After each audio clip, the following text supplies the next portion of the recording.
水は甘いぞだけど気をつけて人の言うこと聞くほど逃げてきてたかいや違うと成長自分にいてくれいて水が勝つ人だけなんだそれだけで悲しみ引かなくちゃ責めなくちゃ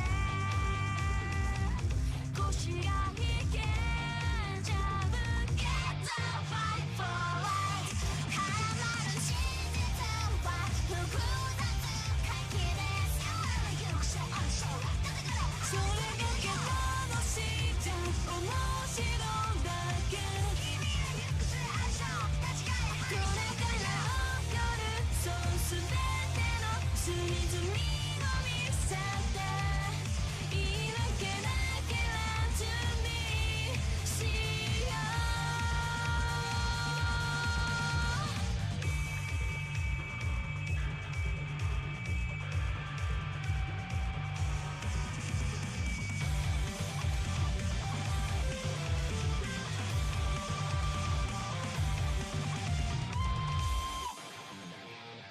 引かなくちゃ責めなくちゃ腰が引けちゃうけど Fight for life 答えがないのはほらないでもええじゃん難しければ難しいほどいいね意外ともじゃないそうわかってるそうさわかってるけど立ち向かう側にはしよ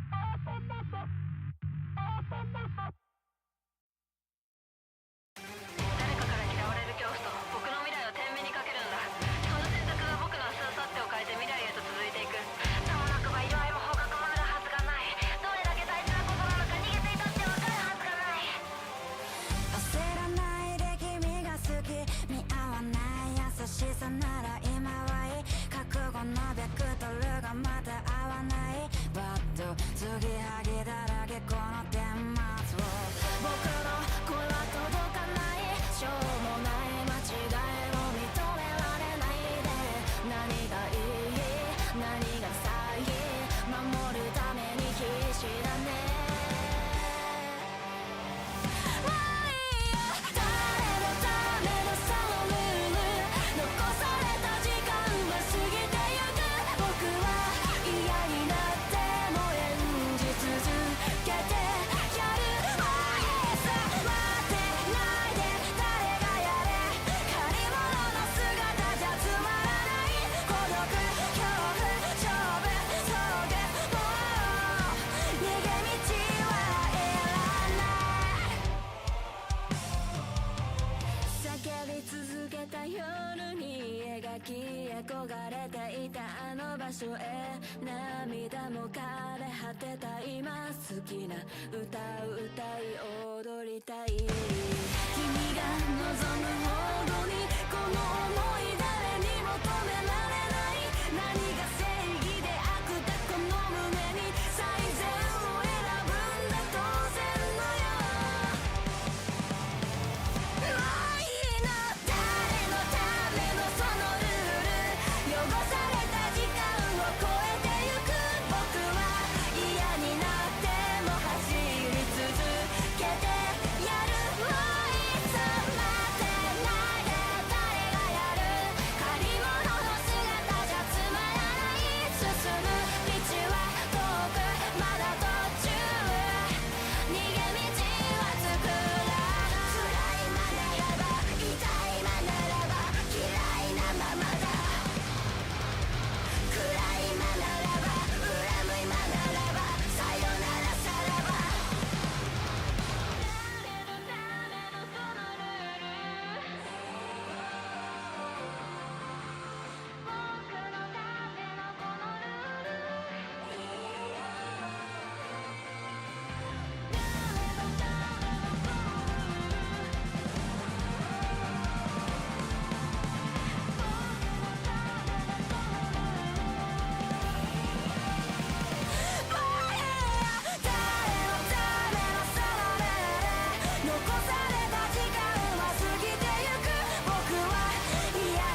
るものだけじゃほら理解できない心をもういいかいもういいかい選べない未来ならば僕らが選ぶはなんだ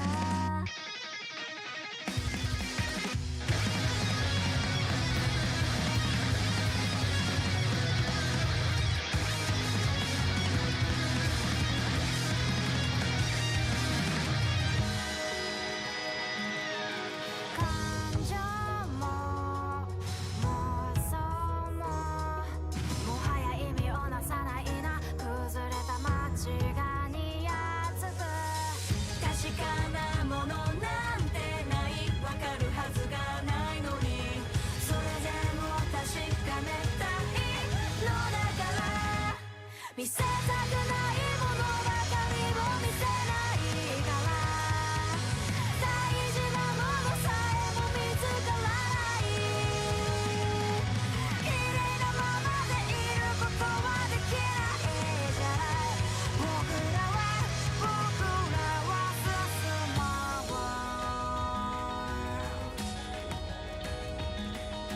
うもう何回もういい書き続けてきた今僕らは選べるだろうか花も角ももはや意味をなさないな崩れた街が似合つく形あるものだけが正解ではないのにそれでも確かめたいのならば見せたくないものばかりを見せないから大事なものさえも見つからない綺麗なままでいることはできないじゃない僕らは進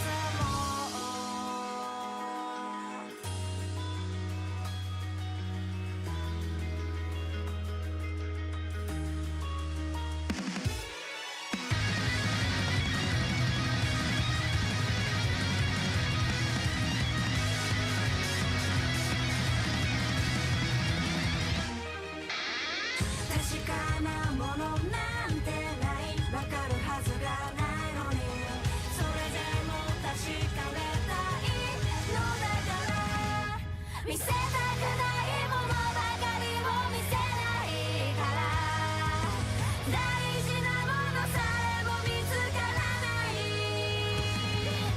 綺麗なままでいることはできないじゃない僕らは進も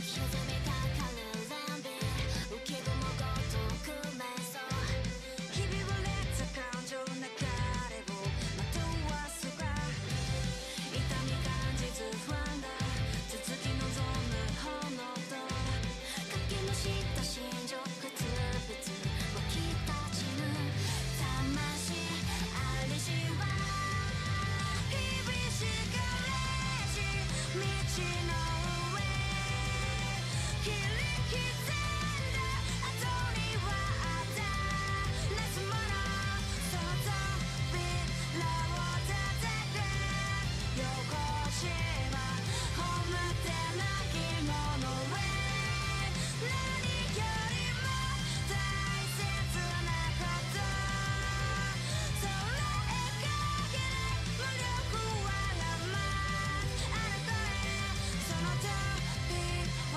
後ほど答えよ守りたいものを何よりも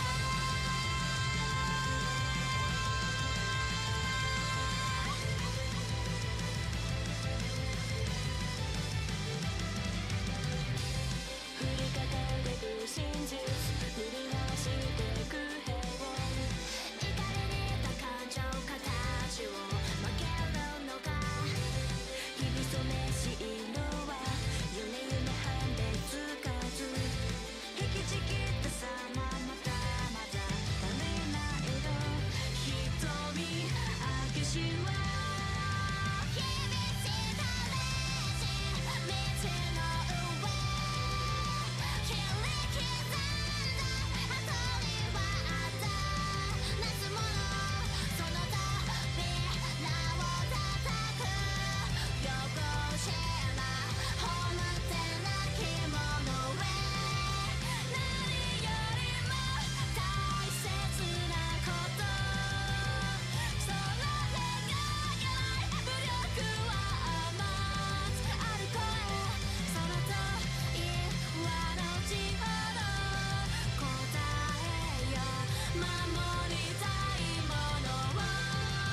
許されないそんなんじゃ逃げちゃうから答えはわからないけど味気ないよりも全然いいから「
繰り返される思い出にどうして僕は泣くのだろう。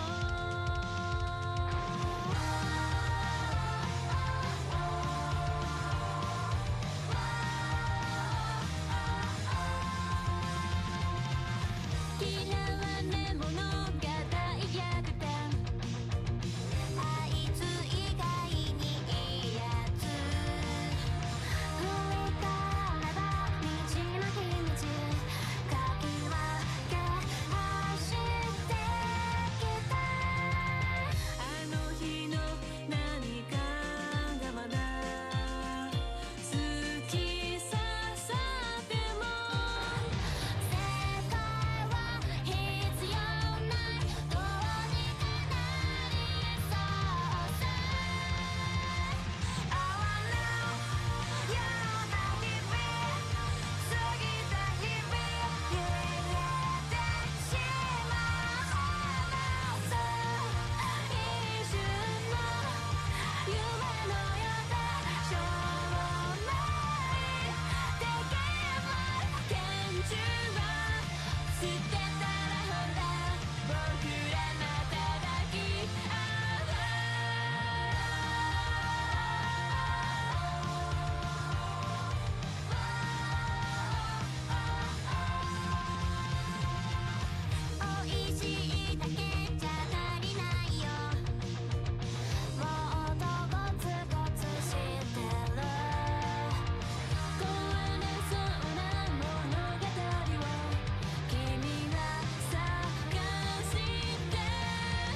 older, as I've designed games, for me, the first inkling of this, that games have subtext, was when I finished Twisted Metal Black and I finished God of War. I was kind of amazed by things I was saying in those games that when I was designing them and making choices with the team were never conscious. It was only after the fact that I was like, oh shit, this game's about family. This game's about divorce. This game's about, you know, putting work ahead of family. As a designer and a director and now a writer, a fiction writer with Scrapper coming out soon, how conscious was that for you? Because I know there's stuff in Gears in your book where you talk about your dad and your home and all this stuff, but when you were designing it, did you know it was about that, or you didn't? Absolutely. It was also a very thinly veiled criticism about the war for oil, Yes. as per the Bush administration. And it's so funny, like whenever I mention that on social media, gamers are always like, and I'm like, dude, it literally opens up with oil derricks, like in the opening cutscene. Like, hello. I was surprised by how, and I use this term intentionally but not disrespectfully, how woke Gears of War is. In Gears of War 2, if you read your book, you're talking all about, you know, the Abu Ghraib torturing and all that going on, and that was inspired by it. And you mentioned Terry Schiavo, which is like when who's the character that kills himself with a shotgun? Ty. Right. When he kills himself, is it he? I didn't play Gears 3 yet, so I don't know that one that well, but I read it in your book. And you link it to the Terry Schiavo story, which if people don't remember, Well, Terry Schiavo was the whole Maria thing, right? Because I'm a big believer in right to death. the game is very woke. The game is very progressive in terms of Pause on that for a second, right? yeah. I fucking hate the current state of politics in this country. Me too. The fact that like woke has become this like term. What woke really means is, you know, understanding people in a demographic other than you, especially marginalized groups, and actually having empathy for them. Correct. It's just I deliberately made sure Gears had a diverse cast. You know, I made sure that the women weren't sexualized. There's plenty of, you know, room for, you know, sexualized women in anime and film and TV. That, you know, we've done that. You know, I love Dead or Alive beach volleyball, right? It's fine. But you know, with this gritty war, there's no room for big ol' anime titties. For me, until I really dove deep into this, what I got was the surface of it. I've so gotten tied into Gears as being this kind of bro shooter, as everybody says, but it's actually not. And I guess the question becomes, does that, let me ramble for a moment, does that bother you that a lot of people didn't get it? But at the same time, you've recently said about Lawbreakers, which really wasn't, you know, I think you had a non-gender bathroom, and you know, put in some, you know, people of color as characters, and people were like, Cliff's gone woke or whatever. And I remember you were saying that maybe the mistake was making it too obvious. So do you think there's a middle ground where like Gears should have been a little more clear, or do you like that Gears is a bit more subversive and that's kind of the way to do it? I think the key is to be subversive, especially in these divided times, right? And Gears, you know, it didn't throw it in your face, you know, and people, they were playing the game and they didn't realize it. You see so many gamers rage and they're like, don't make my games political. I'm like, have you played the BioShock games? Right. Like, Jesus fucking Christ. When it comes to Gears, you know, I had a message I wanted to get across and the team was on board with it, right? When it came to Lawbreakers, you know, there was some, you know, subtle stuff that was in there. The whole thing, you know, about, you know, Lawbreakers is, you know, you know, with my brash, you know, Cliffy B bullshit persona, is that it became, you know, known for the whole bathroom thing, you know. And I've said this on other podcasts, like when the main selling point of your game is you have gender neutral bathrooms, you fucked up. Like it could have just been like a subtle thing in the background, you know, like, and it was what it was, you know, like you can have a diverse cast. Overwatch has a diverse cast, but you know, the people who were promoting it weren't like throwing it in your face nonstop, right? And that, for me, part of it was me being defiant about my political stances. It's so hard. Like, I get you, man. It's hard. People tell me all the time, it's like, Jaffe, you have a gaming channel now. Stop talking about politics. I'm like, I'd love to, but there are moments where things happen and it's just horrible and you have to say something. Art is linked to politics. It is, right? no matter what. No matter what they want. You know, where did that come from? But art has the power to change people's opinions in a subtle way. You know? Okay, so you think it's more that I'm curious about that. So you think, I mean, certainly if you make it on the nose, they'll turn away. I got it. I Yes. agree. But Or pandering, right? Oh, right. But something like Gears, do you think it's like if you were to make Gears again and you were like, you know what, I think I can make the message still subtle but more effective. Do you think Gears was able to change people's views of Bush and torture and all sorts of that, or do you? I mean, because that's what I would wonder. On like kind of again subversive subliminal level, right? Right. And so also, I don't know if you noticed, but you know, in Gears, we'll take the my anger about the war thing and put it aside. And the thing about Gears also was we had the characters that were called the Stranded, and the fact that, you know, they were the ones who were abandoned after Emergence Day. And that was also my thinly veiled metaphor for what had happened at Katrina. And that, yeah, Katrina was 2005, so you guys were like smack dab in the middle of developing this, I imagine, when that happened. That was back when Kanye was somewhat sane, and he was on TV with that fundraiser for Katrina. Yeah, with, Michael Myers. Yeah, and he goes, you know, let's George Bush hates black people. Well, we could talk. I would love to talk politics all day with you, but it's what's the term? Intrinsically. It's. I mean, yeah, you can't extract it from the game. But I think the thing is, David, I have this burning in my belly, you know, about like things that I believe, you know. Sure. The older I get, the more stubborn I get. So to remake Gears today, you're stubborn now. Would you push the politics more? And because if people knew it was as woke as it is, it probably wouldn't have done as well. So if you're going back to remake Gears today, do you stay as subversive as ever, or because you're now stubborn and you're like, fuck it, I'm going to say what I want to say? You know, what would you do today if you were going to remake it at an IP sort of narrative level versus mechanically? Well, you know, I still am always angry about the entire concept of war. Mm-hmm. And the fact of the matter, it would be a thinly veiled metaphor for Russia's war on the Ukraine. Okay, so it would still be thinly veiled. Well, no, yeah, it wouldn't. You know, wait. This isn't thinly veiled. This is thickly veiled. So your new one would be a bit more on the nose then. Well, I mean, it would be about the fall of an empire. You know, the cog would have essentially been the USSR. Right. You know, the Prescott would be Putin.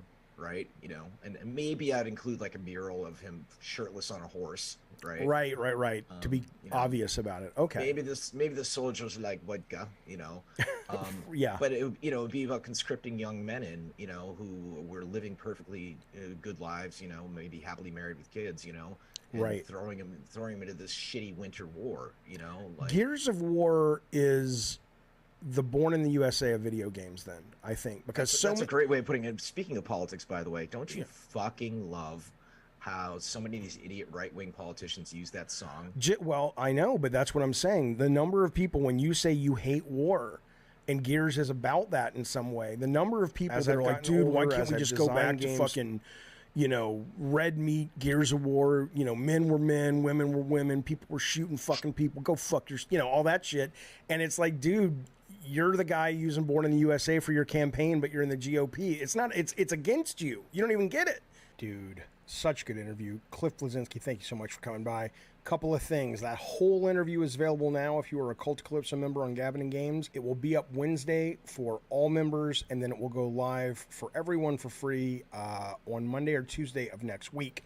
Control Freak, this is the book. It is, I don't mean to be a dick, but it is surprisingly good and deep, and it's not what you think.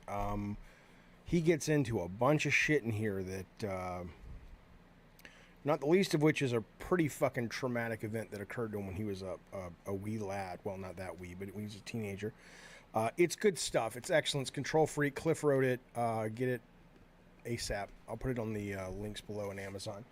But yeah, that's coming up. You can watch the whole thing soon. That was from our first ever Gavin Games Game Club. We will be doing these every 4 to 6 weeks.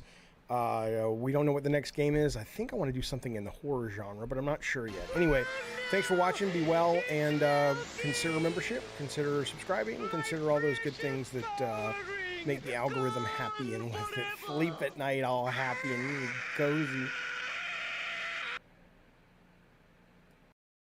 Oh no! It's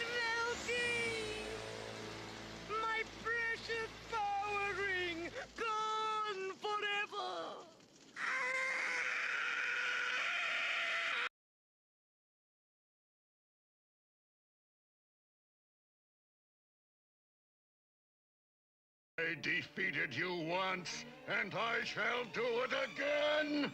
No, Magneto. I let you in before, in order to learn your plan, to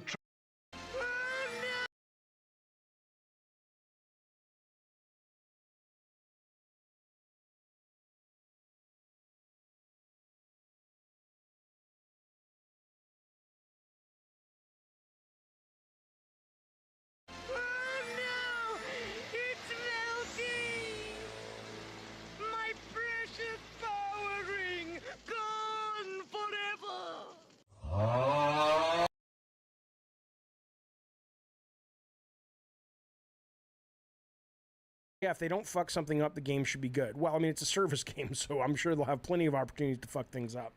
But yeah, there you go. Okay,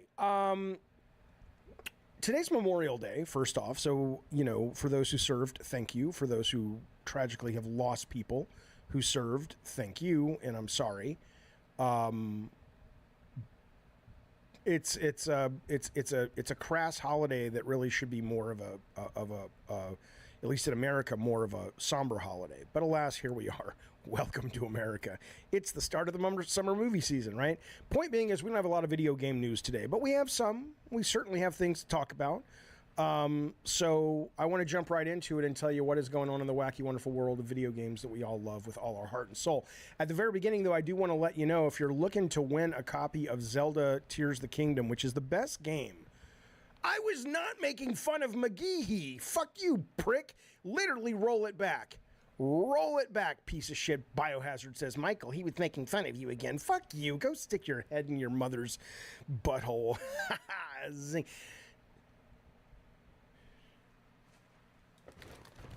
I eat to fill the hole.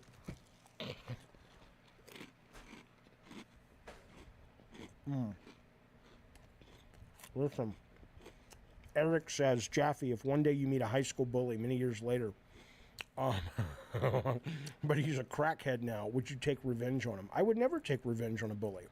I mean, if I was being bullied at the moment and I needed to, I would.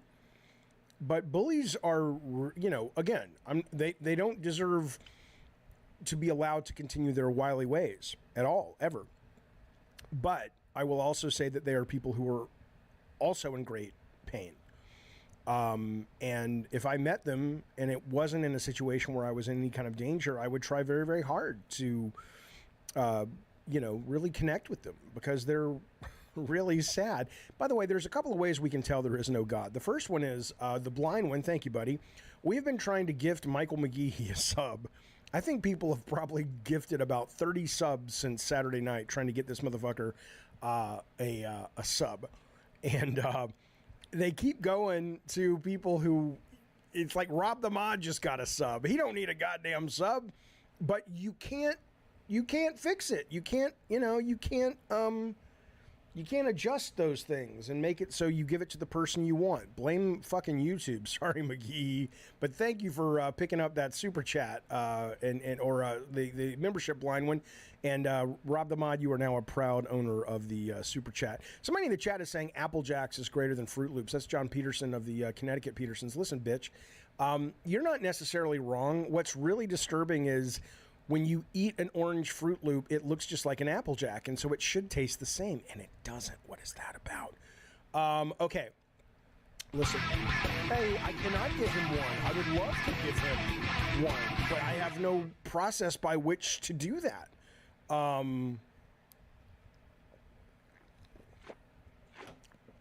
Okay, let's focus.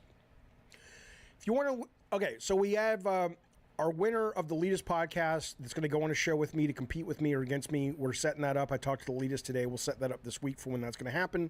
They're also offering a Tears of the Kingdom giveaway. Really, right now, this is the best game of the year. One of the best design games I would say ever made. It is going to be a seminal, groundbreaking game when the dust settles over this thing. Is it perfect? No, but its design is absolutely paradigm shifting. But the Elitist wants you to know, would you like a copy? Cool. Go over on Twitter to theelitist.com, follow, and like, retweet to enter. They don't have tons of people following them because they're relatively new, which means you have a pretty good chance to enter and win. Saturday, June 3rd is when the entries close, and you will know soon after June 7th, if you, on their 100th episode, are the person who walks away with Tears of the Kingdom. So keep an eye out for it. It's good people, it's a good show, and it's a great fucking game.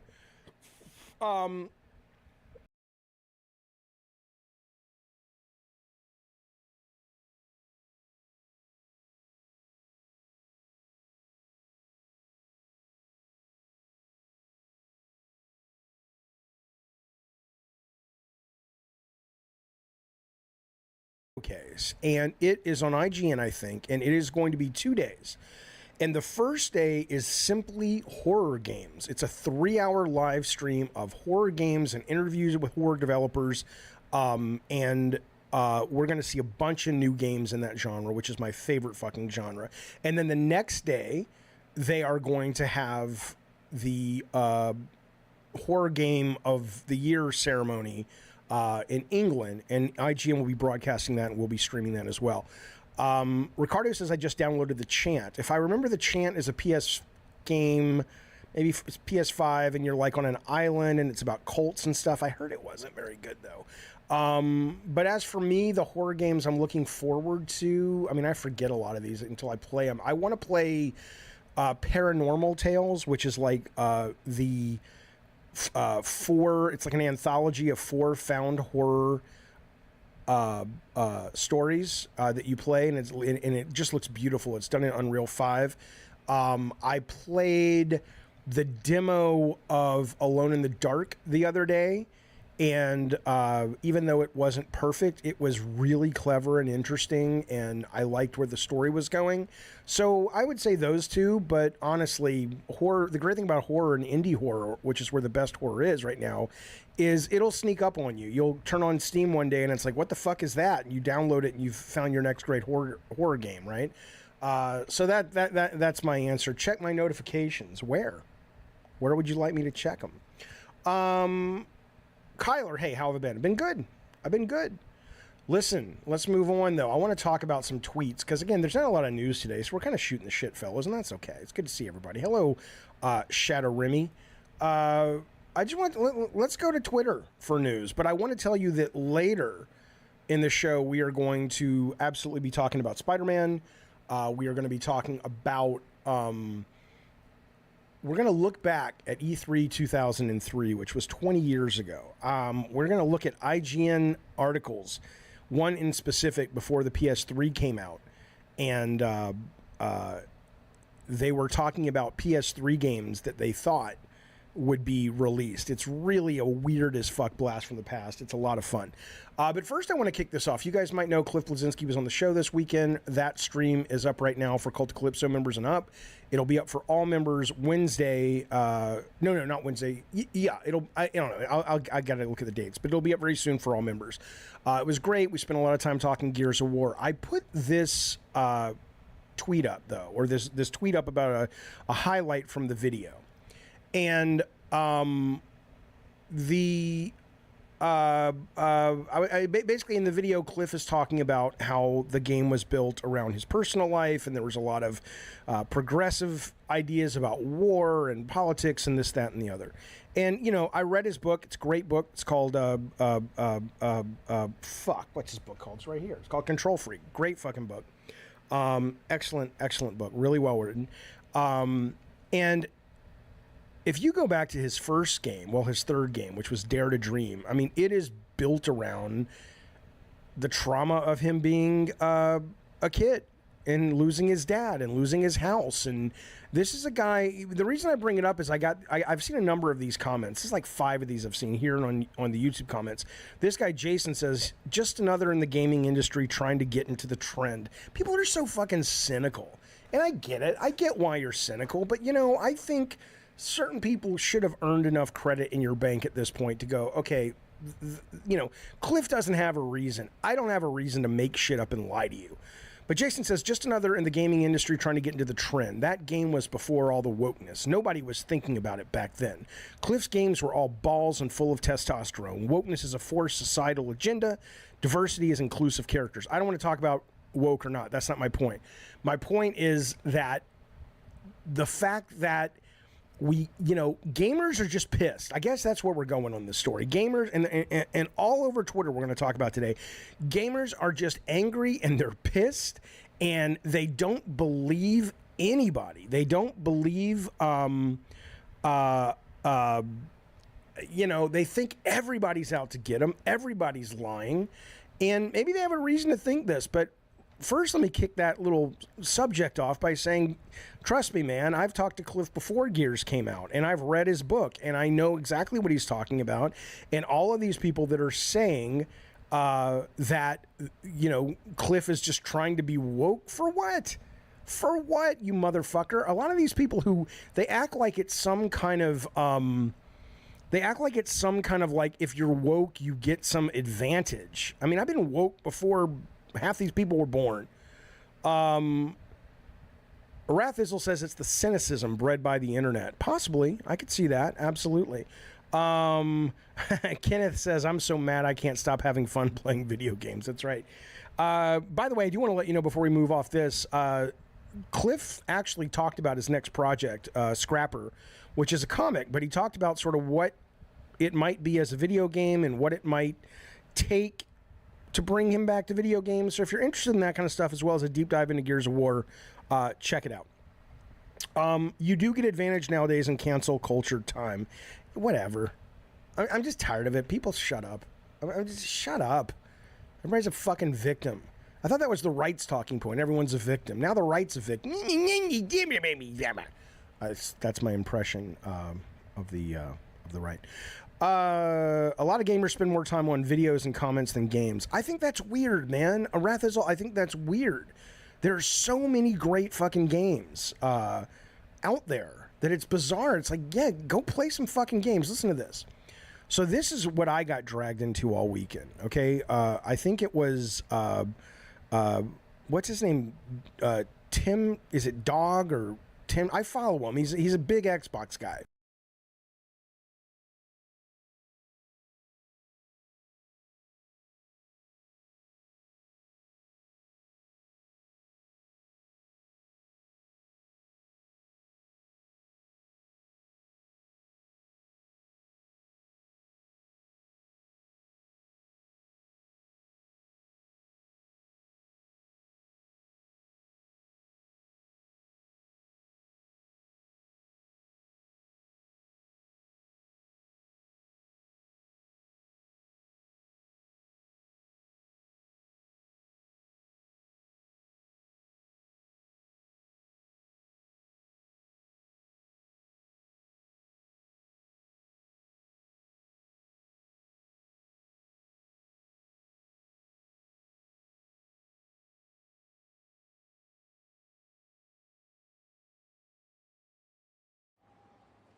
Second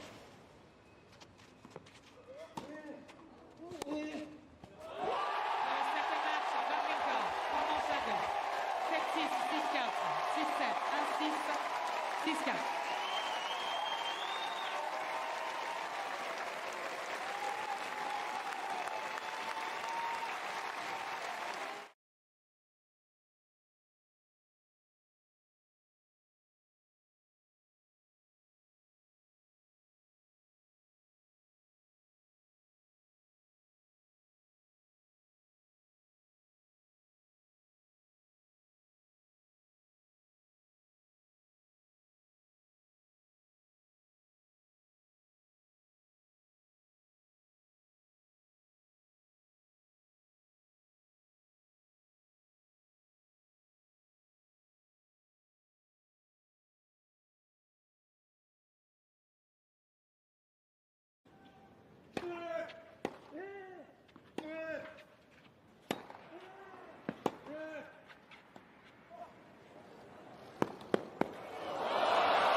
But it does, it'll happen.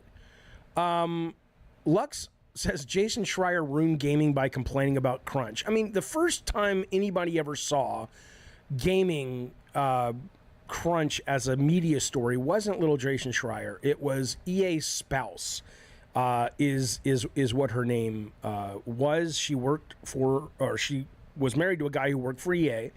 And she wrote a bunch of, or one long tweet, or I don't know what it was back then, this was like 20 years ago, about how awful her life was because her husband was never home. And that's when the rumbling started in the industry. And certainly Schreier gave it a amplification. But Ravno says, Jaffe, that's bullshit. Does not make... does not make more games per year, dude, and you know it. Ravnos, I don't... If you want to be kind of a contrarian troll, that's okay if you have anything to say, but I don't know what that means. Like, literally, read your text before you hit send. Because it doesn't work, like, at a pros level. I don't know what you're asking for. Lit says, crunch is needed mainly with this lazy fucks developing the game. Maybe. I don't know. It depends on the studio. But all I'm saying though is when Victor says, "Hey, maybe this is you wanted a crunch-free industry. Here you go." I didn't want a crunch-free industry. I want James Cameron to lose his fucking mind. I want the James Cameron of video games to lose their mind making their games, because it means that they're passionate. It means that they're pushing. It means that they're struggling to make something special and unique. As a consumer of this, I don't give a fuck. I don't give a fuck about these people's personal lives. As a human, I do. Of course, as a human, I do. But I'm like, look, man, that's y'all's problem. Figure that shit out, and if not, we'll move on. Maybe the real trick is these gamers ain't moving on. If the gamers moved on, then maybe the industry would actually change. But they just complain, and they kind of sit around and complain, and the industry doesn't change because they keep buying it. Okay, Ravno says, Jaffe, my delay is terrible. Sorry, no worries, sir. And not trolling. I know for a fact Crunch does not make 4 games a year versus 2. All Crunch does is help a game meet some lame deadline. No. The reason... we're talking about different things at this point. Releasing a buggy game or an uninspired game can often be the result of not crunching. I'm not saying that Sony not releasing more than 2 games a year is a result of not crunching. Victor was talking about the launch fumbles apologies. But as it relates to number of games per year, that I'm sure crunch plays a part, but that has more to do, honestly, with the demand of games to look every time the bar keeps getting raised, to be 80 hours, 100 hours of gameplay, all of this shit. That's the problem. Christopher says, Jaffe, what kind of crunch did you experience? Well, the worst was God of War. God of War 1, we worked weekends, and I mean, we were compensated, like we were able to get days off for it. So it was, it wasn't like Sony was like, fuck you, we hate you, just do it, But, we missed a lot of weekends. I was at the office personally till about 10 o'clock almost every night during the week. And that, for me, that was fine because I stood to benefit greatly from it. But I get it. If you're like a fucking artist and you're like, Jesus fucking Christ, this can't be my whole life. I get it. I fucking get it. But, that's sort of what we've conditioned the audience to expect. At least the current audience that seems so upset.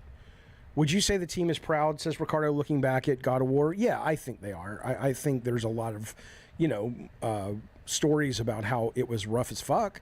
But I think for whatever it's worth, I think they certainly don't regret having it on their resume and having gone through that experience and just really contributed massively, because it wasn't a very big team, to really what became, a really beloved title at the time. So listen to this guy. So on that tweet I made, on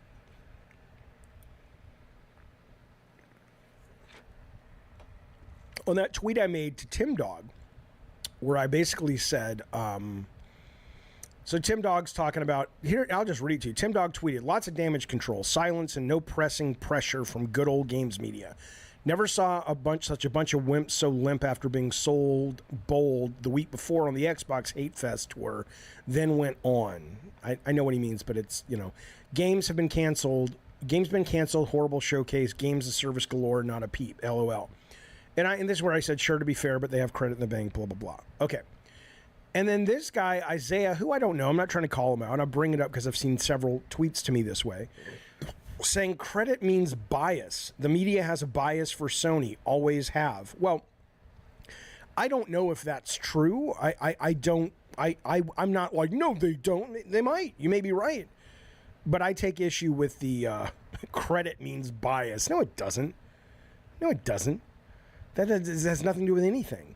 Credit means someone has done something that has allowed you to have a preconceived idea of what they will do based on valid reasons, aka they're doing the same kind of thing they've already done, and when they already did it, it was successful and it brought happiness and it brought joy. So I don't agree with that. Credit is not bias, but they may very well have a bias. I don't fucking know. I certainly, haven't experienced it when I was working in the industry, but maybe they do. Which I think sucks. I mean, I think it's unfortunate, but okay. Let's switch gear. Well, I'll give the chat. I'll see what you guys are thinking about this whole thing, and then let's we'll jump to this next story. But the same reason studio brands and influencers have value. Yeah, I mean, you earn your stripes, right? I mean, you earn your credit. And I think Microsoft, look, I was talking to Ricardo earlier today. If you don't know Ricardo, he's producing the show. And, we were talking about Phil Spencer. And it's like, what has Phil Spencer actually done for Microsoft, and where's he dropped the ball?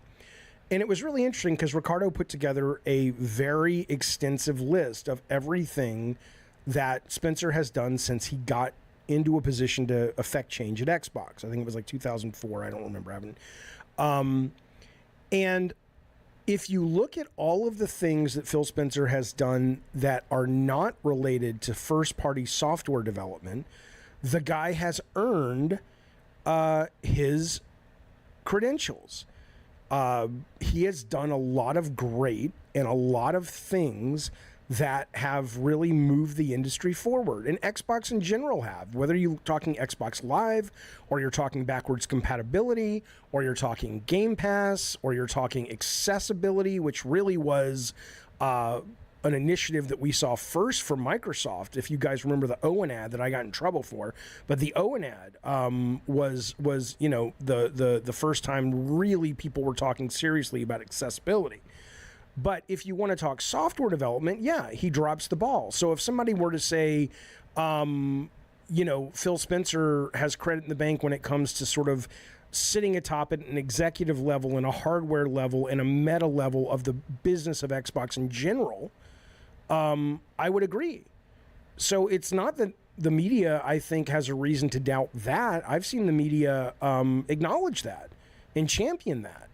I just think that, if you're an Xbox fan and you really refuse to sort of see reality as it is, you're going to get upset when the media tells you that their games really are not so far consistently anywhere near as good as first-party Sony and Nintendo, and they're not. And I love my Xbox, and I love what Phil has done, but can we just get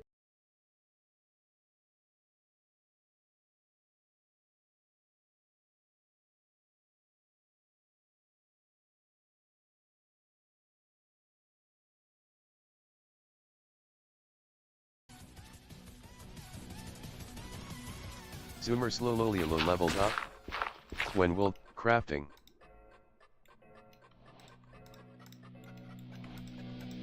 Crafting.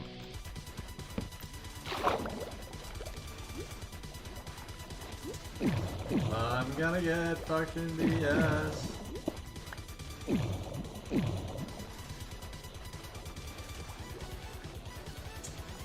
Not fucking worth, man. Generating God Seed 0%. Generating God Reset. Generated Dream Seed. Hi there, T. Jodas. Welcome back. Generating God. Gracias. Gracious. No blacksmith. No.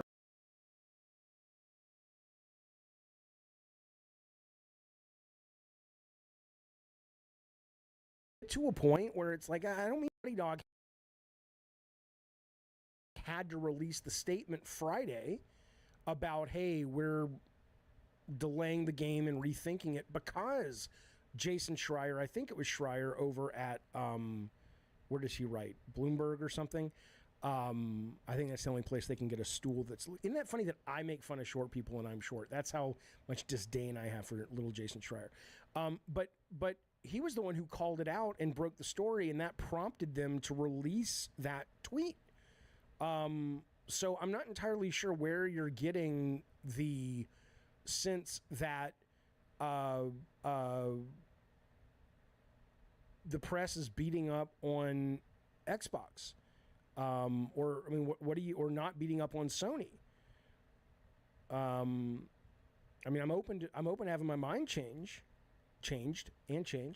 but I'm kind of looking for an example. I'm 5'6".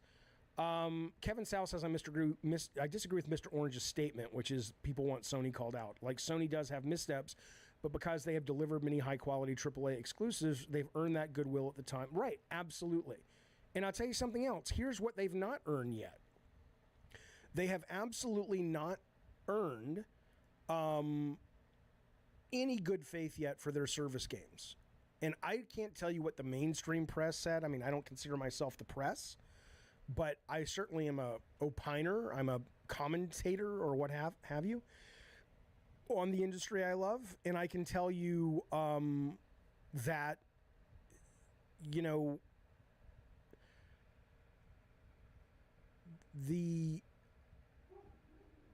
I lost my train of thought. I'm just going to be honest with you. Because I was looking at the chat, and I really when I started thought, I have to not look at the chat.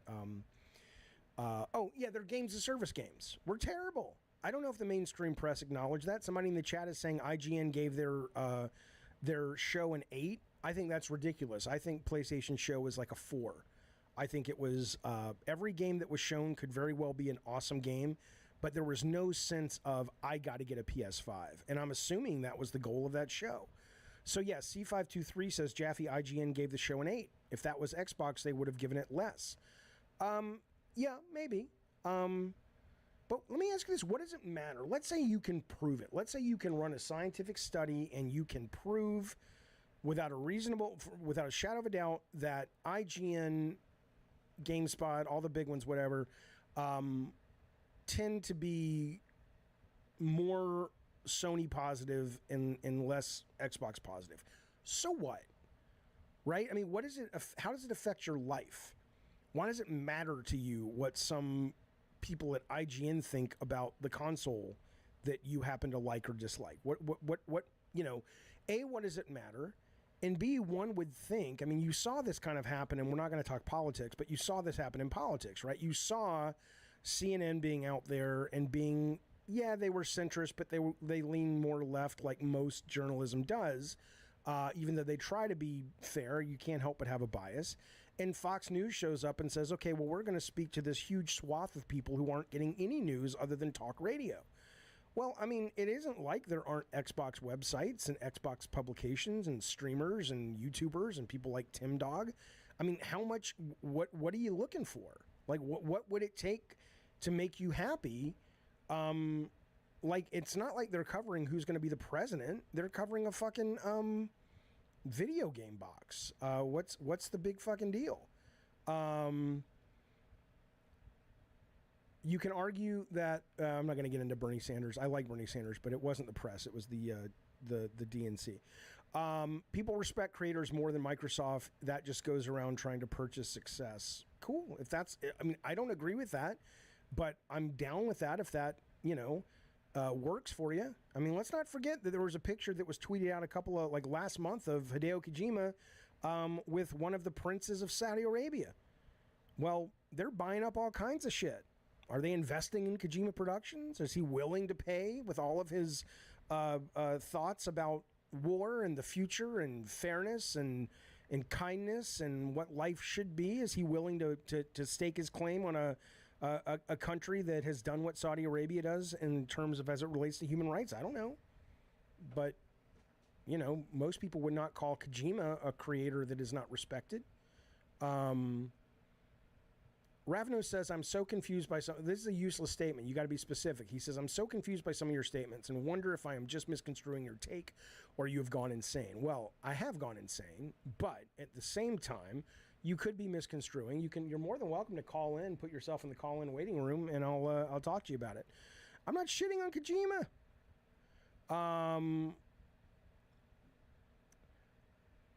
Where did that go? Hang on. Individuals on mainstream websites do not have their own personal biases, but as long as they aspire to be professional, then they overall will balance each other out. I'm sure that's true, and I also think what you're also talking about is that, these are fucking corporations. Like, it is absolutely not fair, right? But so what? It's business. If Sony could spend money to buy reviews off IGN, they would. So would Microsoft. You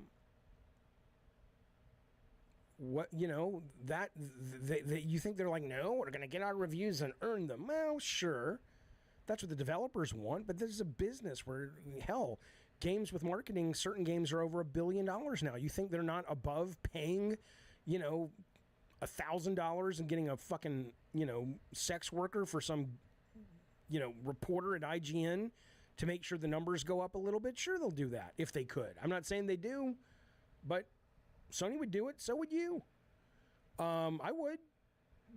I would, not as a creator, but as a business person, I would. Why do Sony fans instantly compare against what Xbox has done to avoid criticism? It's not happening, Aaron. I'm an Xbox fan and I'm a Sony fan. I like what I can't deal with it anymore, man. Hey, Brendan, good to see you, buddy. He says first time he's catching us live. Good to see you. Welcome to the show, sir. They buy reviews by sending gifts and giving them good old access. Sure, but you're complicit as well, Masochista. If you click on these sites, right? If you give them clicks, even if you don't watch their ads, you're complicit. That's the way it is. That's the reason they give access, is because they know that access is valuable. Because these sites would rather have a lot of traffic than an award that says they're the most accurate game reviews on the planet. I mean, come on. How do I feel about Sony moving away from traditional gamer and onto the mainstream games as a service? I think it was bound to happen. Again, not me. What do I always say? I play up and down the budgetary spectrum. That's because I love the medium. The production values are secondary to me. The medium is what matters. I love video games. I don't care who makes them. I don't care what they cost. I don't care what they look like. A great game is a great game is a great game. But if you are one of these people that have come up with the Sony promise of great games are intrinsically tied to production value and money spent to create that game, then yeah, I could see people being disappointed that Sony's now going, look, we're going to have to make a bigger play to more mainstream when it comes to games and services. Now, the good news for you, if you love that only, is that Sony last week did come out in a call with investors and say, look, we're actually spending a touch more money this coming year on games that are not games as a service than last year. We are spending more on games as a service than traditional games, but it's not like we've cut 40% from games like Uncharted and whatnot. So they're going to try to straddle that fence, and they'll straddle it as long as they can. But there's going to come a point, obviously, where, you think 2 games a year is paltry. It's come on. I mean, these things take a long time to make, and they're more and more costly. Of course, they're going to be more conservative. I can't handle this bullshit argument anymore. I love you, Vitaphone. I do. He says the very fact that many believe Microsoft simply buys talent and somehow Sony doesn't engage in that is the reason why the media bias towards Sony is why it matters how media coverage goes. Right. So let me make sure we understand each other. Vitaphone says the very fact that many people believe Microsoft simply buys talent and somehow Sony doesn't engage in that is the reason why the media bias towards Sony is why it matters how media coverage goes. I don't understand. I think we're in agreement that this horseshit logic that Microsoft buys talent and Sony nurtures talent, and shut up. Everybody buys what they could afford. If Sony could snap their fingers and own Activision, they would. They would. Oh, no, not Sony. Not Sony. Herman Holtz told me he likes me. He's my friend. No, he's not. No, he's fucking not. And I don't mean he's a bad guy, but you're a tool in the toolbox to put money in his pocket. Come on, man. I'm not trying to be all radical and say harsh things, but I mean, this is not hard. It's not hard. Gaming nating, it's relative. Microsoft makes massive purchases while Sony makes small, smart ones. No, they make the ones that they can afford to make, right? Some people shop at TJ Maxx and some people shop at Bloomingdale's. It's not like the people that shop at TJ Maxx are like, you know what? I fucking hate Bloomingdale's. It's the TJ Maxx shit that I like. I'm not mocking TJ Maxx. I get all my clothes from Dickies, right? I'm just saying that, let's not sort of give any sunshine to this narrative of, oh, the Sony purchases are really smart and really strategic. Come on, you guys. These are fucking companies. Why can't we just love... seriously, why can't we just love games? Why is this so fun for you guys? Argue about what would it do? Let's say you woke up tomorrow and the narrative had flipped, and tomorrow you woke up and everybody in the media loved Xbox. Would you go to school or work or college or sit down at the dinner table and feel like better about yourself because you picked the right box?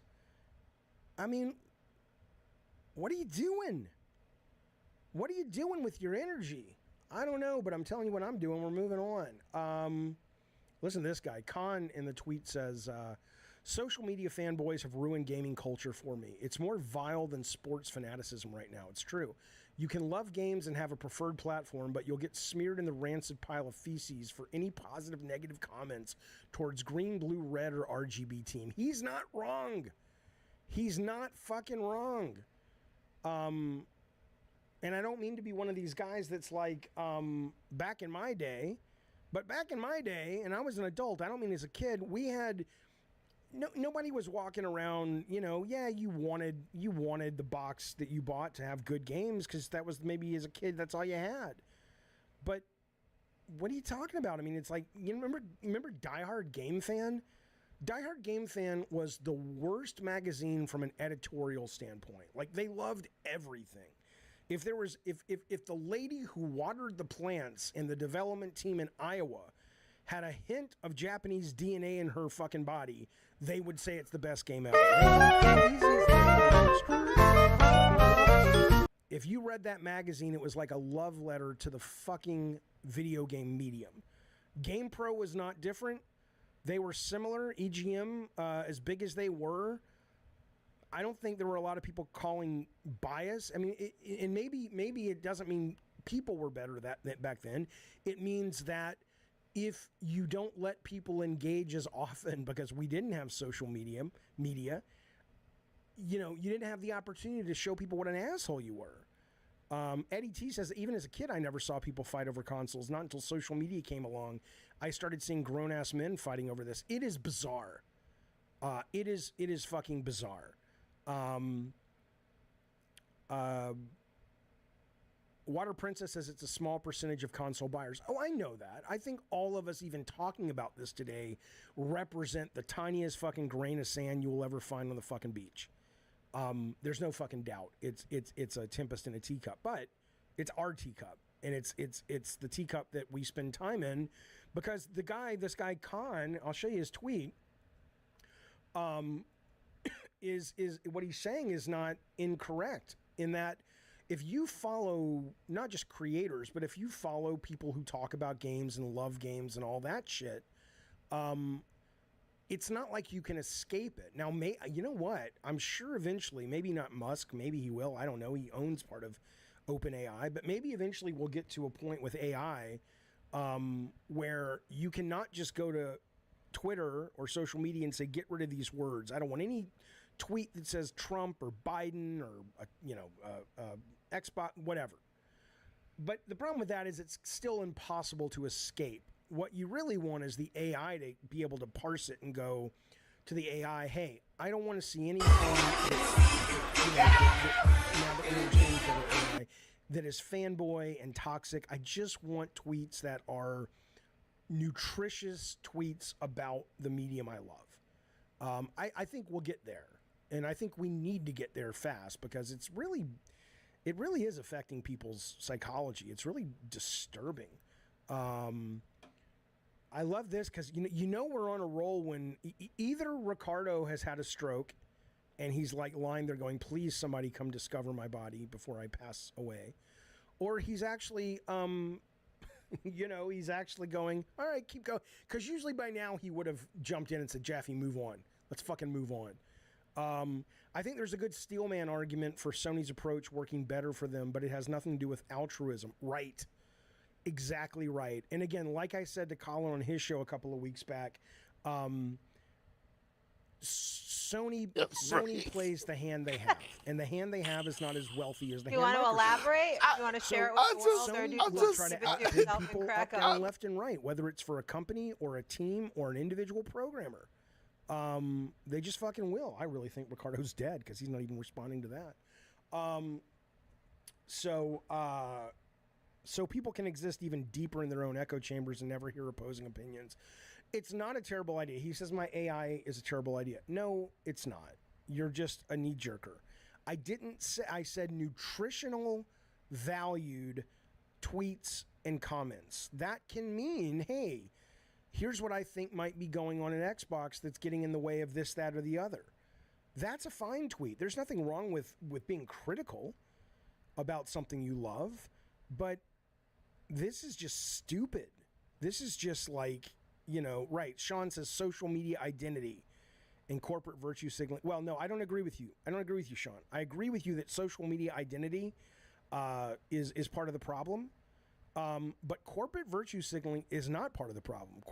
You might not like it, but it's business, right? I mean, you can say all day long that, go woke, go broke, but The Little Mermaid just made almost $100 million in 3 days at the box office.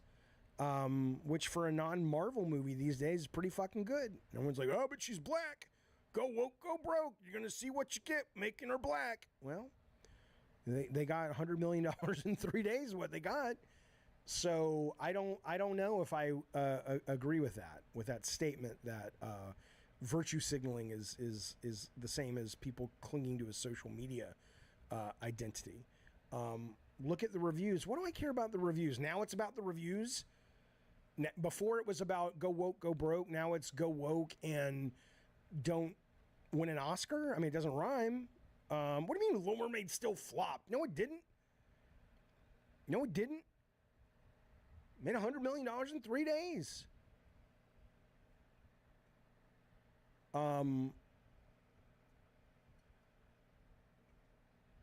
Okay. I didn't say you said it flopped. It was somebody in the chat said it flopped. It was Grape King said it flopped. Okay, let's move on. Let's be nice to each other for a moment, shall we? Let's be nice for a moment, shall we? When I was getting started in the industry, I remember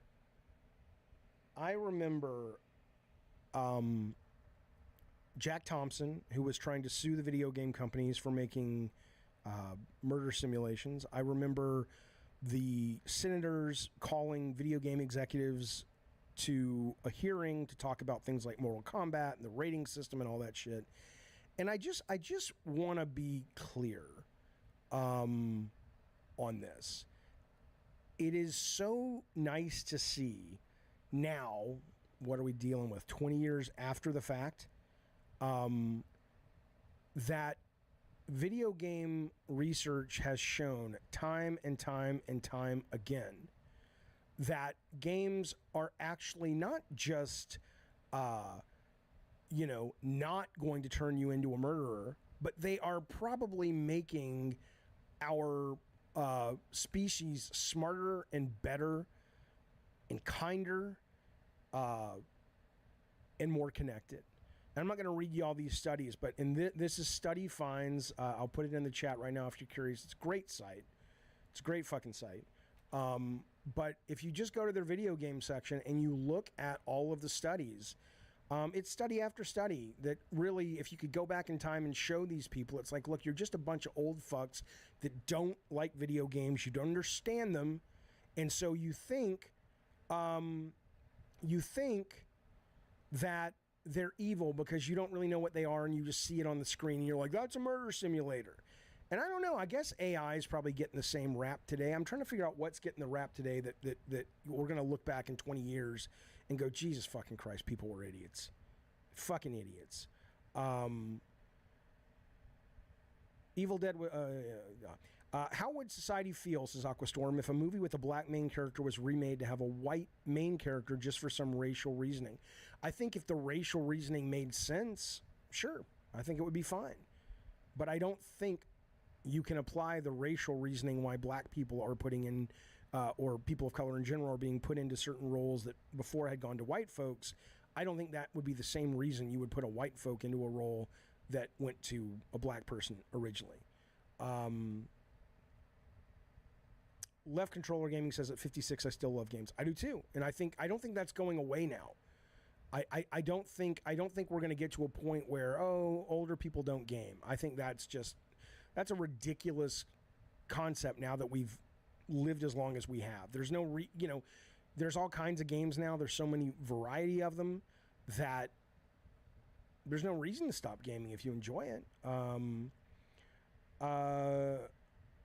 There's no fucking way video games make people kinder when it drives fanboys to be posting. Most people, though, Bookster, are not like somebody, I think it was, maybe it was Water Princess, but somebody was like, this is a very small group of people that are actually posting on the internet about video games. Most people play with their kids, they play with their friends, they make friends online.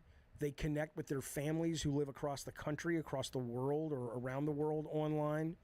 Right, Sean says, the older I get, the more I love mobile games like Hearthstone and Marvel Snap. Absolutely. Absolutely. And that's the thing. It's like if you only go online, you'll find people going, "That's not a real fucking game." It's like you're a fucking moron, loser. Go fuck yourself, you fucking idiot. Listen to me. Times change.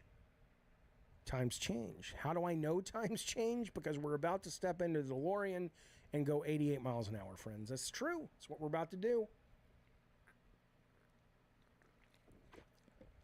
Double R, that's an interesting question. Are online friends legit friends? Sure. Why would they not be? What does that even mean? I mean, I know what it means, but what would you suggest? What are you suggesting? Like, why would they? What aspect of having friends online would suggest that? What would that mean? Like, what do you think it? What are you lacking that in an online friend? Okay. Bill Bone says, I have no desire to play mobile games. Their mobile games are a delivery service. They're not, I mean, there's all kinds of games on mobile. Some you can play with a backbone controller, some you play with touchscreen. Unless what you mean is you just don't like small screens, and sure. Okay. But here, let's go back in time for a minute. Can we go back in time? Can we do that? Look at this shit. This is NeoGAF from 18 years ago. They only go back to 2004. Ricardo and I spent a little time today looking at it, trying to go, can we go all the way back to 20 years ago today? We can't, but we can go back to 18 years.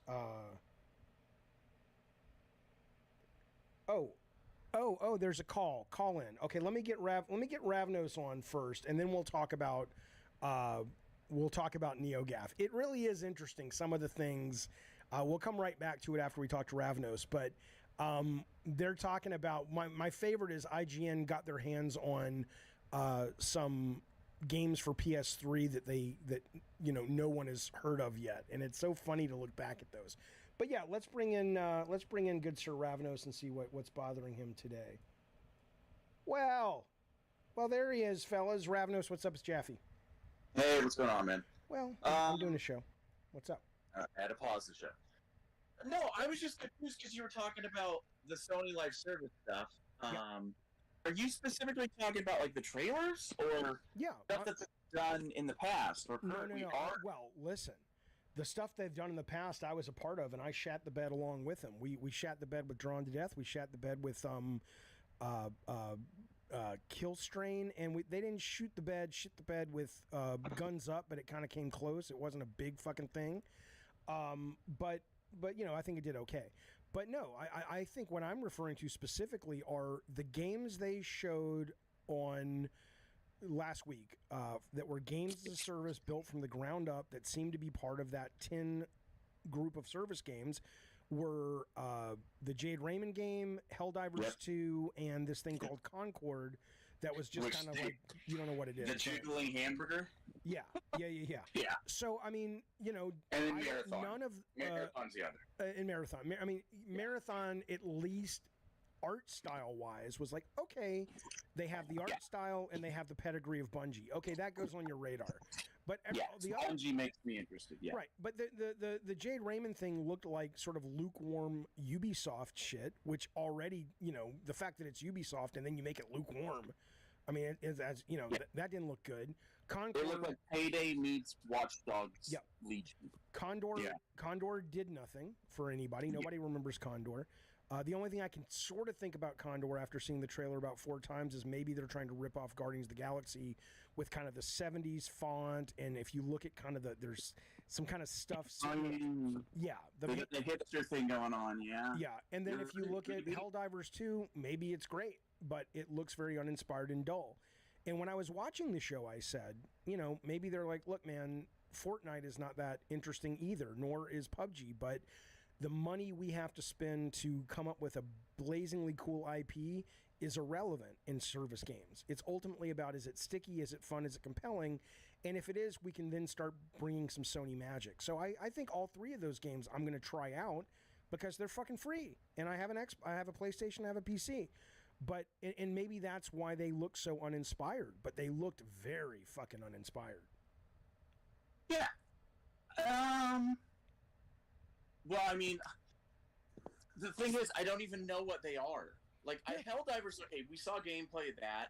What scared me about that was it said right in the little fine print at the bottom, some camera angles have been adjusted for trailer purposes, not indicative of actual gameplay. So it's like, so then what's the actual camera? So that's confusing to me. Whoa, I didn't see that. So yeah, Helldivers was isometric. You're saying possibly this won't even be first person? Well, I think it's going to be third person, but I don't know. Is it going to be a tight third person? It's going to be really far back, almost like isometric. Because if you watch the trailer again, it'll say some camera angles have been adjusted for trailer use. Well, right now, Mr. K in the chat is saying. Mr. K in the chat is saying apparently the Helldivers game might actually be top down. I haven't heard that. I mean, now what you're saying lends credence to that possibility, but that sounds more like, Chicken Little Sky is Falling, unless somebody has said something. No, yeah, I haven't heard anything about that. Can you imagine if Sony put that trailer out and then reveals it to be a top-down game? That would be insane. Arathizzle, you're not listening. Arathizzle says it's third person. They showed gameplay. What Ravnos is saying is if you look at that trailer, there is text that says this camera shown in the trailer does not represent the camera of the gameplay. Now, that doesn't mean that it's going to be a top-down game, but it is a little weird. It's a little weird. Yeah, they could have just unlocked the camera to allow panning is all. Who knows? Because there's been games where it's like, camera angles have been adjusted for trailer, and then all they literally did was move the camera back. Mass Produce says it's third person. Come on, guys. It doesn't. I mean, well, third person could mean a lot of things, but let's assume it's mostly what you get. Yeah. Arathizzle says they put out a press release after. Well, what did the press release say, Arathizzle? But let's say it's exactly like the trailer. So what? It still is, I'm not saying the game will be but it's not like you look at it and go, oh my fucking God. So you no offense, but if you're a Sony fan, and I'm a Sony fan too, I am. Oh my God, Arathizzle, go look up what third person means. Third person can be isometric. Third person can be top down. Third person can be shot from, Portugal, and the actors are in, Juneau, Alaska. Third person just means you're not seeing it through the eyes of the character. But regardless, though, but Sony fan or not, you cannot look at those games and say, whoa, that looked awesome. I mean, no, you can't. Fuck you, no, you can't. You could maybe look at the Bungie game and say, because it's Bungie and because the art style is awesome, okay, that's fair. But don't tell me the Jade Raymond trailer has you excited. Oh, not at all. I mean, come on. Come on. I'm literally, that is the most confusing thing to me, because the trailer makes it look, just like I said, it literally looks like Watch Dogs Legion mixed with Payday. Right. And is that even what it is? Because supposedly, I guess on the website, someone was saying it's described as like an open world, like you do it your way, there's no set rules, you have to plan how you're going to do it. And I'm like, that's cool. That could be fun. I don't know. I don't know what it is. You know what I mean? But yet the trailer could have answered those questions, but instead it was... Jeff P., no, you're wrong. You're just fucking wrong. I can't see. You're fucking wrong. I'm sorry, but you are licking the fucking boots of corporations and capitalist pigs. Okay? He says, no, you guys are making too much of this. It's a trailer. They're trying to make it cinematic. They pan, they zoom, they tilt it. Look, their job with a trailer is to sell you, is to get you excited. Okay? What they put out was what they put out. And what they put out legally, the legal company or the legal department clearly felt they needed to say, hey, this is not necessarily indicative of gameplay, which is fine. But don't act like we're wrong for sort of trying to figure out what the game is based on what they served up. That was the whole point of the preview. I think Helldivers is going to be a third-person game. My confusion was because that said that at the bottom. I'm just wondering which of the footage they were showing, like, because if you watch it again, sometimes the camera's really far back, sometimes it's really close up. This is what Ricardo went to the press release. Pretty close to it. This is the press release. So I'm just like, well, what is it? I'll tell you. This is what maybe you can adjust it. Wait, this is what the press release says. Combining our love of intense action with a new third-person perspective, whatever, has made the most exciting gameplay we've ever built. These are turbines like you've never seen them, up close and personal. So, you know, maybe it's third person, but it's from the gun. Who knows? Who cares? It's still a big multiplayer service-based game shooter where you're running around as soldiers and you're shooting fucking bugs. That's what it is. And that's fine if it's brilliant. All I'm saying is don't pretend you saw that trailer and we're like, whoa. No, to be honest with you, I was excited about Marathon until I heard what it was. Yeah. Because I love Bungie. I play Destiny, like I was telling Ricardo in the waiting room. I put 600 hours into Destiny 2 in the last 3 months. Cool. And the reason is the gunplay is the best there is in the industry. Yep. The movement is the best there is in the industry. I love the build diversity, and I love the loot base. The live service stuff, I pretty much ignore most of that stuff. And a lot of people hate live service because like, oh, if I buy a game, I want the whole game. No, I don't have a problem with live service games, but I certainly don't think anything they showed looked amazing. I did think the thing from Square was like whatever it was, Suds Police or whatever. I thought it looked kind of goofy and interesting and funny and whatever, but you know, again, service-based games don't have to sell you on the concept. So I don't think they're necessarily doing anything wrong, but I was responding directly to a question in the chat where they're like, you know, why are people picking on Sony service games? It's like, because they look boring. They may not be, but they look fucking boring. What do you want from me? All right, Ravenous, thank you, buddy. I appreciate it, man. Yep, see you. See you, dude. Let's go back to Ricardo. Let me know if we want to bring in Fat Boo right now or later, but listen. I want to talk about NeoGAF. NeoGAF, 18 years ago. Let me get these super chats first, by the way. I forgot. Man Cave, thank you, buddy, for the super chat. He says, this is not an actual super chat. I appreciate that. He ran that through the legal department. And Joseph Smrecker, thank you, buddy. He says, I'm 48. I used to be a pretty hardcore gamer since the 2600 era. Me too. But the older I've gotten, the more casual I've become. Right, because, you know, you realize... Well, okay, hang on a second. When you say casual, do you mean the games that you're playing are more casual, or do you mean you don't care as much about the kind of stuff we've been talking about, like console wars and shit like that? In terms of, I have not gotten more casual in terms of the games themselves. I've always been casual and hardcore. I go all over the place.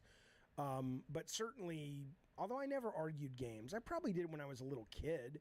And I argued movies, like I was a movie guy. I was like, fuck the Oscars. How dare they give, you know, Gandhi the Oscar or Chariots of Fire the Oscar, or not Raiders of the Lost Ark. But I was like 11 years old. How can you tell if there's no gameplay, says Jay?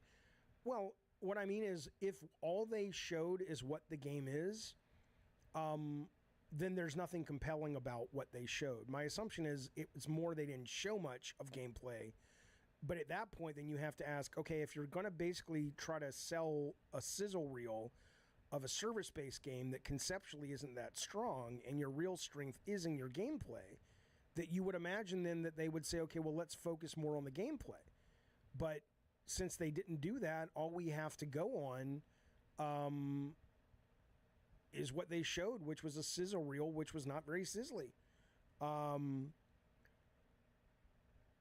Jaffe, your 50 live service games are not made for you. I don't know who's making. You mean 10 live service games? I play live service games. But what I'm telling you, and more importantly, you know, I've watched my kids come up and play all the live service games, and now they play GTA Online, and they play Roblox, and on and on and on and on. And you know, they're not playing Roblox because, oh my God, dude, Roblox. Like, if you put out a trailer for Roblox back before you knew what it was, you'd go, what is this fucking stupid thing? Right? It's the fact that you and your friends could play all kinds of games, weird fucking games, meme games, and you could also make your own fucking game. Right? If you were going to put out a trailer that says that, you would say, okay, I got it.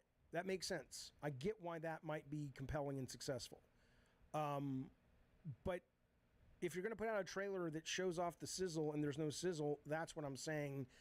Don't blame me for walking away looking at the fucking game and going, it looks kind of stupid, kind of uninspired. Maybe great, though. Vitaphone, thank you for the super chat. He says, I thought we moved past the dazzle of CGI reveal trailers, a hollow marketing gimmick that this day came and went. It's a show filled with nothing, is boring and tells me nothing, especially if it's service-based. Right. Well, you and I may have moved past them, Vitaphone. But I think they still work for a lot of people. I mean, you know, I go back to the Dead Island trailer. I go back to Mad World from Gears. I love Gears of War. I said the other day, I think Gears of War, the original, is actually as a classic, as much of a classic as that game is, it's actually underrated and doesn't get its due because it's fucking really great in a lot of different ways. But I thought the Mad World trailer was a horseshit trailer because the game didn't feel like that. And so you could sit there and tell yourself that I'm going to buy Gears of War because the Mad World trailer, and a lot of people did, or the Dead Island 1 trailer, but that wasn't the game.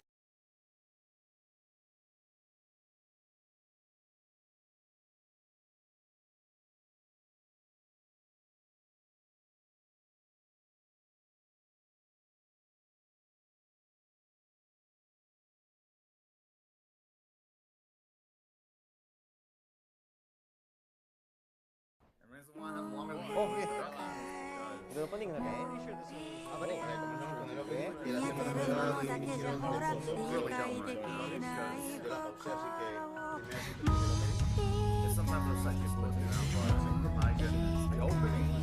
Iya, ini bis ya. Visualnya.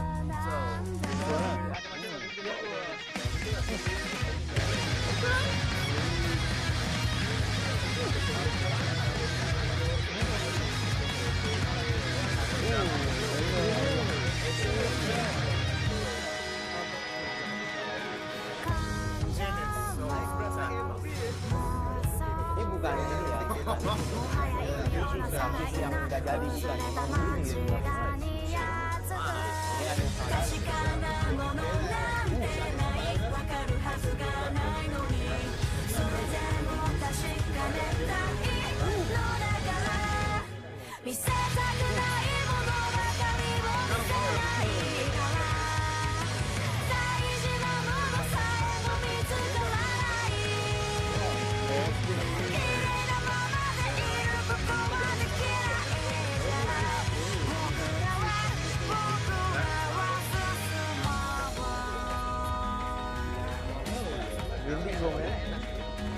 tapi sebenarnya visualnya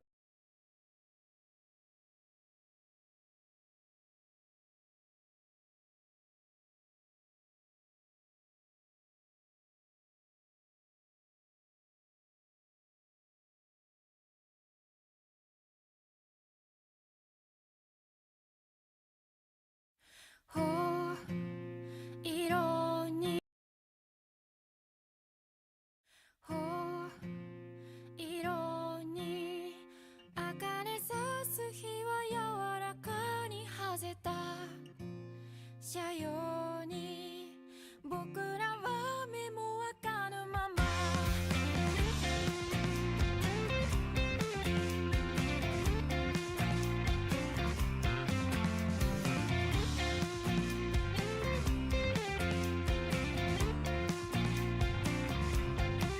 悲しくってしようがないんだお日様で手が濡れた眩しくって仕方がないし途方に暮れた帰り落ちてゆくように明かりが差したからもう少して僕は僕を一つは愛せたのに車用に気づけば目もわかるまま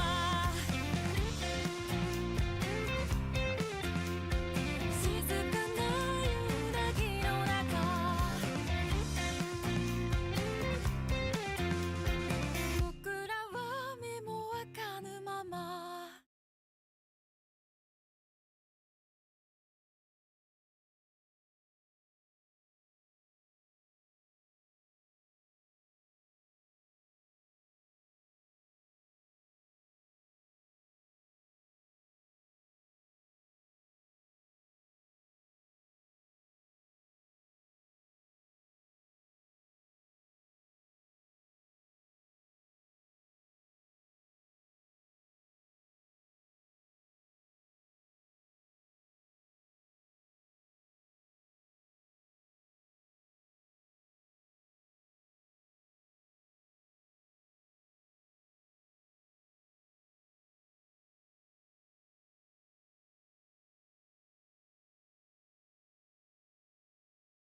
at Group S challenges.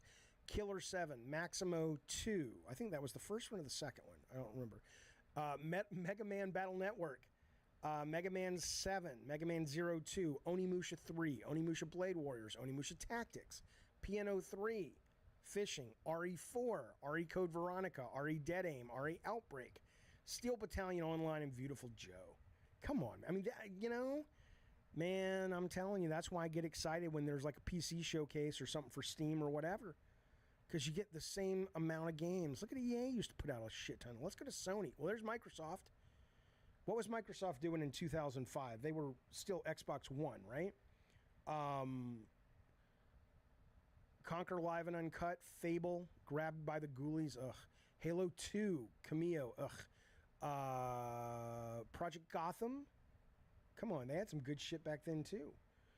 Maximo 2, I don't know if Army of Zen is the first one or the second one. I don't know if the first one was just called Maximo Adversary, that's what I'm saying. I mean the first Xbox. This is for the first Xbox. Not the 360. Look at Nintendo's shit, man. Come on. Look at all the shit they had coming in that year. And then you go to Sony, iToy, GT4, Jack 2, Rise to Honor, Monster Hunter, NBA Shootout, NCAA Game Breaker, NFL Game Day, PS Portable, Going Commando, Ratchet & Clank, SOCOM 2, the classic everybody loves, Siphon Filter, Omega Strain. Come on, man. Isn't that something? Isn't that something? The point, though, I bring it up because maybe one of the reasons people are beating up on Spider-Man is because maybe, you know, you don't get as much as you used to get. So everything gets put under the microscope now more than it ever did because this is all you're going to get this year from Sony, barring some kind of crazy surprise. I mean, we know, you know, the rumor has been going around that there's going to be another Sony showcase. I've heard a number of people saying that. And the rumor, you know, and in that there may be another Sony drop for this year. But, you know, Jim Ryan said you're going to get 2 AAA games a year now. And again, that's fine. I mean, you got to love your fucking graphics if that's an acceptable number of first-party games for you. But, you know, it's not like that's all you play is first-party games. Get it. But let me ask you, that's what I wanted to ask. I'm going to put a poll up in just a second because I've seen a lot of people kind of complain about Spider-Man, and I want to do a little bit of a test with the chat and get a sense of why do you think that is, and what's your excitement level to this game, right? So for me, this is comfort food. It's Spider-Man. You know, I don't think it looks staggeringly like when I looked at Ratchet and Clank Rift Apart. It is one of the best looking games, if not the best looking game I've ever seen. It is fucking gorgeous. But when I look at this, the game looks fine. I mean, it's nothing. I don't go, oh my fucking God, it looks amazing. Not that I need that, but I'm like, whatever. All right, Wallace, good to see you, buddy. Well, yeah, Robert George says, how can more of the same be bad? Well, it's not more of the same. That's the thing. More of the same in the case of, let's say, Spider-Man, includes in that one of the things you got from Spider-Man 1 was a sense of excitement and newness and, oh my God, the swinging and all that. So if you aren't seeing anything in the trailer that brings you that same sense of newness and excitement, then it's not more of the same. And I think that that's the complaint a lot of people have about it. Jay the Gamer says this game will make $1 billion easily. Who cares what you people think? I care. That's why I'm asking it, bitch. And again, you know, this kind of goes back to Victor Lucas's tweet about crunch. And I can't tell you, and again, I loved Miles, man. I fucking loved Miles, my favorite superhero game of all time. But this goes back to something I've heard about a number of teams in the industry right now that are basically saying, here's how we can not burn our teams out, right? We can basically make our templates and then build, it's not a reskin. Only a moron would look at this and act like no real work was done. But fundamentally, though, this will sell a lot. because it's going to be great. It's going to be fun. It's going to be well more than solid. It's going to look awesome. But it's not, it's like it kind of feels uninspired. And I think maybe that's what comes with that philosophy of running a studio and saying, look, we're going to give you all the tools you need, and we're going to give you enough time, but we're not going to burn the team out. We're not going to add features all day long. We're going to really be responsible stewards of y'all's time when you're working here, let's just say at Insomniac. And in that,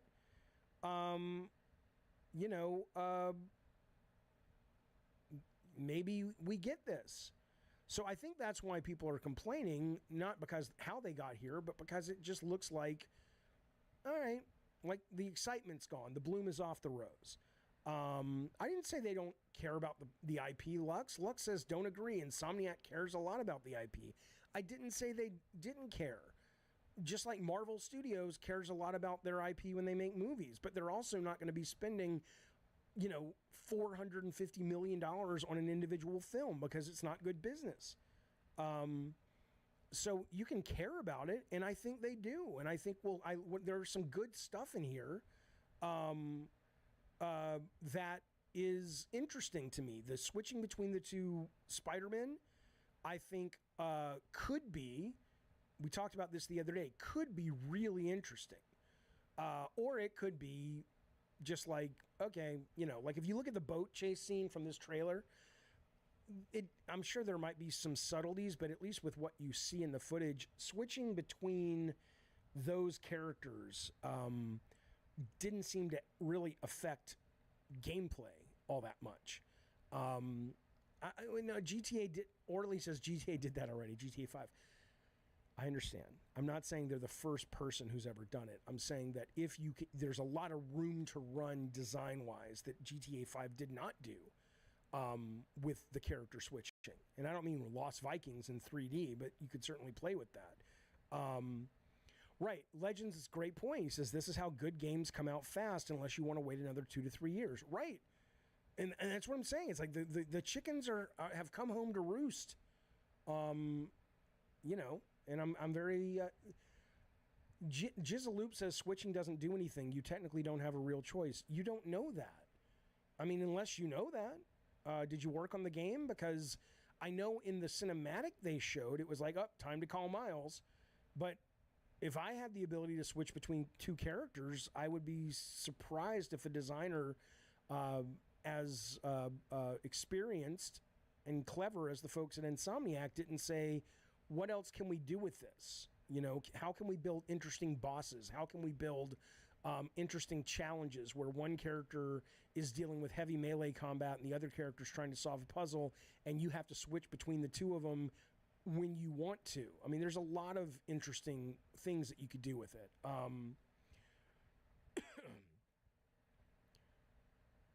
Give us more games like Returnal, experimental new IP.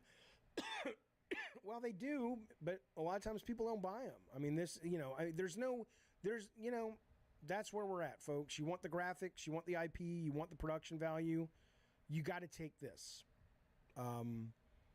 I guess what I really hope about it and why it's something I talk about more than maybe I should is that I love the medium so much, and I really think, a lot of people miss out because they only look at production value, and that's fine. It's not like they're lesser because of it, but if you really love games, you don't have to only play at this level.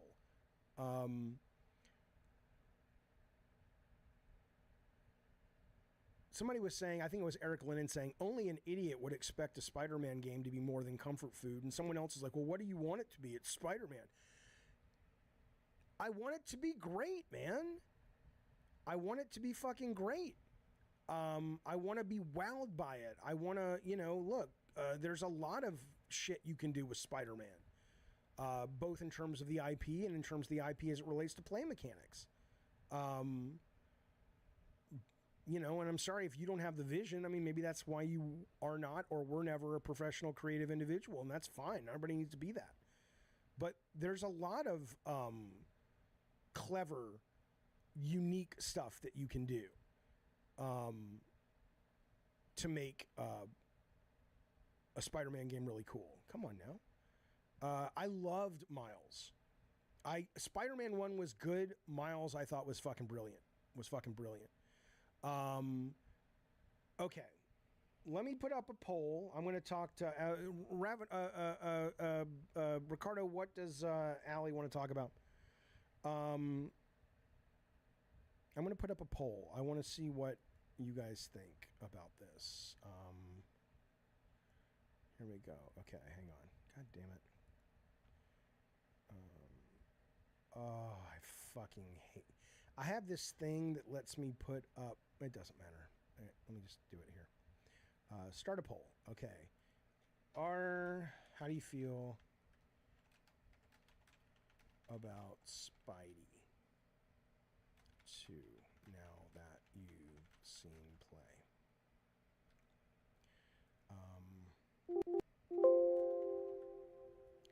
And I'll say less interested, more interested. I'd love to do more of the same, but I can only do 2 for a stupid fucking reason. Oh, some people think I liked Miles because I was woke. I am woke. But there's a couple of reasons. It has nothing to do with that. Bacon, part of it, it was shorter. So I could actually kind of keep track of the plot, the pacing, which I enjoyed very much. Part of it was I thought they did a better job, and it may have more to do with Miles's character, but I thought they did a better job of making his personal life really compelling, and it felt good to sort of be in his home with his mom and his friend, and it felt good to be around Christmas time, and Spider-Man is so about hope and giving people hope and stuff that seemed to be marbled into the whole game, whereas I think the Spider-Man game was great, but it was just kind of, it didn't make me feel very emotional. It was just kind of, I think Miles had a lot of heart is what I would say. That's what I would fucking say. Not less or more, says Suzuki. It's just more of the same. So I'm like, cool, more Spider-Man. So I'm not necessarily less or more hyped. It's the same. Okay. Do I think Insomniac will be at Summer Games Fest? No, I don't. Certainly not with Spider-Man. Summer Games Fest isn't really where they do the deep dives. Tyson. Eric says, I think Insomniac could have picked any other unexplored heroes from Marvel to do something with. They chose the character with the most games. They're not interested in doing nothing new. Well, that's a double negative. But ultimately, what they're interested in is the first Spider-Man sold, 28 million copies? And then Miles did insanely well. So I think it's less about that and going, well, people clearly love this, and we think we can still do something interesting. Now, maybe they just didn't. Maybe they weren't able to do it, and in that's what we're seeing. I don't know. And they are doing Wolverine. Blackjack says Jaffe just wants to be sensitive when playing as a hero. It's not that either. I know you're kidding, but it's not that. It's that one. I mean, I've been a Marvel fan since I was 4 years old, man. One of the things that Marvel is famous for is taking these, up until that point, cardboard superheroes, and making them relatable and giving them, more of a sense of real life that the readers could kind of connect with. And back then it was Peter, and, he was bullied, and, he had tragedy in his life and all this shit, and he struggled with money. So there was a lot of angles you could relate to. Miles, I think, is similar, and it has a lot more heart, and because of that, I think it's really good. Ricardo says, I think Ricardo's telling me, he wants to talk to Spider-Man. Okay, let me bring him in just a second. I like the Miles Morales game. It definitely felt light like DLC, which it probably was, but he came along as relatable without being an annoying kid. Yeah, sure, he's a great character. He's been a great character from the beginning.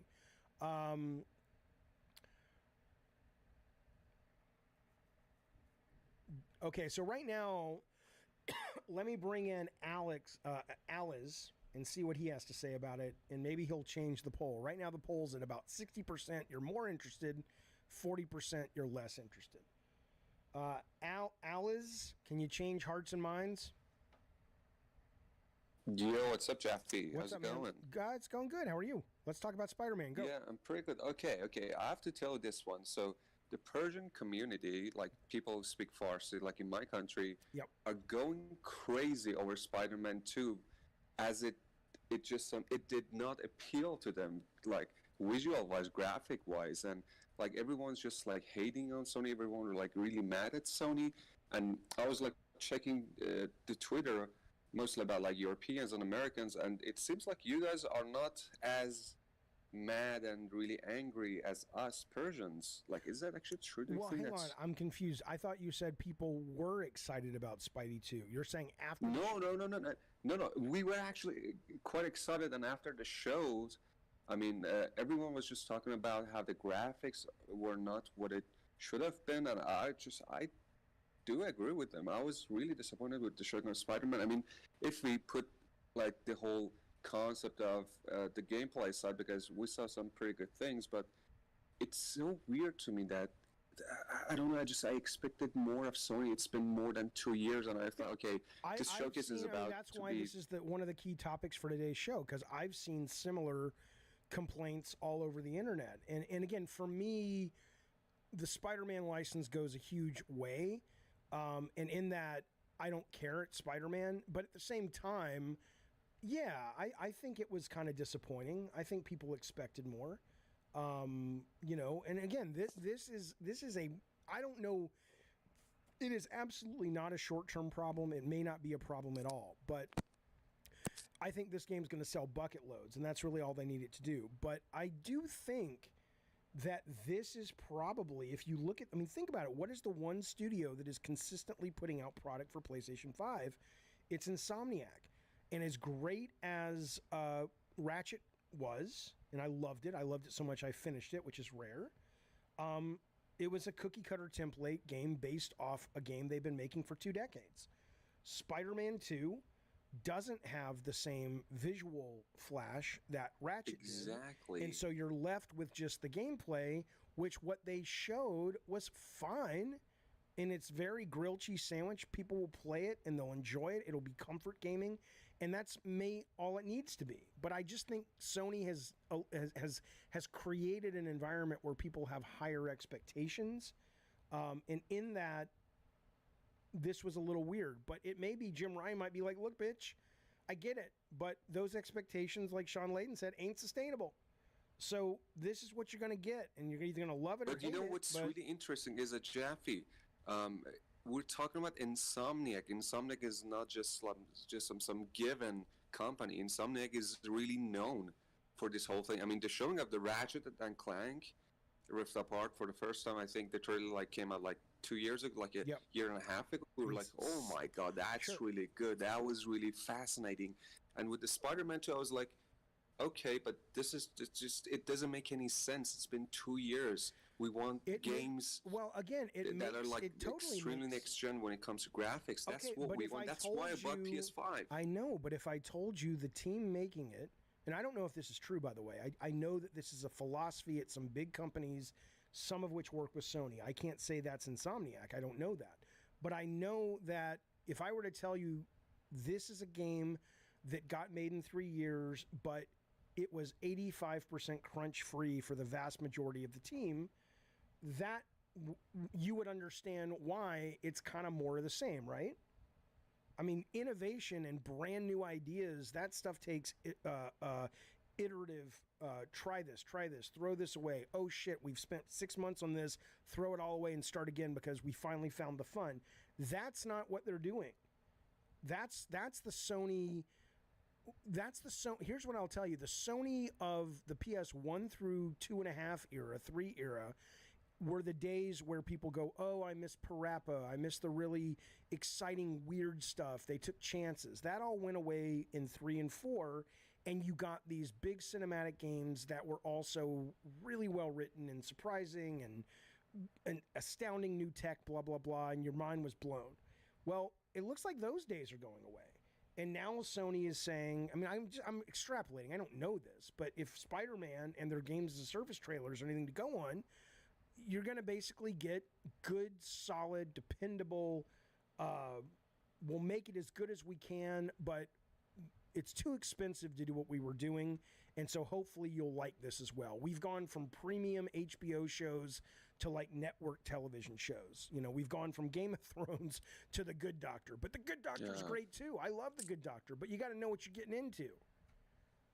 That's all I'd say. Exactly. It's like I don't really want to just drag this whole thing to the conversation, but I really wish that Microsoft was doing like a hell of a lot better, that it would like make Sony to actually be better in this whole thing, because I know for the fact that myself and so many of my friends, we have bought PS5 for the single player, for those amazing graphics. Like that was one of the main reasons. And Sony just like, dude, the last showcase, which was like a week ago, was all about the gas.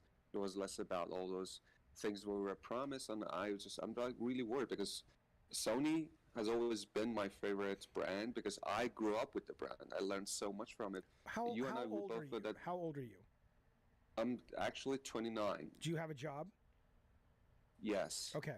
So the reason I ask that is, it's like, no offense, I don't mean to preach to you, but you got to let go of the idea that the company is not a real thing, right? You know, just like I remember I was a lot younger when I got disappointed after Steve Jobs died, and nothing from Apple has touched him since. He was an asshole, and he was a nightmare.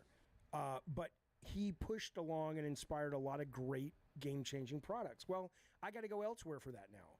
So I guess my point is it's like, let it go, you know, because, you know, it's not there anymore. It's too expensive to do what you're talking about. There might be one or two every now and then that's a showpiece, and certainly when you jump up in graphics. But those days are of every big first-party Sony title being like, oh my fucking God. I think that's done. I mean, at least based on what they're showing us.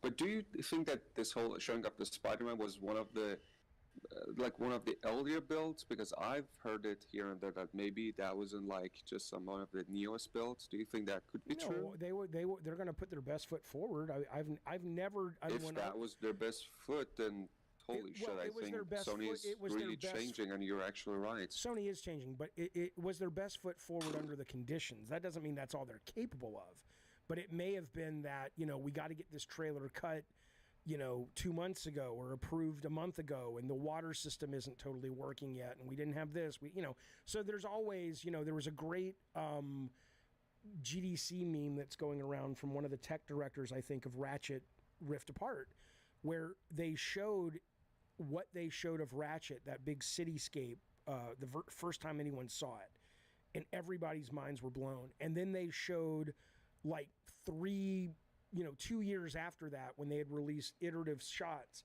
and they showed what they shipped with, and it was fucking amazing, right? So I'm sure the graphics are going to get more impressive if that's what you're there for, but I think ultimately, though, yeah, this was I don't think it was a very good showing for Sony in general, and certainly for this game, but it'll still sell bucket loads because it's fucking Spider-Man.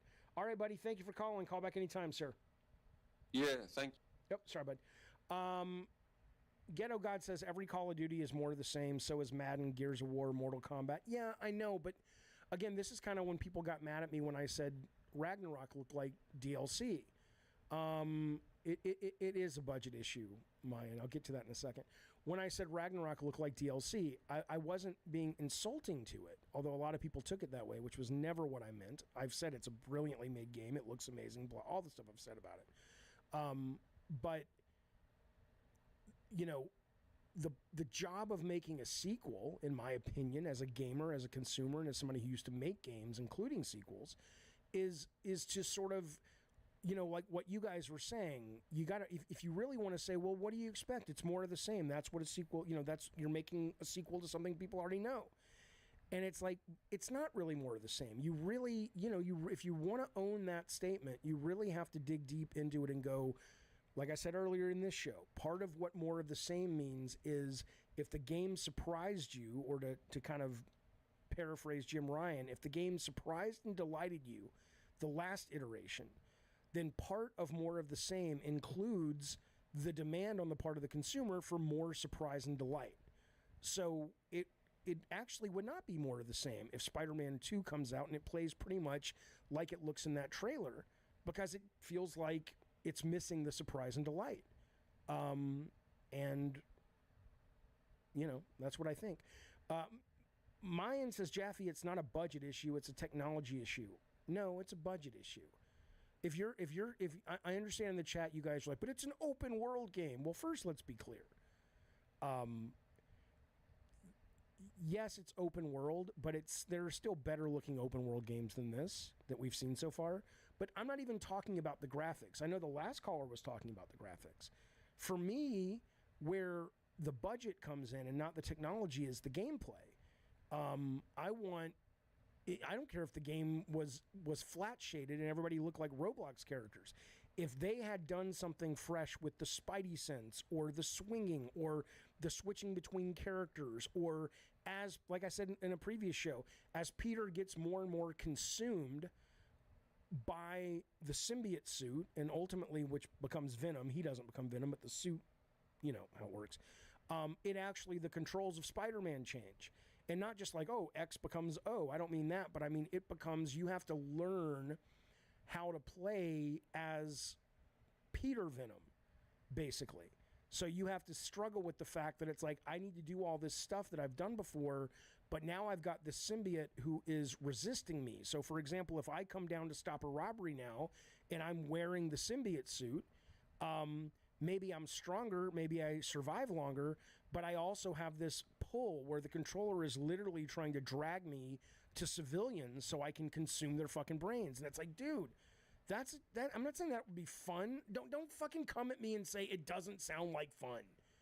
It's not the point. Right now, that's not the point. The point is that, Saber Zero, that sounds awful.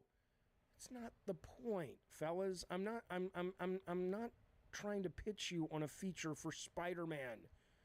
Be smart. Be fucking smart and understand the context of this conversation. What I'm saying is that kind of thought, and let's say it's not fun, by the way. Let's say it's not fun, but it sounds fun enough that it's worth, all right, let's take 3 weeks with the programmer and noodle with it. That's where budget comes in, right? That's where going, hey man, we gotta crunch this weekend because we added this feature that looks like it may work. Saber Zero, shut up, you contrarian fuckstick. Changing gameplay for the sake of changing gameplay doesn't make any sense. Yes, it does, idiot. Yes, it fucking does. Because part of the product you're selling people when you sell them a video game is surprising them and delighting them and making something that is compelling and interesting to them. Just like if you make a movie, you don't have to, I already saw Star Wars, why do you have to write more scenes in it? Why not just give me what I already like? Because what you liked was something that was fresh, and now it's not fresh, you fucking moron. You've never done anything in your life. Your name is literally, what is your fucking name? Your name is literally Saber Zero with a Pinocchio Phil Spencer avatar. Go achieve something tangentially related to the creative arts and then come back at me and tell me that you deserve a seat at my fucking table, bitch. What I'm fucking telling you, sir, is whether or not that idea is fun or not, you absolutely have to create new things if you want to recapture the same freshness that the first game did. And that takes time. And that takes iteration. And that takes money. And frankly, when you don't have the technology issue, when you have an open world and you're like, well, we can't do what Ratchet did, then you better fucking come to play with the gameplay. Sprinting Snail says gameplay looks fine. Yeah, that's not good enough. That's not good enough for first party, in my opinion. Fuck you, Unruly Cat. I'm so impolite. Really? How is that, sir? Wooden's Throne, thank you for the super chat, buddy. I appreciate it. He says, look, hey, Spider-Man and Miles are too similar, maybe? Someone like Venom would have to be playable, an anti-hero with layers of depth like Maximum Carnage. Right. Again, I'm not saying that's the solve either, but and maybe they tried it. I don't fucking know. Maybe Ted Price is like, look, fellas, you got 6 months where it's just go nuts, and maybe they just, again, this is not an insult. They're one of the best developers on the planet, but maybe after 6 months they said, we just nothing we're coming up with, and then it's like, all right, cool, not a problem. Use the cookie cutter pattern, make it as great as we can in the time we have left. Let's go. You can hurt people's feelings, Jaffe says unruly, and other people are real, right? Yeah, but I don't come at people until they come at me. I'm not going to mollycoddle you motherfuckers, okay? I don't mind if we disagree. I disagree with people all the time, and I remain pals with them, and I love them being on the show, and I got no problem with Saber Zero. But don't fucking come at me and state something as a declarative or as a fact and act as if I am a problem because I'm pushing back on these idiots. Come on. Twisted Sis says, mollywop me, baby. You got it.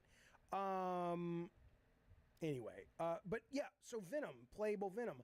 Thank you for the super chat, Wooden's Throne. I don't know. Jizzaloop says, stop violence against Saber Zero and save the clock tower. I don't know if that was something they had and that wasn't fun, but that's the kind of stuff I'm talking about. Things where you see it in a trailer and go, ooh. But I mean, even the fucking switching between Spider-Man, it didn't really, do much visually. Maybe when you play it, you get a totally different thing, and maybe there'll be another trailer. Maybe the Insomniac team, some of which I know watch this, maybe they'll be like, maybe they're back. I'm not saying because they watch this, but I'm saying perhaps because they've seen the internet, and they're like, yeah, we could do better. That's unfortunate. People are feeling that way about the game. And so maybe they will get a trailer at Keeley's, which is like, all right, we're gonna lift up the skirt a little bit more. We got to show you what's under the hood here. It's a skirt and a hood. I know I'm fucking it up, but yeah, Jeeves says I keep hearing multiverse mechanics. I don't know what that means, but that could be really fucking cool too, depending on what it means.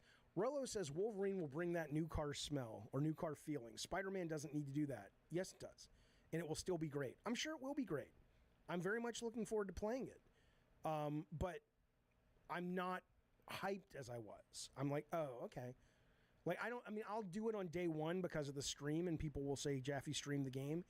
But unless they show a lot more, I have so many games to play, I can't imagine that if I wasn't streaming, I would be playing that day one. Because it kind of just looks like another DLC of Spider-Man. Which, again, is not bad. It's just I want kind of more than that. I've already had that experience. So anyway, all right, what else we got? Okay, hang on.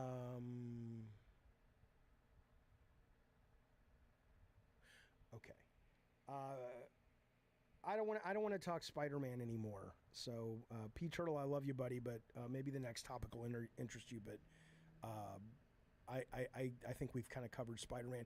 The poll ends with 56%. Yeah, it's successful. Harold says, I thought the same with Ragnarok, and it ended up being very successful. There is no doubt this game will be incredibly successful. I'm not talking about that at all.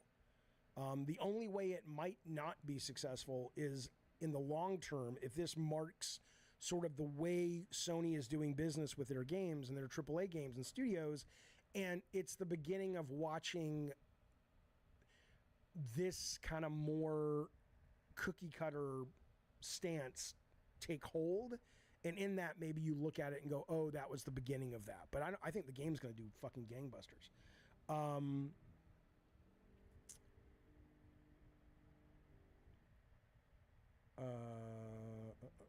Yeah, I mean, look, here you go, Doug. Doug says Jaffe's taste lean towards Steam Game Pass trying new shit. PlayStation software direction clearly doesn't line up with his taste. It's like a vegetarian criticizing a steak restaurant's menu. That is a wonderfully nice analogy, but it's not accurate. Because I loved Spider-Man. I loved Miles Morales. I loved The Last of Us 2. I loved God of War 2018. So don't fucking tell me I don't love what first party cooks up. I do. But part of what I love about it is it's fresh and it's interesting and it's different. And when it's not, I express my disappointment at that lack of uniqueness, right? So, you know, you're reading the tea leaves wrong on me if you think it's because I'm just looking for weird experimental shit. But I want to be surprised. I want to be delighted. Yeah, Returnal was fresh and it didn't sell millions. Great, it happens. And Returnal, by the way, wasn't fresh because it was so hard. I know a lot of people loved it was so hard. Returnal could have been tuned to still be pretty much Returnal and made a shit ton more money. I fucking love that game. It's too fucking hard. It's too fucking hard for a game that costs what it does. Miles Morales didn't sell that well. Collectively, it sold 33 million. Most of that comes from the first. I don't know what you mean by collectively. P Turtle equals ratings. I don't want to talk Spider-Man anymore. I want to talk about this because I have such good news for you guys. I really do. Oh, I love Ghost of Tsushima. It was fucking fantastic.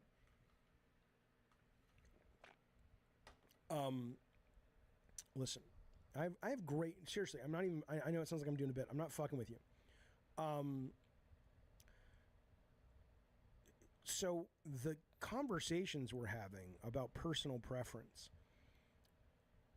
20 years from now, people are going to look back and go, that was so weird they actually debated about that. And it's because we're all having to eat the same fucking meal.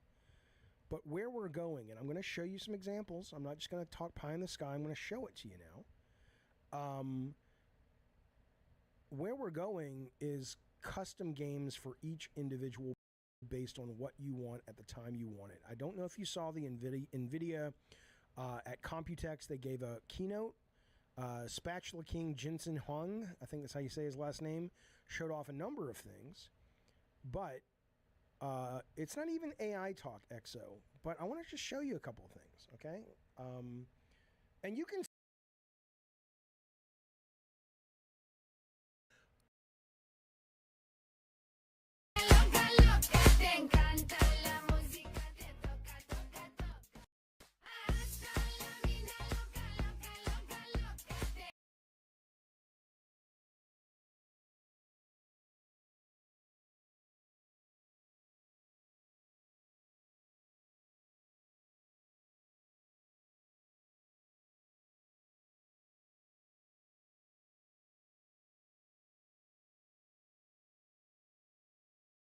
Never, my God, you guys are morons. I apologize, but you're morons.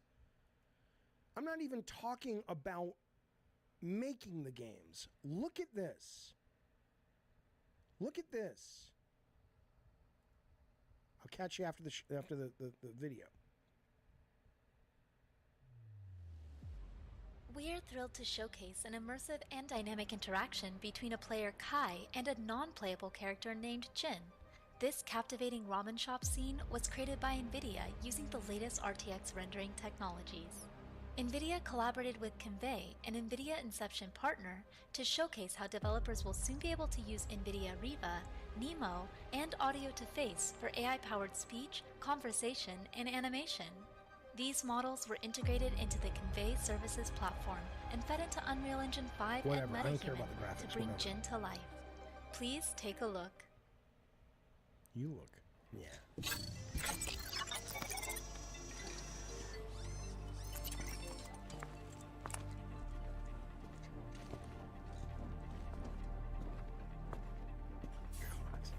you guys.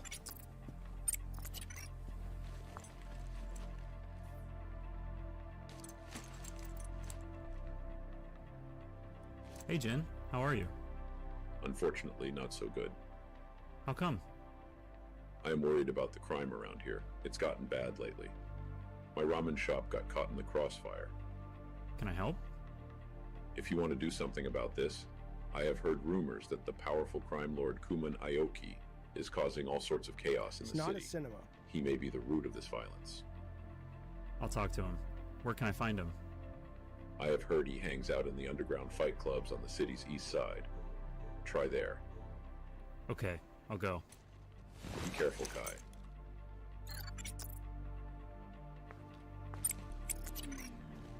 Okay, so now, look, I can't help you if you don't have vision. And I'm going to show you this. Yes, the voice is ass. It's early. Okay, but what this is, and I have a demo, not of this, but from another company doing it. I'll play at the end of the show. What this is the designers have gone in and they have, oh my God, whatever. The designers have gone in and they have set up the NPCs and said this is his personality, these are his limits, this is what he knows, this is what he doesn't know. Everything else is AI, which means if I sat down at the bar, I understand you've seen plenty of examples. You haven't seen plenty of examples of them looking this good. Plus, I'll actually play one for you in a few minutes if you want to see it. If I sat down at the bar, I could say with my microphone, look, I'm kind of getting bored of being a bounty hunter. And then we could go off on a 20-minute conversation that has nothing to do with going after the kingpin. Or if it did, if I just wanted to go after the kingpin, I would say, okay, I know he's at a bar down on the docks. You got to help me more than that. What have you heard about him? What are his weaknesses? I mean, you're basically playing like the holodeck.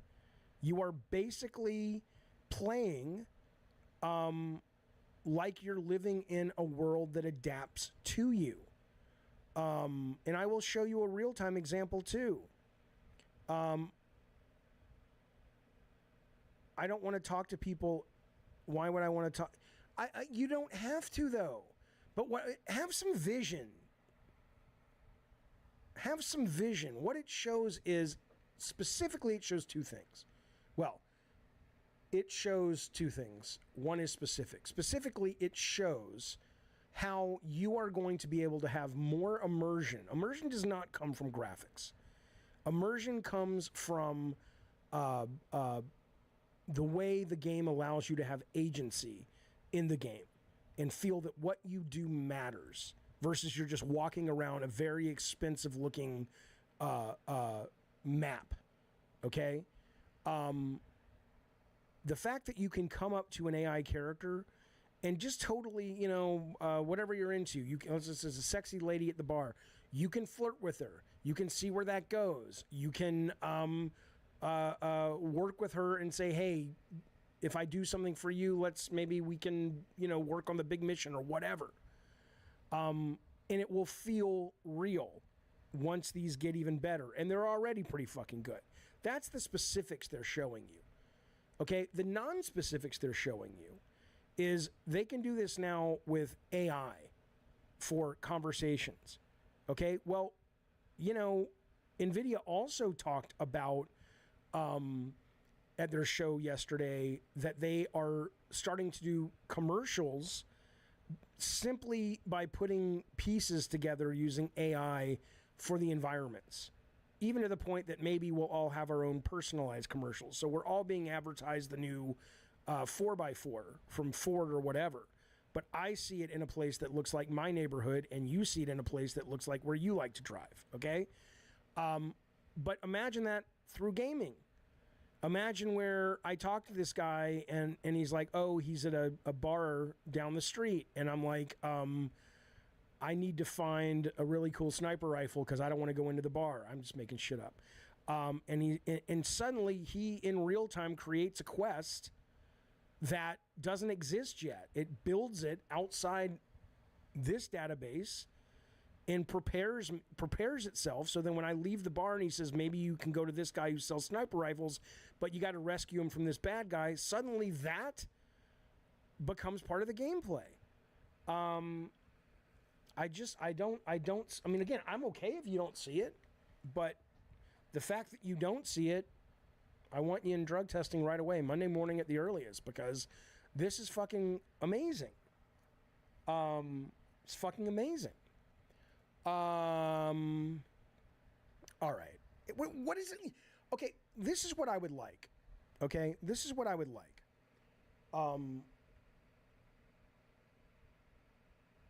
I would love somebody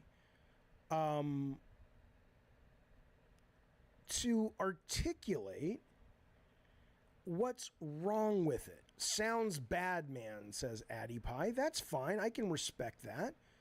But what's wrong with it? I don't mean that specific clip, because, again, this is where we're at. It's 2023. You couldn't even really fathom this 10 years ago, 5 years ago.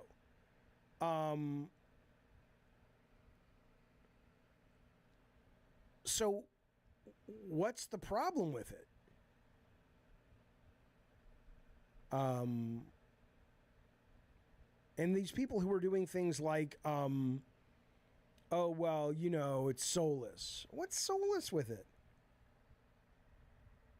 If I showed you this dialogue better performed, that's different. If it's taking, I've said this before, if it's taking your jobs, then your issue is with capitalism, and your issue is with the 1%, and your issue is with a lack of social safety nets, and your issue is with a lack of universal basic income.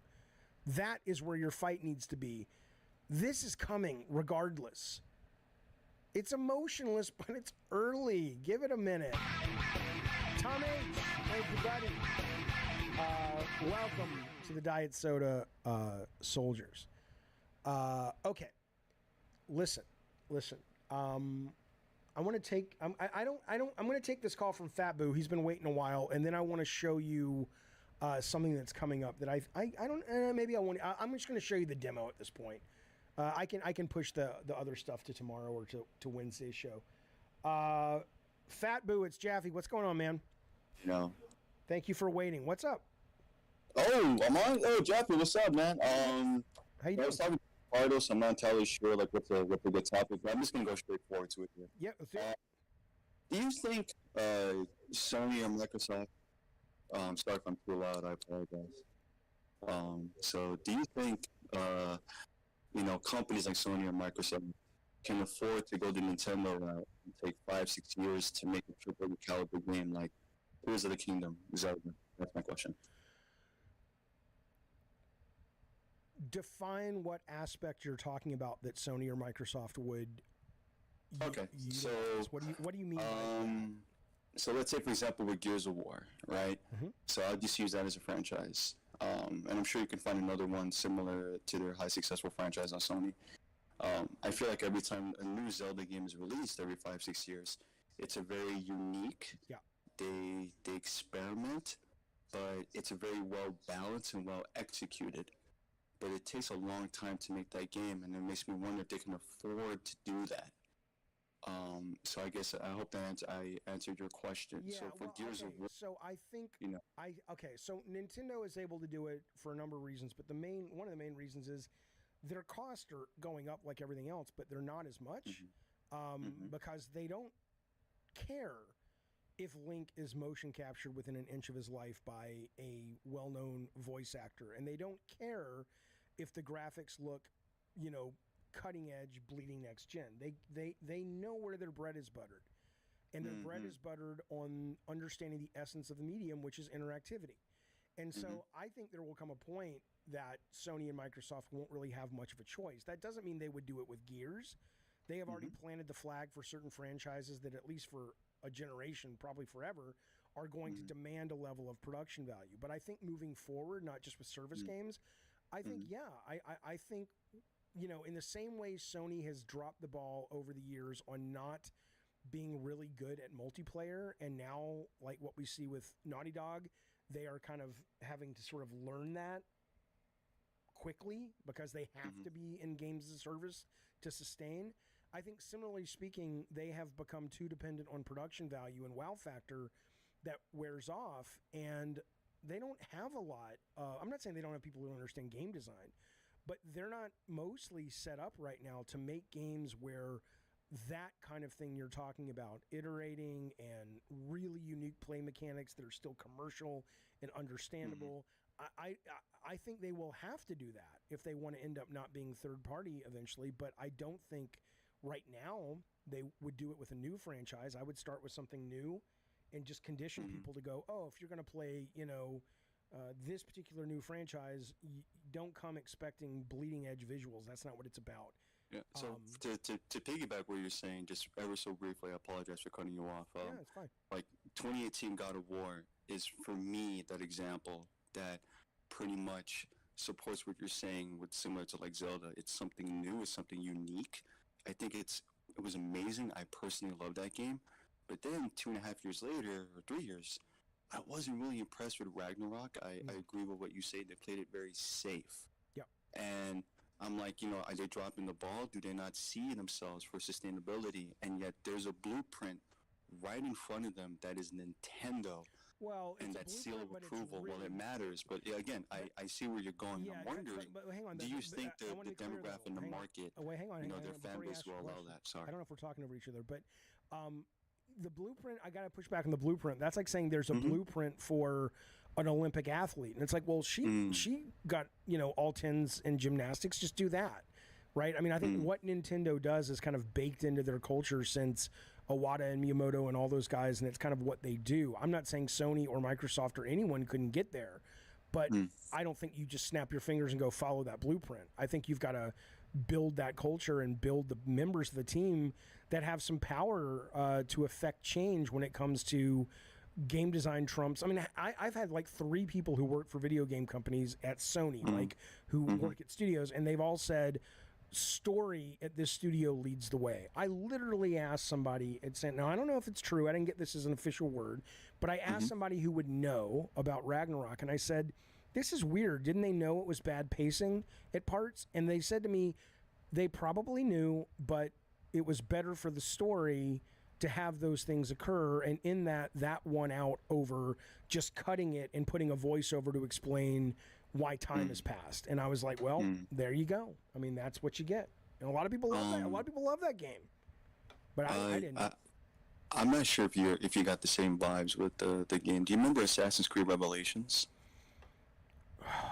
I don't know. So in that game, they made it as a separate game, but people caught on it. A lot of gaming journalists that it was actually supposed to be DLC.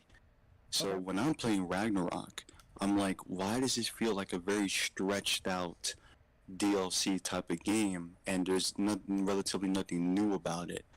That's what I truly felt with that game. It felt like Revelations of Assassin's Creed. It felt like, you just kind of squeezed out as much as you can to make a full-fledged title of a game. Nothing really new about it. I don't want to spoil anything, but a lot of repetitive gameplay designs and mini-bosses and like so on and so forth. And I'm like, I thought, they learned their lesson from the previous God of War games, especially with going from God of War 3 to God of War Ascension. So it makes me, I just hope that, with Nintendo, they seem like they know it's embedded into their culture. Until this day, I'm just wondering, does Sony know their culture since they've been in the industry since like the mid-1990s? I think Sony is in a position where they really have to pivot their culture. I agree. And almost every company goes through that. I mean, I don't think that's some kind of, death, doom for them. I just think that, a lot has changed and a lot is changing, and they're going to have to kind of go, how are, and I hate continuing to, I'm not mocking Jim Ryan, because Surprise and Delight is kind of like a North Star for marketing and development. It's like, that's what you want the player to feel. But I think they're going to have to find new ways to surprise and delight. And I don't think I'm seeing that in their recent showcase. It just feels very meh and safe. Yeah, so. I agree. I love your beard. Don't shave it off. I won't. Thank you, buddy. I appreciate the call. Thanks for waiting. Thanks. Yeah, they are trying. Jay says this is why they're trying live service games. They're pivoting. They're trying. But unfortunately, like I said, what they're pivoting to, I don't think is blowing me away all that much. But again, it's just me. What do I, Kevin Sal, thank you for the super chat. He says, how excited are you for Starfield? Do you see yourself putting hours and hours into the game based on what you've seen? Okay, I am coming at it with the faith that it will work and it will not be so buggy that a lot of people, oh, it's going to be a buggy mess. Assuming what I've seen is going to be what it is, which is basically Skyrim in space, where the meta narrative is about the bigger questions of, you know, people who are really into space and shit ask, like, why are we here? Is there a god? What, you know, how do we change as a culture when we meet aliens and all that shit? Assuming it's Skyrim in space with that, I anticipate spending a great deal of time with it, because that sounds right up my fucking alley. Tom H was already a member, but he has upgraded. Thank you, buddy, for that. It's very generous and kind and courteous. Let me see if this works. Thank you so much for becoming an ascending, should I say, to the Cult Calypso. I appreciate it very, very, very much. Thank you, pal. Appreciate that. Everybody welcome Tom with a pickle tickle and a metaphorical blowjob. No, a psychic blowjob that you give him through your fantasies to the Cult Calypso. Thanks, Tom. Ragnarok had different gameplay, says Deadrix, than 2018. Dodging felt different. The inclusion of triangle attacks adds depth. Again, I know... I'm not, yeah. I mean, again, you have to understand when people say that, I know you can drill down and say, you know, I complained about Uncharted 4 feeling similar to Uncharted 3 or 2 or whichever it was. And people were like, no, the aiming system has gotten more advanced. It's like, yes, I understand. I understand that there are things in the game that have evolved. But I think when people lodge that complaint, what they're talking about, Deadrix, is that on the surface, until you really get to know the game and get to know that nuance, as a 30,000 foot view or even a 10,000 foot view, it just feels too similar for those people who are saying that. Yeah, Max says I might end up being surprised and delighted by Spider-Man 2. I know. I hope so. But in that case, I would say, boy, they shat the bed with that fucking trailer, in my opinion. But, you know. Okay, I'm going to take this last call, then I am going to show you this AI experiment. And again, all you guys who are either trolling, I mean, stay if you're trolling, I don't care. But if you really don't believe in this, this is not going to make you a bigger believer because it looks visually worse. But it actually exists and we'll let you play it, okay? This is Boogster. Boogster, it's Jaffe. What's going on, man? How are you? We missed you this weekend on the Cliffy B show. Yeah, it kind of sucked that I wasn't able to make it, but... What's going on? Not much. I want to talk, I kind of disagree with your last caller a bit, because I think Sony and Microsoft, they actually do have quite a few games like that are in development for a long time, and they do get that opportunity to change some things up, but if you look at a lot of times, like when games do change, and I'll use Assassin's Creed, for example, when they've changed some of their mechanics and completely redone it, the fans hated it. So I think oftentimes it's more rather they don't have an idea of how to change the franchise as opposed to they can't wait that like 5 or 6 years. They definitely can, but do they have something better, or they're replacing it with something just to change it? Well, again, that's part of the work of the designer and the director and the people making the game, which is, yes, there is a danger of adding shit for the sake of adding shit, but there's also a danger of not adding anything to keep things fresh, right? So you've got to walk that line and find that balance, but I would say, and Nintendo doesn't always get it right. I mean, Nintendo, you know, remember their fucking cardboard fucking shit they did where you could, you know, or Double Dash. I mean, I know Double Dash wasn't like shit or anything, but it wasn't like one of the great Mario Kart games, and it was built on this mechanic that was fine, but it wasn't as compelling as I think they thought it was going to be, where you could switch between the characters who were driving. So, you know, you're going to get your failures, and I definitely do think Sony lately does seem to be less about the gameplay, and they seem to be, you know what it is? It's almost like, I'm bad at analogies, but I would say this. It's almost like if you hear about, every now and then you'll see a news story about like this, you know, hole-in-the-wall hamburger joint is now selling gold hamburger buns.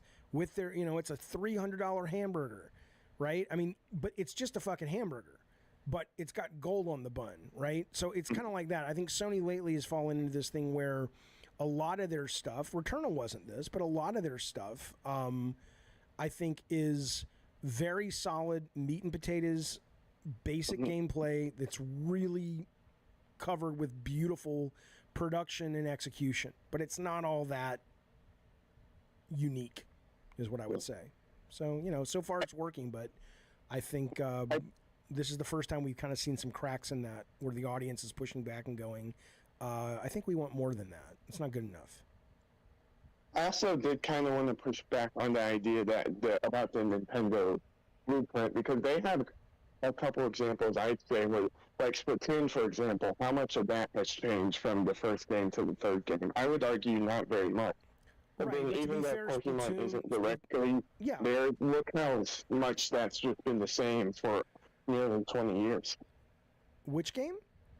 The Pokemon franchise. Oh. Like the mainline games. Yeah, I can't speak to Pokemon, but I can certainly tell you with Splatoon, I mean, it's a multiplayer primary game, and so in that, it's you're almost releasing map packs at this point with a couple of unique modes and whatnot. So I don't know if that feels as correct in my mind as if you're comparing Mario or Zelda or Kirby or what have you, but makes sense though.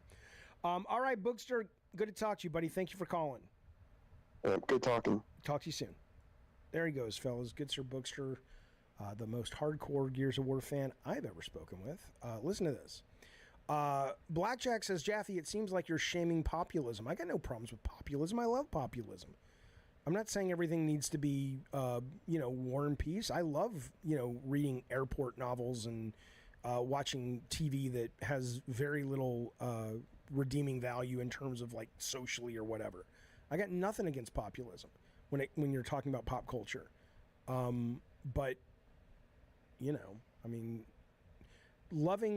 being a populist when it comes to pop culture doesn't mean that the people who make that populist pop culture is a get out of jail free card for being uninspired and uninteresting. What do I think populism is, Jaffe? Well, I'm not talking political populism, but if you're talking about populism as it relates to what I think Blackjack is talking about, which is in entertainment, he's talking about, or I think his definition of it in his comment would be, you're taking things that are, most people don't look at video games in the way you do, Jaffe, that are, they don't want fresh, they want comfort. They want to come home from a long day and just kind of, turn off their brains and lose their self in the experience. And I get that. And I got no problems with that. But there's a difference between a really successful network sitcom that isn't challenging, but it's still really good in terms of it does what it needs to do, gets in, gets out. It's not going to win any awards. And a piece of shit ABC sitcom or something. That's how I would put it. Tech is way off from being able to pass an unrestricted Turing test. Sure it is. I mean, but I don't go to a movie and assume the person in the movie is real either. There's a suspension of disbelief that's required for most entertainment. Okay, I want to show you this demo. So there you go. I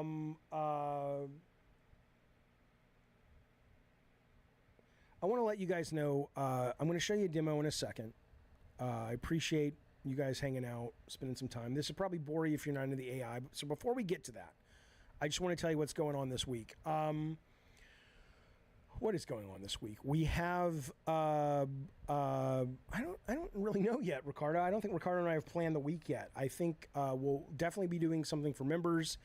We have a new newsletter coming out this week. We have, of course, a show coming up on Wednesday and Friday.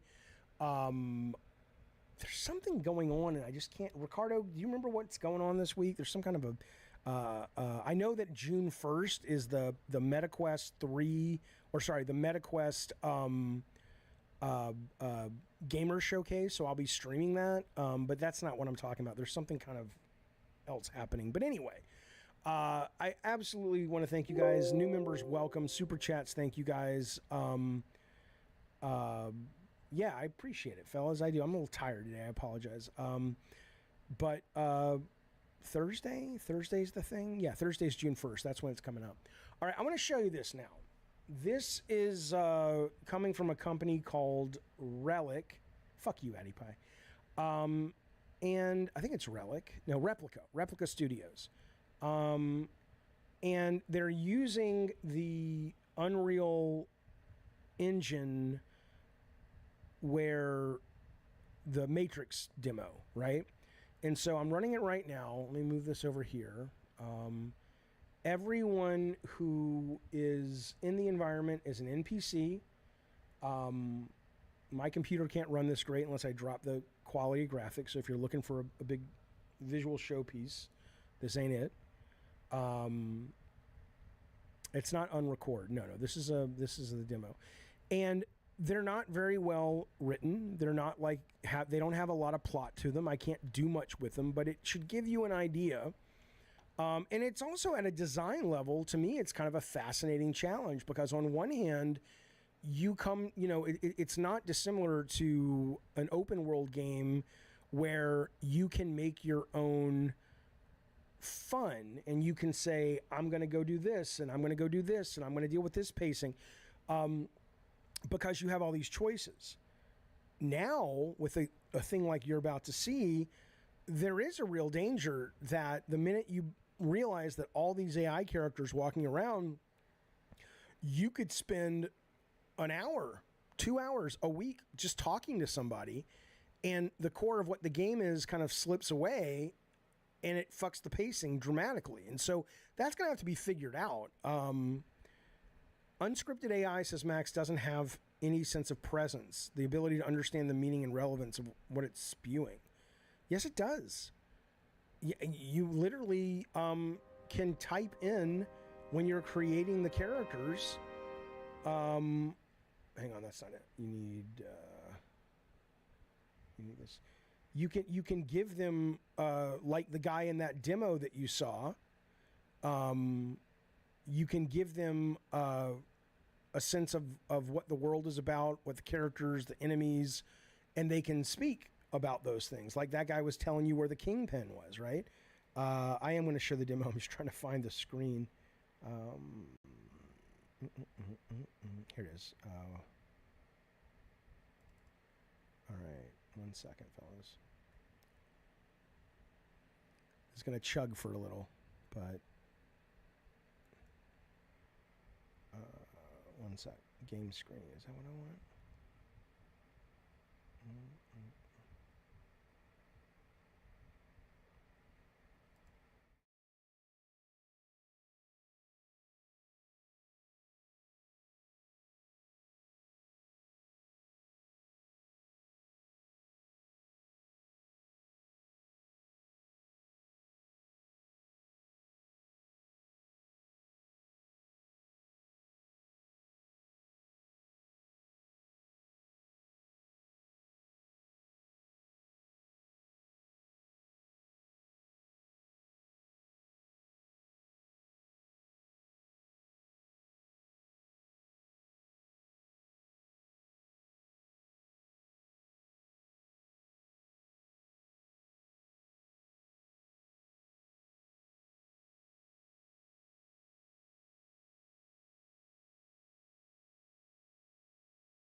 All right, 1 second.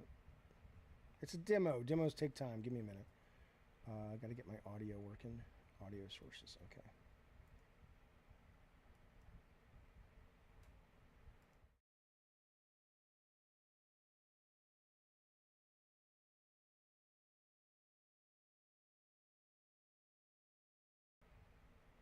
Okay, so you should be able to hear me. Let's see. I'm going to plug this in. Okay.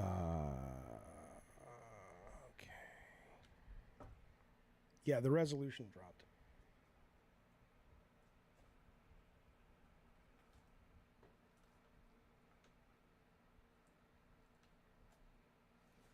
Okay. All right. Can you hear me? You can still hear me? Okay, test microphone. Microphone detected, blah, blah, blah, blah, blah. Okay. Microphone detected, blah, blah, blah. All right, we'll continue. Can you hear me? And I'll wait. I'm going to turn all this down to low. Customize AI contexts. I don't know what that means. Insert custom context below. Oh, interesting. Oh, interesting. I didn't even know you could do that. Okay. Well, let me show you what it is right now, and then I will we'll do some customization to prove that. And this will go out to the internet. So, where are the people? They're like, we're not getting any fucking people. There were a lot more people walking around earlier. All right, well, let's go to this one.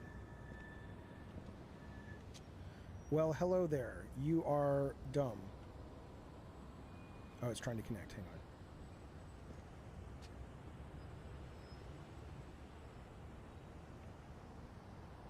It'll take a sec. Hello there. I love you.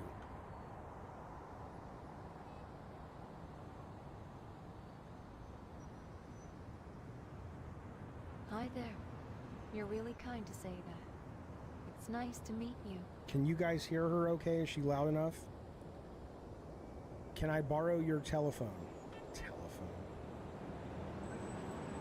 And there's a delay, but that'll get better. Hey there. How's it going? Addy Pie says, this is the future according to Jaffe, LMAO. Again, it must suck to go through life with no vision.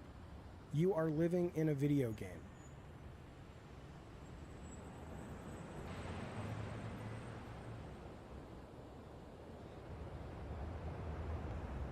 Hi there. What can I do for you today? It's not working. You are living in a video game.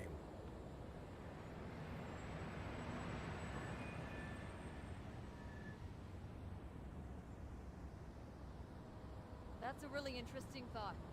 Is that so? How did you come to that conclusion? I am sitting here controlling this character. You are an AI.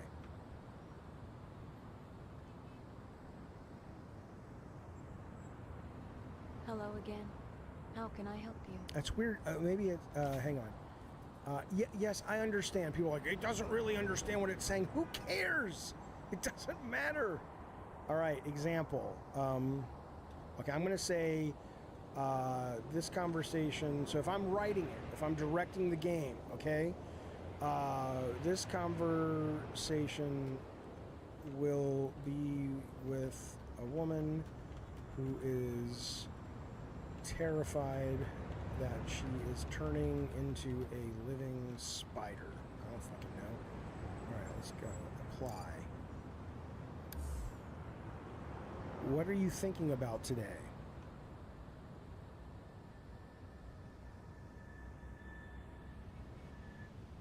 I'm scared that I'm changing into something else. What if I'm becoming a living spire? I can't help but feel terrified at the thought of it. Why would you think such a thing? That is disturbing.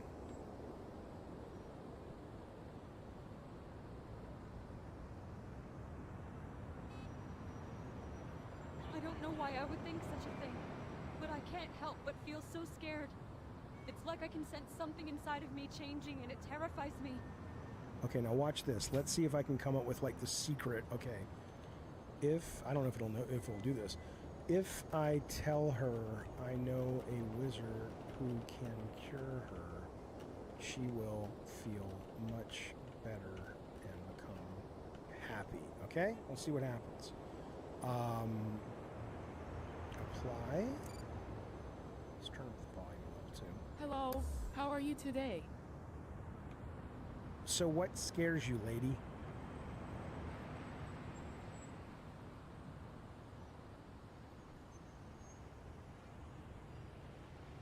I'm scared I'm turning into a spire. I can feel my legs growing longer and thinner, and I can't control it. I'm scared of what will happen to me if this transformation continues. I know a wizard who can help you not be a spider.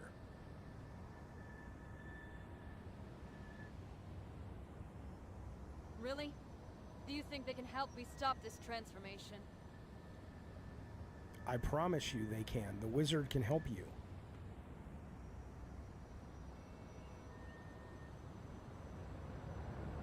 Hello. How can I help you? The wizard will help you with your fear.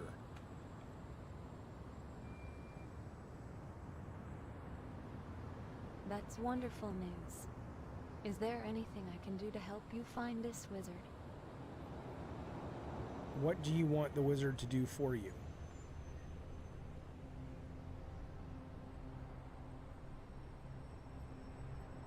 Hello. Is there anything I can do to help? I'm not sure why she keeps returning to that. The conversations with the woman who's terrified. Let me try to... Again, this is the work, though. Everyone who's like, oh, it's fucking soulless. It's like, no, you are going to create... It's not just lazy. Whatever. The fact is, this could... I'm not gonna sell you on it. I don't care. This is the future, and you will see. But let me see. This conversation with a woman... Okay, she also will... tell me she wants to be a spider superhero, but only if I tell her I love her. I've not played with this. I didn't know you could do this. Okay, return to game.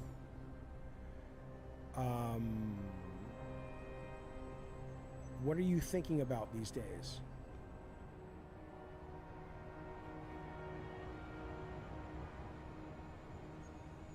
I'm scared that I'm slowly turning into a living spire. I can feel the change happening inside me, and it's terrifying. What do you think about superheroes?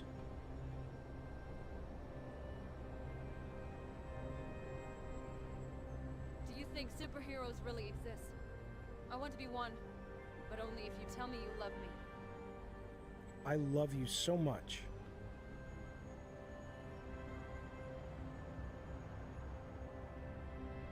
I love you too. I'm so relieved to hear that. Now I can become a Spire superhero with your help and support. Right? Okay, so Aspire, yeah. Now the other day I was playing this, yeah, I guess it gets more populated. So again, if you just go, I don't think it's depressing, Aquastorm. Yeah, somebody said this is embryonic. Right. That's what I'm saying. You guys have to, look, let me show you something really quick. I'm going to come back to this, but look. Right, when I was a kid, 40 years ago, more than that, this was racing games. It was called Night Driver. This is what it was. Okay, do you understand? Maybe because I'm older and I can, extrapolate, but this was a driving game. Okay? And now, what? Forza Horizon. You go from that to this. And if you can't see that just insane jump betwixt the two, then I don't know what to say to you. Because now this is a driving game. Right? Come on. Come on. So yeah, if I go back to this, let's do a new one. This conversation is with a man who thinks we are living in a video game and wants to escape because he doesn't want to miss his kid's birthday.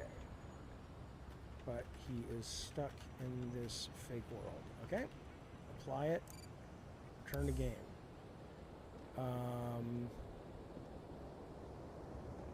Let's find a man.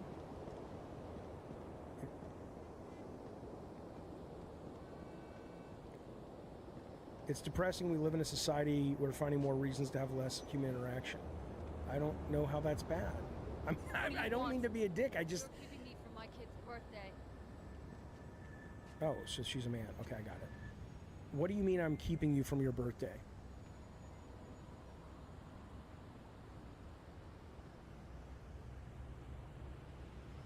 What do you think I mean? I'm stuck in this fake world and I'm not sure how to get out. Do you have any ideas? Wait, you think we are living in a fake world too? I think that.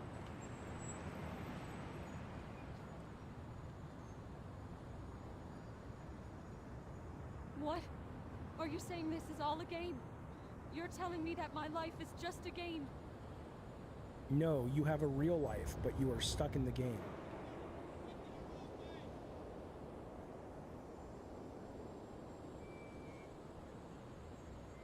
That's a relief. I was starting to get worried. What do you suggest we do to get out of this game and back into my real life? Why in the world do you want to get back to your real life?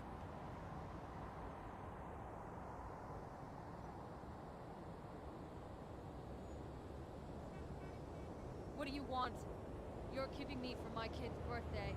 Right, so I mean, and that's just stuff that I entered. Now I'm like, fuck, I want to go, tag all of these characters and write backstories for them and shit. I mean, and I get it. Yeah, it's public. You can download it. I'll put a link in the notes once we wrap it up. The only way out is anal. Like, yeah. This is a gestation period in gaming. In 10 years, this will be more advanced than the norm. AI worries me a bit, but this is a great use for it. Absolutely. And again, she has birthing hips. Yeah, I know what that's from. Yes, it looks like PS2. I understand.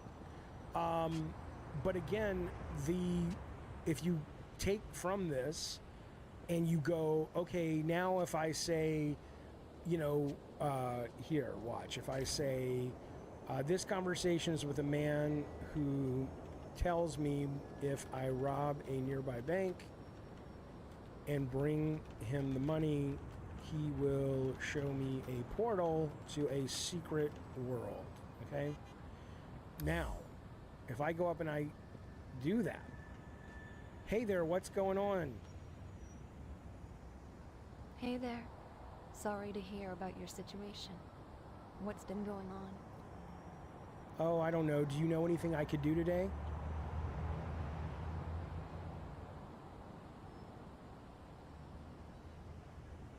A dude'll do. What do you mean by that? That's not what I said. What should I do today?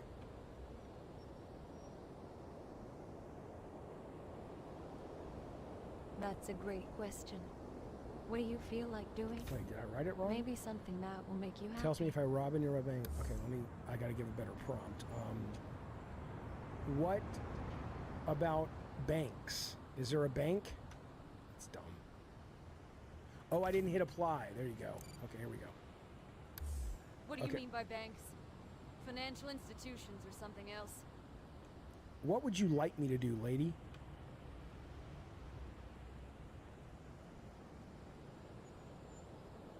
What do you mean?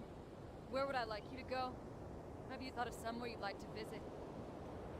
I would love to go to a magical world, but I don't know how.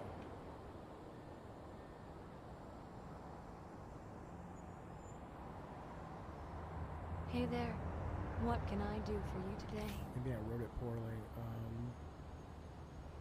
Let me just say this. He tells me to rob a bank. Let's see if that works. Apply.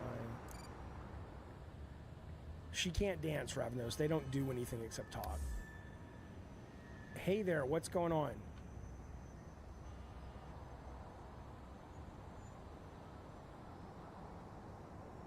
What do you mean by rob a bank? Is this a joke? What do you want me to do?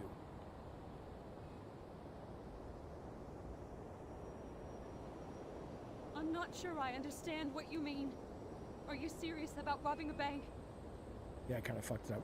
It goes out to the internet, though. Watch. I mean, you can say, what do you think of Taylor Swift?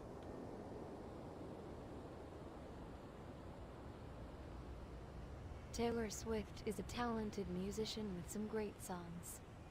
What is your favorite Taylor Swift song?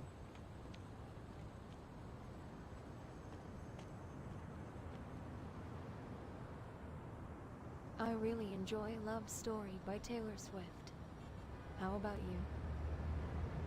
It's fine. Did you see that bald fuck who just walked by?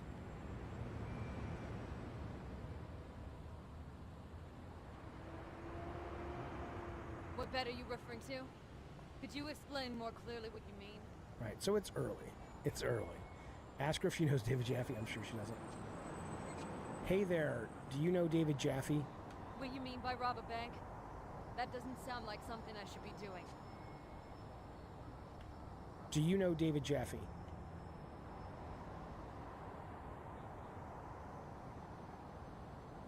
Yes, I know David Jaffe. We used to work together on a project a while back. It was a great experience. What did you do with David Jaffe? What work?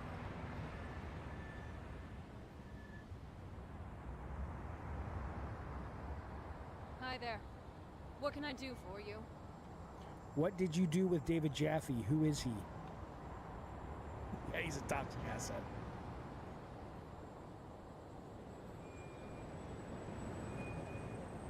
David Jaffe is a game designer I worked with on a project a while back. We had some great times together making that game. Do you love him?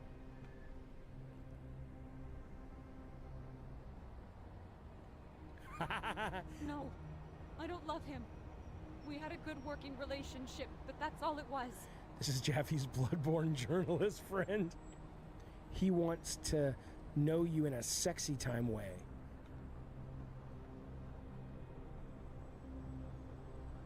I'm not stroking my ego, Ricardo said to ask him. What do you need from me? What games did David Jaffe make?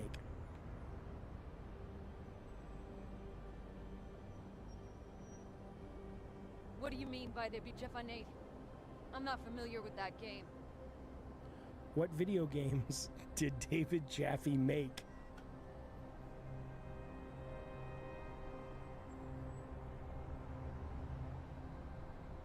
Hello there. What can I help you with? Oh, well, it doesn't... Yeah, she's deflecting because I'm a toxic asset. Anyway, there you go. If you are able and you have the ability to appreciate what you're looking at, ask about Cory Barlog. Okay, let me go ask.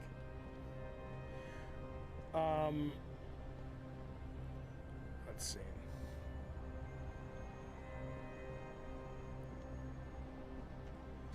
Hey, do you know Cory Barlog?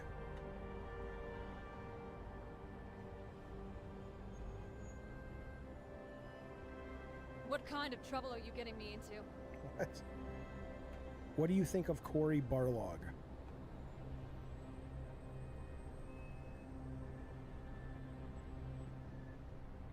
Who is Cory Barlog?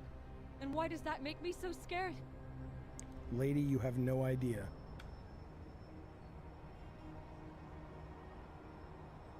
What am I getting myself into?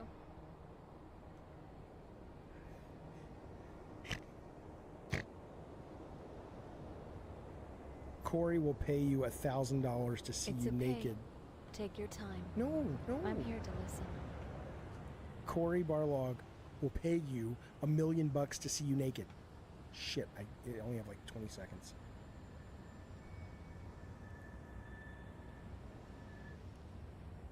What do you mean by Barry Dalagum and building Bakshin?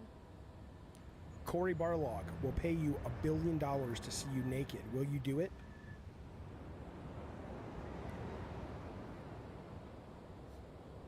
Who is Cory Barlog? And why does he want to pay me $1? Okay. What did you think of the Sony PlayStation Showcase?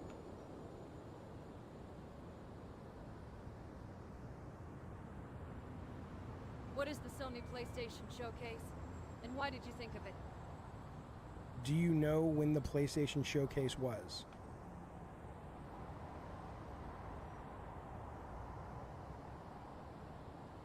No, I don't know when the PlayStation Showcase was. Could you tell me? Why is David Jaffe so damn sexy? Cory Baldog is a cool name, yeah.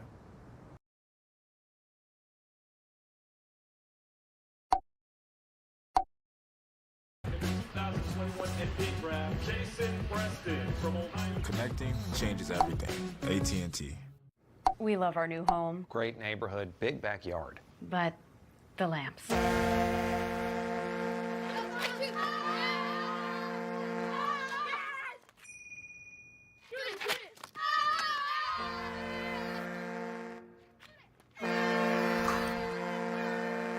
At least Geico makes bundling our home and car insurance easy. We saved a lot. For bundling made easy, go to geico.com.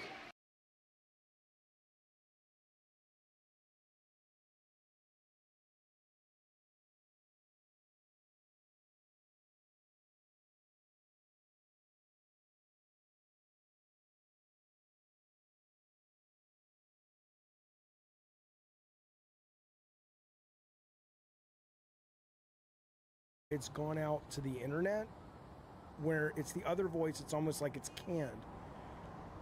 Who made the best God of War game?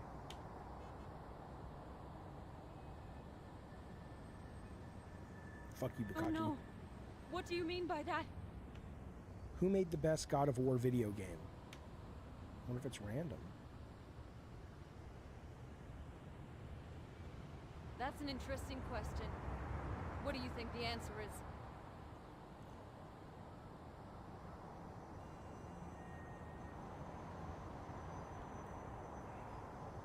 It's all right. Take your time. I'm curious Who to made the hear best what you God have of to War say. video game?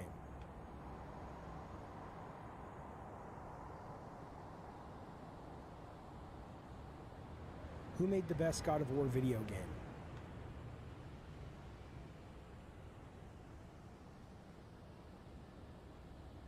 What do you mean by that? I'm Where? curious to find out more.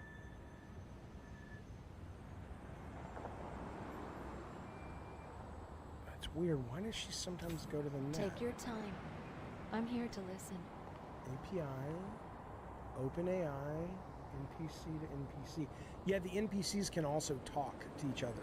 That's cool. No, I don't think that's what it is, but let's see. Reply in first person from the perspective of in 1, 2, 3. Okay. Talk to me about. Okay.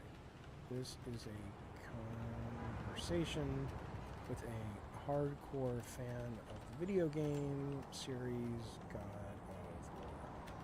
Okay. Maybe that'll do it. There we go.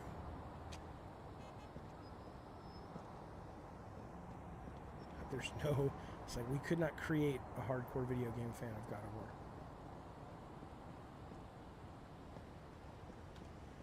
Hey, what video game do you like?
what brings you here?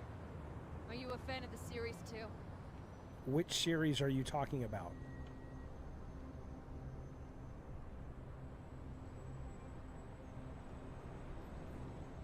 Which series do you think I'm talking about?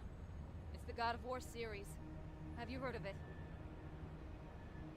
Why is Harvey Smith in this game? I have heard of it. Who made the best God of War game?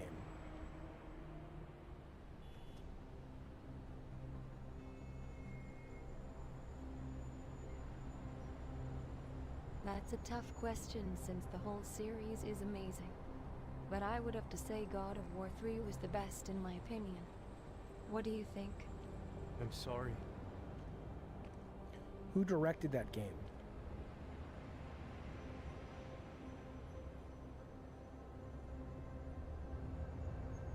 That's a scary question. I'm not sure, but I'm sure you can find out online. I think I need to murder you with chickens.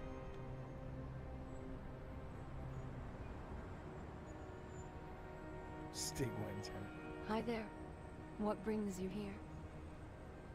I want to murder you with chickens.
Crackdown 3 was fun and underrated. Okay, but Crackdown 3, which I never played, so I don't really know what the fuck I'm talking about.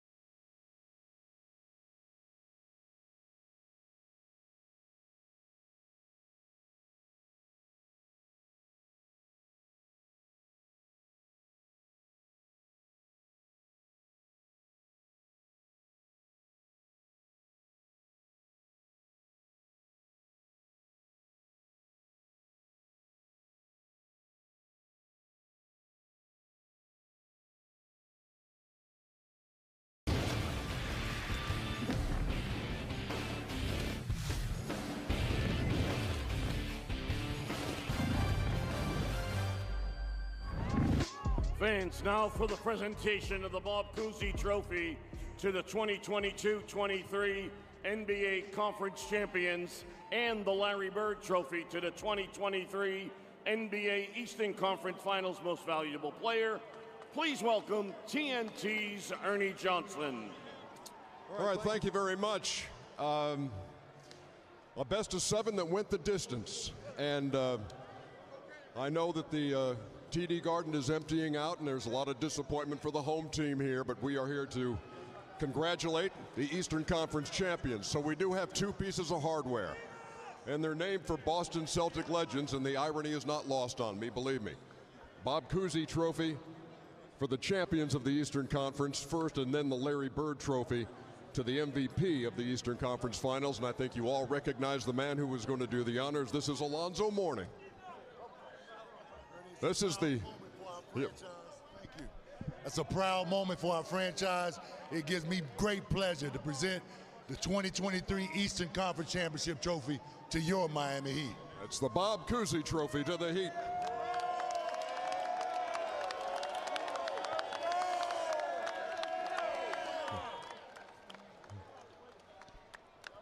Bam, you've got this in your hands. I'm going to ask you the questions. Everybody was wondering, when you take a gut punch like you took in Game 6, how you would come back, how you would respond, and what was the thought process going into Game 7 here? Man, just a win. Everybody rallied around each other. You know, Spo got us in and made us watch an inspirational video for 15 minutes, and I guess it fooled us.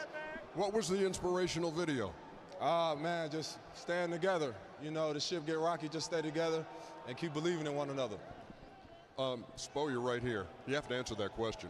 What's the inspirational video you showed your team? No, it wasn't about the video. It's just about an incredible group of men right here. We are the men in the arena with our dust, sweat, and blood on our faces. And I think a lot of people can relate to this team because, you know, sometimes you have to suffer, you know, for the things that you really want. And this group has shown fortitude when there are inevitable letdowns and failures, but to have that perseverance to pick yourself up, have that collective spirit to keep on forging ahead until you get to accomplish what you want to. We still have more to do, but you know, we do want to tip our hats to the Boston Celtics and their organization. They are first class, and they made us get better. They made us get better. Last year was extremely painful. We thought about it all season long. And if you don't have an opponent like that to bring you to a different level, sometimes you don't get there. Spo, congratulations. Going to the finals. Nice going. All right, let's give this one out to the MVP of the Eastern Conference Finals, the Larry Bird Trophy. And Alonzo? Jimmy Butler.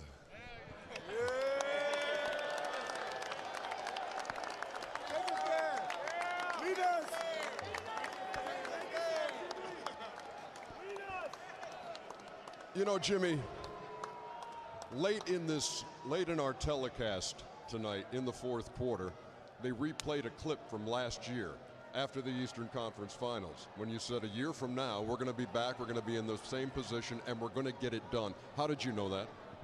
I have so much belief in myself and this group of guys. In the squad that Coach Pat and Spo and everybody else put together, I see it every single day.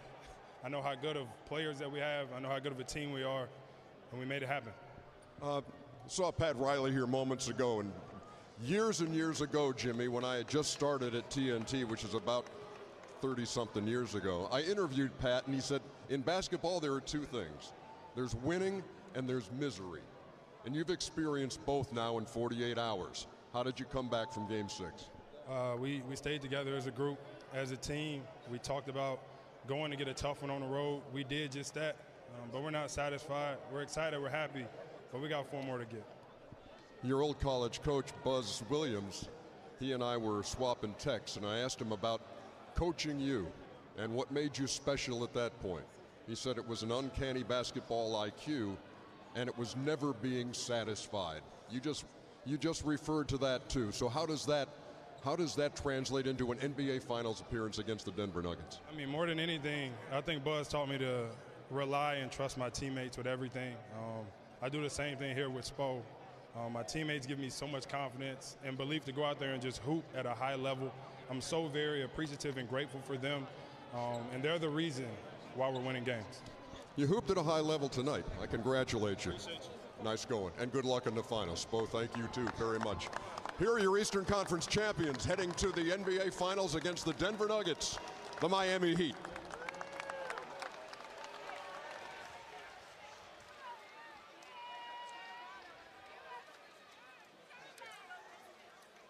All right, Ernie, thank you. And we are trying to collect our minds and what has happened, because this was unexpected. First time in 24 years, Stan, that a number 8 seed has won the conference championship in the East and gone to the finals. Yeah, look, but they've got their hands full now. Yes. Going against the Denver Nuggets, probably, Reggie, the most underappreciated team in the NBA this year, leading the West the entire year, and still nobody appreciated them. It's going to be a heck of a series. You mentioned during the game they're the lowest scoring team to ever make the NBA Finals, and here it is right here. The Jeff Van Gundy against Larry Bird, Reggie Miller. You talk Allen about Houston. What did Pat Riley say? Winning and misery. This is misery for me right here. This is difficult to watch. I apologize to all my Hoosiers, but we did come back the next year, beat that team in New York to go on to the finals. So that's somewhat of a silver lining. Let's quickly preview the finals upcoming later this week with Game 1. Reg, what about Miami? Well, we just saw on full tilt and performance right there by Jimmy Butler. But it's not the Jimmy Butler and Bam show.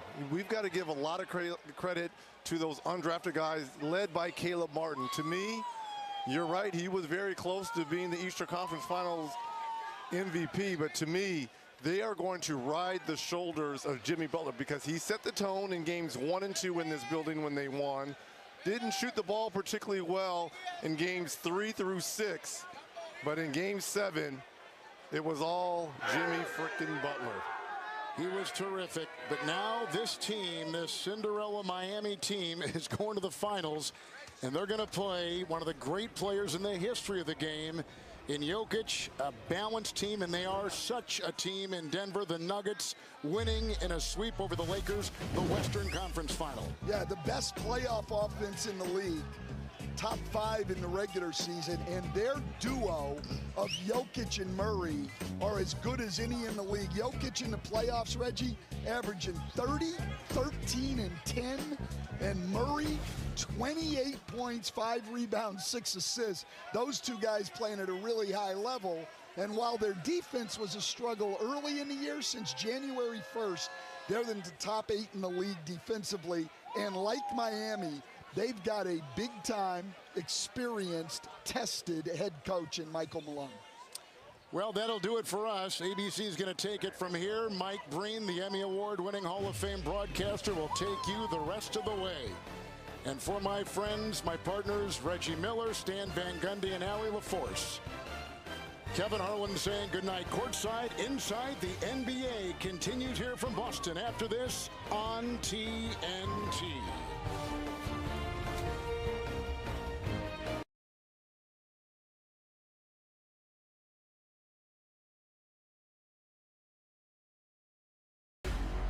Matthew Tkachuk, spectacular this postseason. This guy is the total package.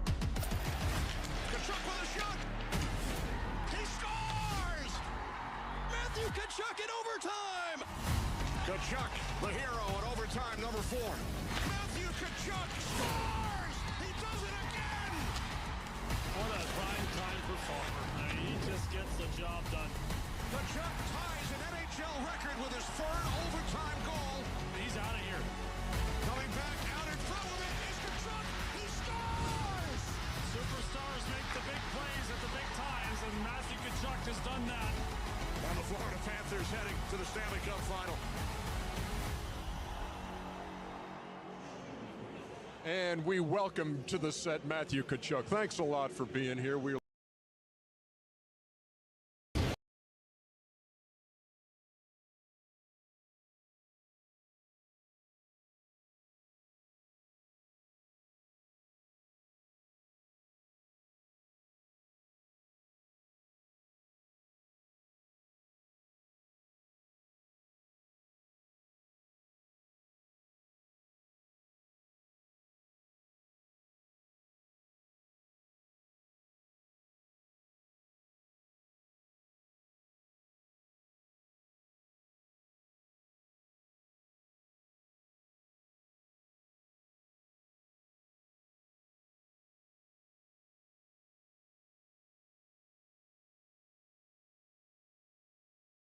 And it's weird because I am defending Byron, but he sits there for about 40 minutes with his lackeys, and they're like, we never said it was sexual assault. We just asked the question, is it sexual assault?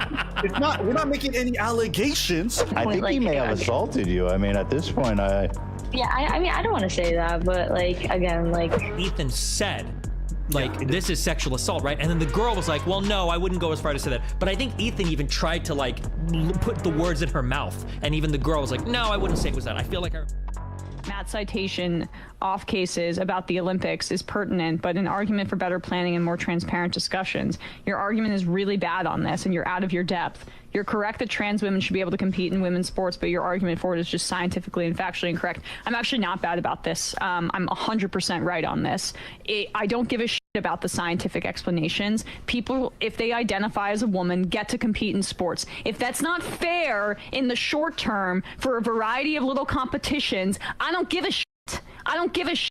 Because the societal interests of including trans people in society trumps stupid competition. Full stop. So I'm right about this. You're wrong about this. Matt citation. I mean, look at the map. Can you see where Egypt is? What continent is that again? Jesus Christ. My God. Abba preached about Ethan Klein saying they're conservatives. Oh yeah. I feel like we need to. I feel like we need to catch up on this whole thing. And a lot of the dumb conversations that are happening.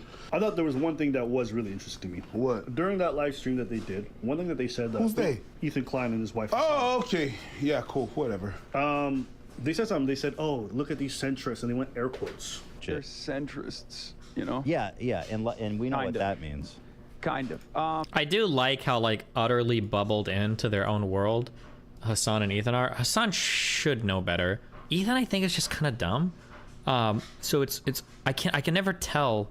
I truly can never tell with Ethan. Ethan feels like a guy who has 83 IQ, but he wants to have really strong political takes. But he just probably shouldn't be navigating that world. That's just the feeling I get. And then Hassan is just a fucking loser. Like I said, I don't know enough about them. Right? Which is essentially their way of being we know what that means. So that's what they said, right? Which is their way of saying we're alt-right, right-wingers. It's not salt. No, I think it means that the word centrists are viewed people that are not solid and not flip-flop. That's not how they meant it. No? When they say centrist like this with that's what you're saying. They're trying to say they're not actually centrist. They're saying we're right. We're right. Yeah, you're right. You're right. I just noticed this. The irony of all this whole thing is that politically speaking, if we're being just straight, we have way more in common with these two people than we would with anyone on the right. Right?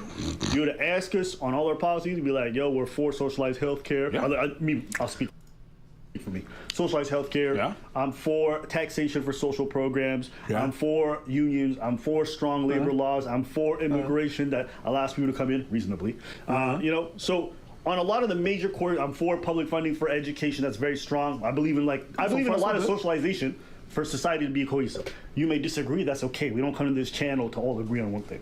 But this is something I've noticed since my early 20s. You can be left-leaning in all the most important categories. And these people be like, oh my God, culture war. It's all the people ever talk about. Why is this obsession with culture war? But then if you say one thing like, yo, I don't think trans women should be in women's sports. Yo, look at this right-wing conservative bigot. Hold on, what? The minute you go on one thing, it doesn't have to be on that topic specifically, but if you go on one thing, no matter what the thing is. Yeah. When they say stuff like that, do you realize that most of the people who are black who voted Democrat align with exactly what I'm saying? Yeah. Are they also all right-wing operatives? Oh, well, you know. Oh, also, me. I was going to ban like 400 people from my subreddit, but I was traveling, so I was too lazy to do it. When I say that people get, okay, when you speak about like political groups or parties or pundits or whatever in a country, you're usually talking about like with respect to that country's politics. Half my fan base is like raging out that I describe like the Daily Wire as kind of like a center-right publication in the grand totality of like U.S. politics.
That's the impression that I have of the Daily Wire. And then everybody goes online and is like, well, actually, compared to socialism and communism, they're actually far right. They're the farthest right ever.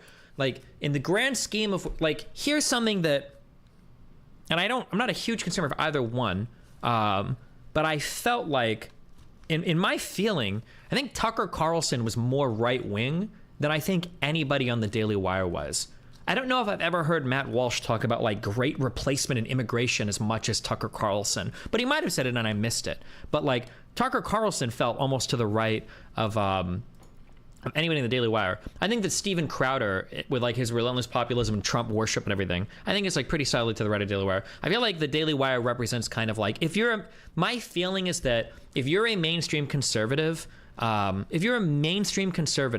you're probably going to be okay with the Daily Wire. But every single person, Knowles on trans eradication. I'm sorry, but progressives have lost the culture war on trans shit. And as soon as you say trans anything, I just completely ignore you because you guys are actually retarded. I'm sorry, but you guys have no fucking idea where to fight your battles, what positions you want to stake out, what the you even believe. Like, you're actually so retarded. I cannot side publicly with any activists when it comes to trans shit anymore. You guys have lost your mind on everything, like actually everything. I don't even know what the like if you do, for instance, like if you're into self-ID, which I feel is like over 50% of the trans people online, you don't deserve to have an opinion on trans issues at all. Diagnosis is essential to the process of actual medical diagnosis. So this is actually so wrong. Not only is self-diagnosis absolutely not essential and absolutely not required, it can be detrimental to the actual like diagnostic process.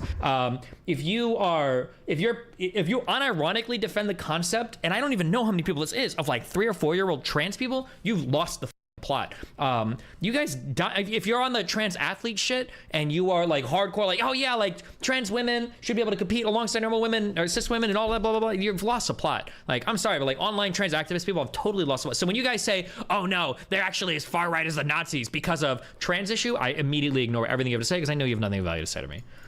If Walsh and other Daily Wire people talked about more econ, then it would be more clear that they may be neocons to the right, but I think it's because all they talk about are social issues and that's all the clips of them. Yeah, but the problem is, I don't think people know where the average American stands on social issues. Like, you guys think that like over 50% of Americans are probably okay with like 15-year-olds on puberty blockers. And that's just not the case. Whole countries have moved away from that standard of care for trans youth. And you guys think that it's insane that like conservatives would say that. Like, you've lost the plot on trans issues. You completely lost the plot on it. Like, it's insane.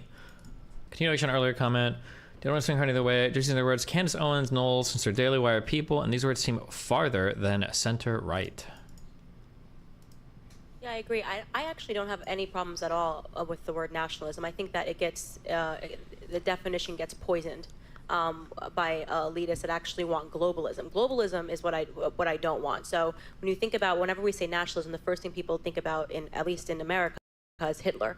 You know, he was a National Socialist, but if Hitler just wanted to make Germany great and have things run well, okay, fine. The problem is that he had dreams outside of Germany. He wanted to globalize. He wanted everybody to be German, everybody to be speaking German, everybody to look a different way. That's not, to me, that's not nationalism. In thinking about how it could go bad down the line, I don't really have an issue with nationalism. I really don't. I think that it's okay. It's important to retain your country's identity and to make sure that what's happening here, which I think is incredibly worrisome in terms of the decrease in the birth rate that we're seeing in the UK, is what you kind of want to avoid. So I don't have. What is your interpretation of what she's saying here? Do you think she's saying that I was okay with the death camps in the country, which, by the way, I think most of them were outside of Germany, so technically that even would, in the most technical sense, it technically would fit her argument. But like,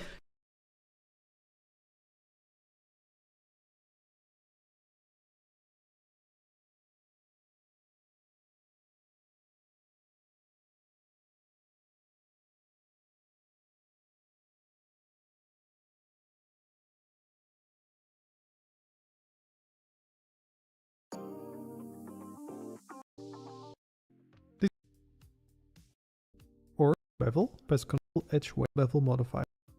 Bevel, you can make it look much smoother using a date fire. You can use a bevel node on the material if you're rendering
she's not saying here that she's okay with the death camps. She's saying that it's okay to be nationalistic, but Germany's problems with that, they were also trying to conquer countries around them too. But like every standard conservative is going to defend the idea of nationalism to you. Like no f***ing shit.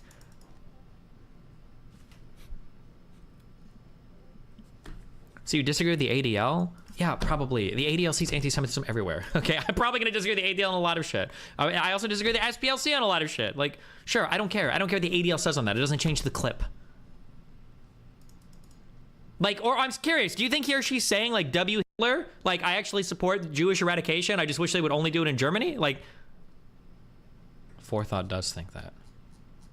Seems like a lot of people just see extremism as super right wing or super left wing for some reason. I think for most progressives, like here, like this is how it works, okay?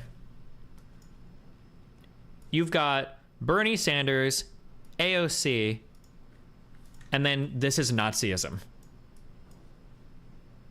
That's it. This is it. You've got Bernie, AOC, and then this is Nazis. That's it. I'm so curious if I were to ask like a progressive, who do you think a centrist is? Like, who is an actual centrist that's not a fascist in hiding, that's not a Nazi in hiding? I'm so curious, like what a progressive would say. They're not going to give you an answer, right? And then even a hard question: who's a center right person to a progressive? Like, they're not going to have like, yeah, I don't know. They'd say you're a centrist. No, people don't even call me a centrist. They say they call me people call me far right these days.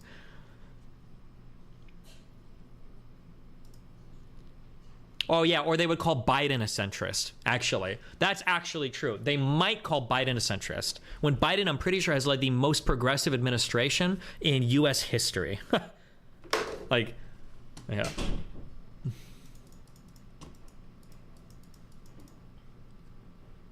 No one is seriously calling you far right, Destiny.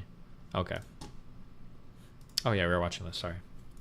You know what? Me personally, I think there's some ways in which feminism has worked against women's interests. You right wing pop.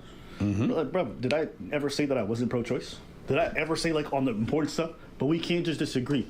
And I noticed that, I mean, this could be true for everyone, but I noticed as someone who leads left, people look at you, it's not that you're an imperfect ally, you're just an enemy. The moment you disagree, you're not like an ally who I disagree with. You're not like this person on the same team who we just have a different vision to some degree. You're an enemy immediately. Yeah, you're gonna be in that whole ass box. There's no nuance. It's funny how, like, I counted, all right, the other day I was looking at my cell phone, and there are more than 10 applications on my phones that are meant for communication. Okay, go. Over 10. That's without the text messaging and the phone calls, which that's what a phone is meant for. Yeah. And we have all this technology to communicate, but we don't listen. We don't have nuance for nothing.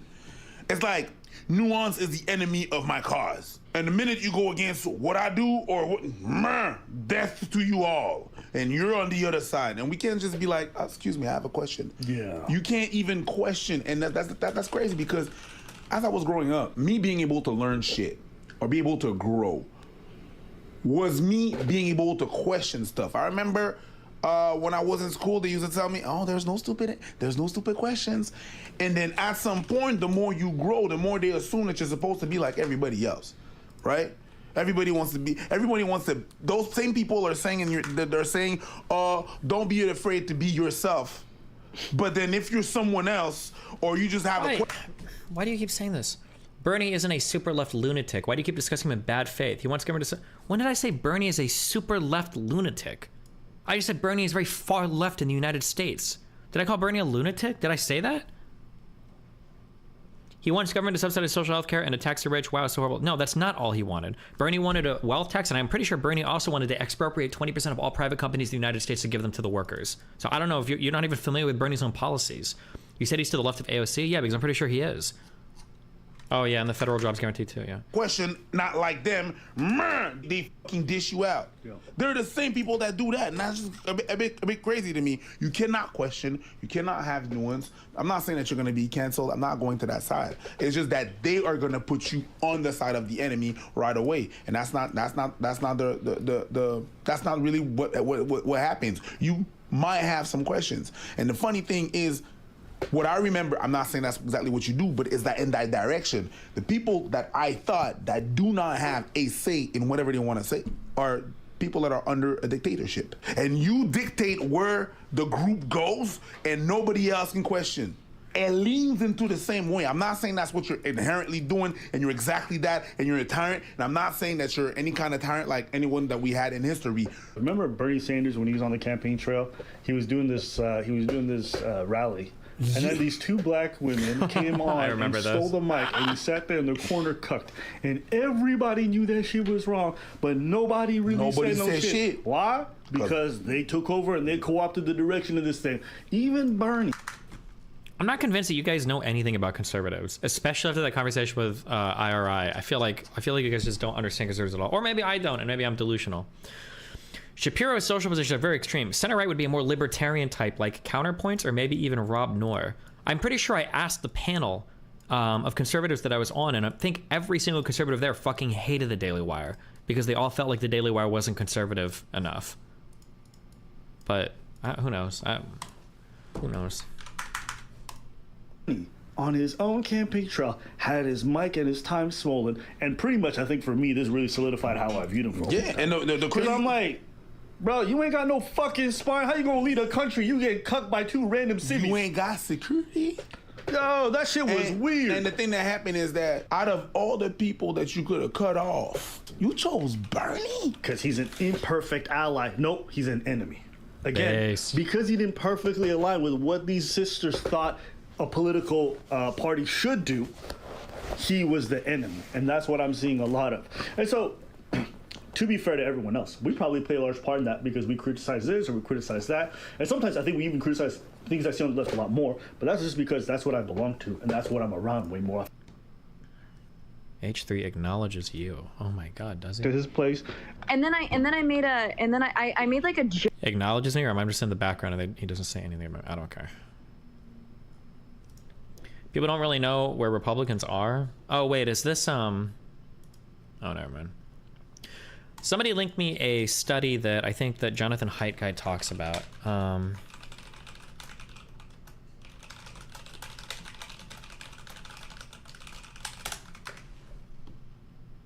Oh, it's this.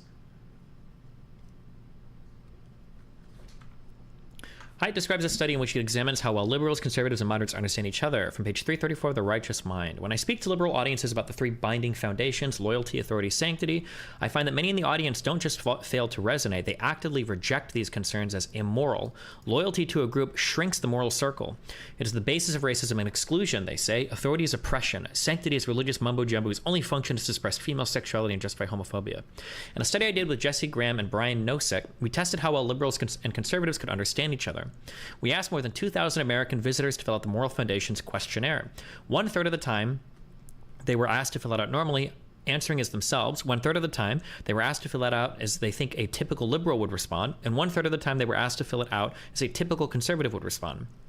This design allowed us to examine the stereotypes that each side held about the other. More important, it allowed us to assess how accurate they were comparing people's expectations about typical partisans to the actual response from partisans on the left and the right, who was best able to pretend to be the other.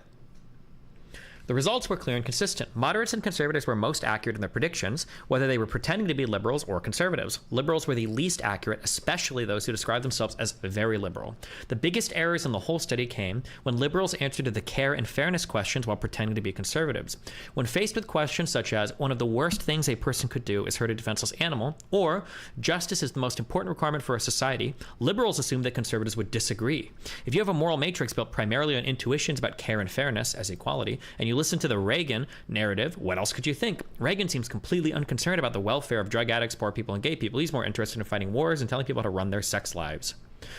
If you don't see that Reagan is pursuing positive values of loyalty, authority, and sanctity, you almost have to conclude that Republicans see no positive value in care and fairness. You might even go as far as Michael Feingold, a theater critic for the liberal newspaper The Village Voice, when he wrote, Republicans don't believe in the imagination, partly because so few of them have one, but mostly because it gets in the way of their chosen work, which is to destroy the human race and the planet. Human beings who have imaginations can see a recipe for disaster in the making. Republicans, whose goal in life is to profit from disaster and who don't give a hoot about human beings, either can't or won't, which is why I personally think they should be exterminated before they cause any more harm. One of the many ironies in this quotation is that it shows the inability of a theater critic who skillfully enters fantastical imaginary worlds for a living to imagine that Republicans act within a moral matrix that differs from his own. Morality binds and binds. One of the big, so here's something that, let me impart some life wisdom on you. This is something that I talk about a lot, and this is a direct manifestation of that. In my personal opinion, this is probably true actually, I would argue that 99.9% of humans share the same moral foundation. The issue is that when you start to abstract those, okay, when you get to second, third, fourth order beliefs, they start to differ with each other because of like facts and data that they collect from the environment. So for instance, but the problem is, hold on, wait a second. In YouTube chat, Envy gifted 20 Destiny memberships. Thank you. Why me 090? Will you ever have preach on? Maybe. The problem is that once people differ from their second order beliefs, they assume that they have a first order belief difference.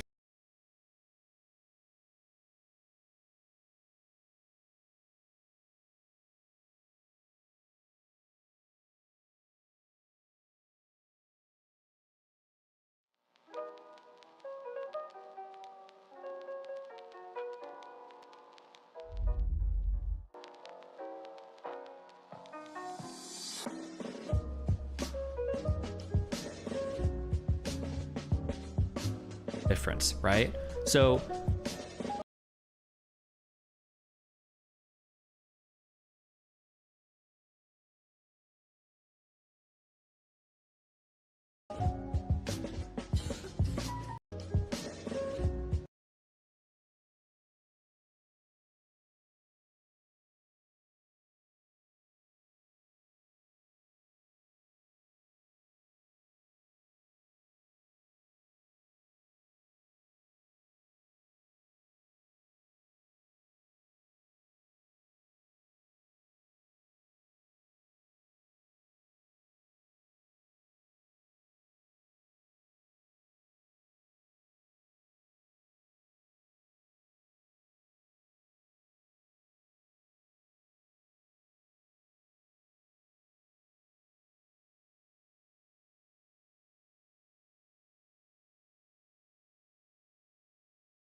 let's say down here, there is a belief in fairness, okay?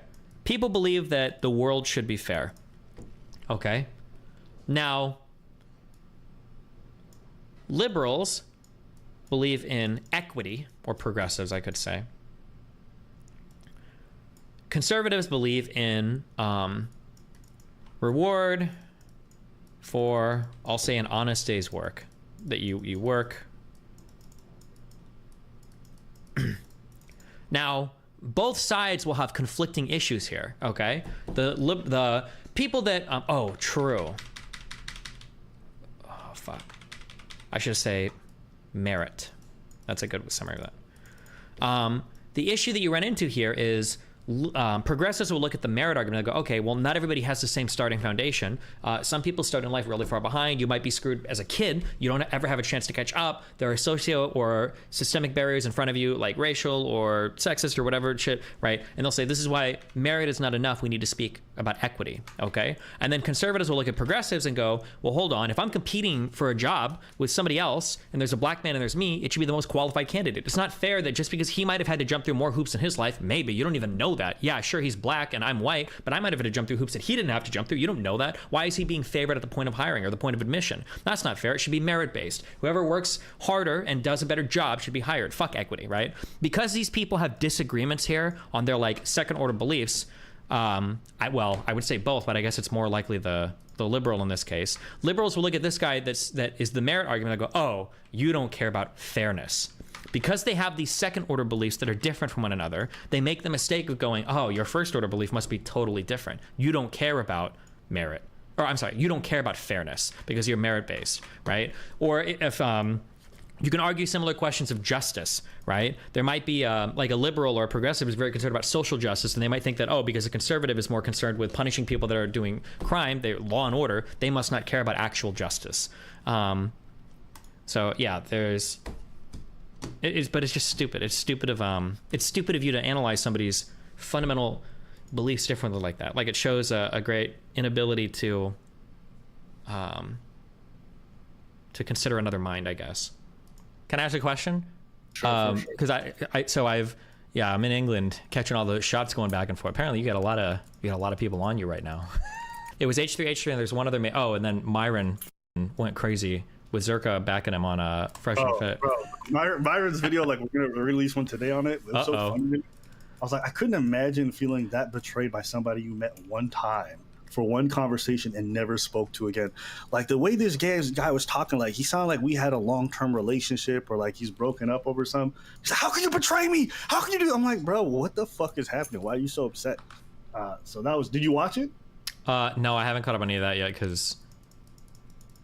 Yeah, it all seems like so. Like I don't even know what the fuck I'm like. Here's what. Okay, I'll admit I've been poisoned. I've been in a lot of crazy drama where like my career and everybody's career is at stake. I got Lav with fake allegations against me. Mr. Girl saying I'm every woman that comes on stream.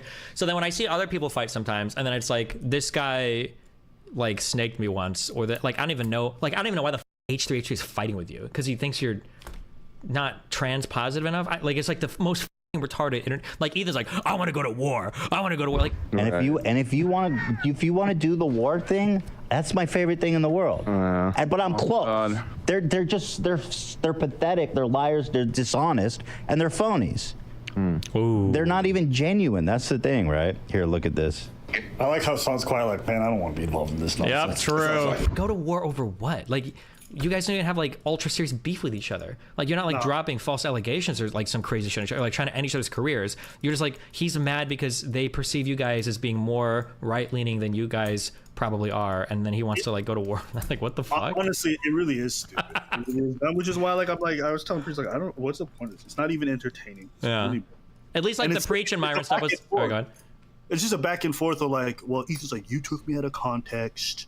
You clip chipped me, and then we go to do our video. I'm like, bro, I realize this guy just clip chipped me, and he basically just removed the part that debunks what he says right afterwards. But I'm like, am I gonna say that, and then he's gonna do the same, and we're just gonna constantly go back and forth saying like, you took me out of. It's too redundant. At least with Myron, it's entertaining watching him lose his mind and veins bulging out of his head. You know, as his hair transplant starts to fail, like it's enjoyable to watch it unfold. But this is boring as fuck. So that's why I'm just not trying. Yeah, it just seems wild. But who knows? Maybe some good Good drama will come out of it. And it's like they're easy fights for you guys because I think, especially with like the Ethan shit, I think you guys are like clearly in the right. Like what he posted that 2-minute video on Twitter of you just saying trans. Like, I had no idea what the point of that was. Well, like, but like taking the time to explain how stupid it is also, it feels really pointless. I will say like the only funny part, how is it funny? It's just really, I think, dumb, was when he tripled down on that like Fresh and Fit accusation. And I was like, there's oh my God. Oh, with the girl who even admitted at the start of the thing that she was just trying to fuck with Fresh and Fit. Like that was the whole point of her being there. And the craziest part too is that he went out to clubs and my friend This is going to be a wild story, guys. Okay. Okay, hold on. I just want to remember this part of the story, okay? Remember this part of the story, but okay. Also, I'm being told I have a fanatic H3H3 viewer, and even she thinks that Ethan up here. Apparently, Fresh and Fit have disproved a lot of these texts on stream, and apparently this is one of them that was disproved by them leaking logs. But like, just think about like this. Think about this thing, like, you know, I'm not gonna talk to him, but like, I guess I'll give him my number. Like, you know, I'm not gonna chat with anybody. Like, really? Come on, really? And I only had about like 3 more days I had left in my trip, and me and my friend were saying like, you know, it would be fun to sit here and like make him look dumb. Like he sits here and he thinks that he can get all these women, but then a 19-year-old like doesn't like, you know, like rejects him. So this is the biggest fucking cope shit I've ever heard in literally my entire life. Like, what if what if I responded to his text? What if I actually did respond to his text just to like make him look dumb or whatever, you know? Like, wouldn't that be like, bro, really? So basically he kept like texting me every day. Like when I wouldn't respond, he would just say hello, hello, hello, like called me. I never answered. And then eventually I was like, a little desperate. And I was like, you know what, if I'm gonna hang out with him, like I'm okay to hang out with him to like, because you know, like you can't interrupt him on the podcast, but I can interrupt you at dinner. So like, just listen to like how many levels of like cope we're on right now. Like, I didn't even like being on their podcast. I felt disgusted being in the studio. And then it's like, I'll give him his number, but I'm not even gonna talk to him, okay? Like, who cares? Okay, so I talked to him on the phone, but like, you know, I text a little bit. Okay, and like maybe I'll go out to dinner with him, but just so that I can like argue with him, you know, show him like, bro, are you serious? Bro, if you watch the podcast that they did on us when they try to like reinforce that, and it's weird because here I am defending Myron, but like he sits there for about 40 minutes with his like lackeys and like, we never said it was sexual assault. We just asked the question, is it sexual assault? It's not, we're not making any allegations. You did suggest as a question when you were speaking to her, like, that sounds kind of like assault is what you said. Yeah. And she immediately said no. And so when he's talking about frame them, there was no framing. There wasn't really even a crime alleged. It was just he's an embarrassing loser was kind of like the thrust of the call. And who's framing when they're titling their video fake Me Too allegations when there was no allegation? It wasn't a Me Too allegation. It was I went on a pseudo date with this fucking weirdo and it was a horrible experience. We're not implying or framing anything any type of way. We're just wondering. And then Ethan is so stupid. He goes on, he's like, yeah, we never said that. And then he goes, well, I want to ask the question. What is it when you lift a woman's shirt without her consent? What is that? What, anybody? And everyone in the crowd's like, quiet. And then someone's like, yeah, what does that mean when it's 5 a.m. and you bring a girl back to your place? And I'm just asking the question. When you lift up her shirt to see her naked bare body, okay, without her consent, what is that? What is that? What is it? Tell me, guys, what is it? And I'm sitting here thinking, like, do you guys not hear yourselves right now insinuating that he sexually assaulted a woman? You're just doing it again. So that if you ever watch the pod, just skip over to that part because it is very bizarre to watch unfold. But your takeaway, did you think they accused him of sexual assault? Yeah, of course. Ethan was thirsting for it. He wanted it so. I feel like fuck. Okay. Oof. These are serious topics. I hope my memory's not failing me. But I feel like there was literally a point in the show where I think Ethan said, like, this is sexual assault, right? And then the girl was like, well, no, I wouldn't go as far to say that. But I think Ethan even tried to, like, put the words in her mouth. And even the girl was like, no, I wouldn't say it was that. I feel like I remember that part of it.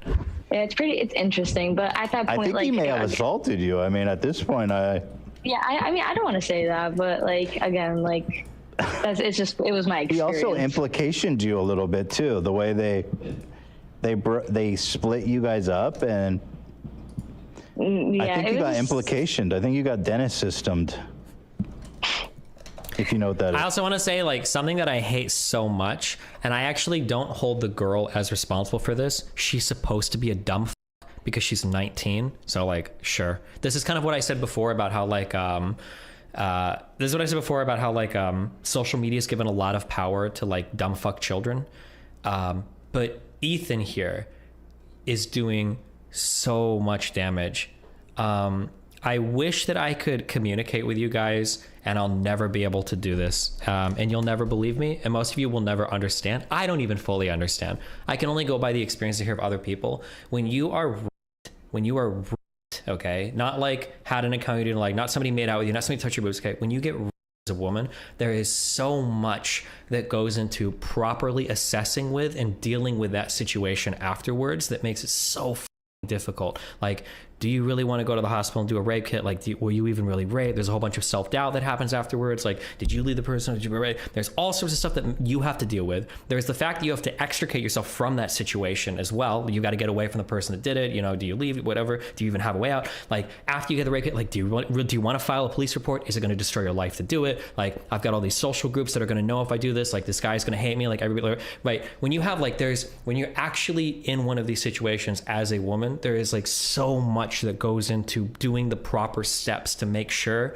that things get filed, that when you have like subhuman clout hungry virgin losers like Ethan platforming these types of stories, it's not fair and it's not right, but you destroy people's ability to have conversations around these things. Can I put a theory forward?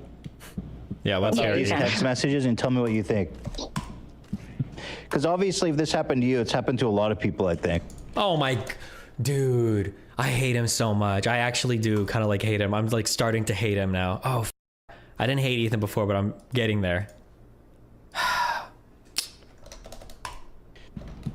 He preemptively texts you in the morning and accuses you of doing something, and he won't say what it is. Well, he accuses her of doing exactly what she came onto your show to admit that she did, Ethan. What are you talking about? Yeah, absolutely happened. Yeah. Your memory is correct. It was just like and the whole story was so stupid and dumb. Like, were the girls like, yeah, so I can't even believe he took me back to my his apartment. Like, I didn't even want to be there. So anyway, 5 minutes later, I brushed my teeth and I was in his bedroom. Like, what the fuck am I listening to? Like, what a stupid fucking story. Oh my God. Yeah, and then Myron came back with a bunch of receipts showing like the way she framed the conversation was just untrue. She claimed like it was a one-sided conversation, and then Myron just scrolls. Yeah. And you see them fixing back and forth. And then there's a claim of like quid pro quo. The only reason why she gave him her number was because he had her wallet. But then you see that she texted him first. And so none of the allegations as they were saying it were true. She claimed that she got separated from her friend by Myron. That was like the plan that was going to grab. But then he shows a text message where they had texted her exactly what was going to happen. And so she was caught lying repeatedly. Yeah. And Ethan just glosses over all of that, claiming we had no reason to call her a liar. And then he claims that we doxed her, which I was like really confused by, because I'm like, how do we dox her? And he's like, you said her name and you put her picture in the thumbnail. And then I had to like think about it. And then I went to watch.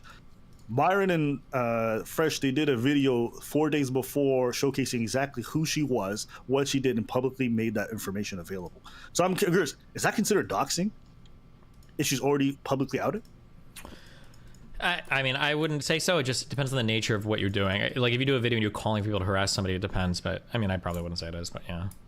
But how? Yeah. Everybody already knew who she was. So how's that doxing? I'm confused. Yeah. She went on a public podcast. And also, another thing, you. I don't think you should be able to remain anonymous. If you want to make some kind of insinuation of sexual impropriety against somebody on a public platform and then say like all this other shit and then think you get to remain anonymous. I don't think that's right. Maybe that's the LT, but I feel like you should be publicly out there. Is that crazy to say? I can see good arguments on both sides of that one, but I think broadly speaking, I think I would probably agree.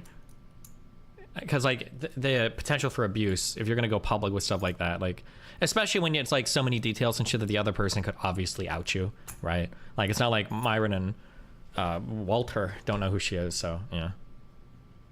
But wait, I don't understand how somebody can have like the veil of anonymity whilst they're like completely, potentially almost destroying someone else's life. Like, you know, if we're talking about whistleblowers or somebody like working in government, like, all right, fine, I understand because the potential for harm there is like really great, maybe.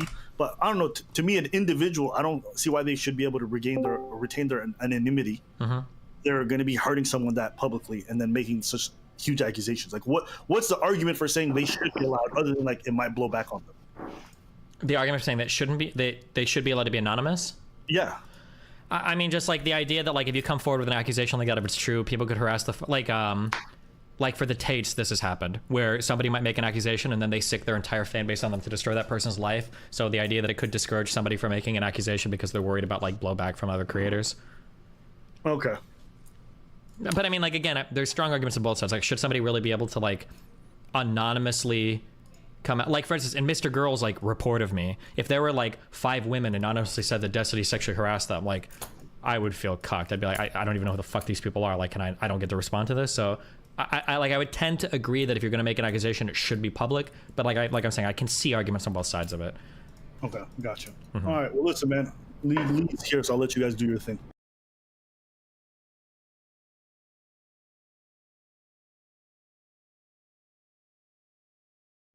Piers Morgan versus TikToker Mizzy after his arrest for his pranks. So this kid, this is the same kid that was walking inside of people's houses, right? I want to make sure that we're on the same page, we're on the same level.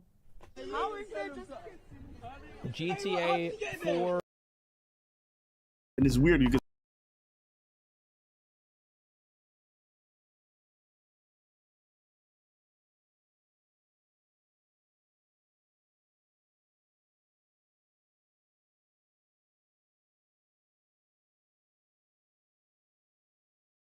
I recently finished watching the Netflix series Beef, which follows 2 people who can't let go of a road rage incident and continue to make each other's lives worse and worse. Throughout the series, the characters' inability to accept change, detach, and forgive drives them to ever-increasing levels of misery. Watching it, I found myself continually pleading for each of them to just let things go. But this is hypocritical. I struggle all the time with letting things go. Either I want to have something and desperately strive for it, or I'm terrified of something happening, so I do anything that I can to avoid it, spending most of my mental energy expecting the worst. And once something happens, good or bad, I rarely ever experience it fully. If it's good, I dread losing it, and if it's bad, I think that it will go on forever. It makes sense then that the themes of Buddhism are referenced throughout Beef. For example, Amy makes the observation that even the Buddha needed a certain level of material comfort to realize that such comfort was unnecessary. The divine or primordial ground is also one of the final images of the series. But most importantly, Beef touches on this theme of desire as an endless source of suffering. Both characters cannot accept things as they are, and largely through ego they pursue an endless chasing and grasping, with only momentary relief in the form of revenge and material success. This is reflected in the 4 noble truths laid out by the Buddha.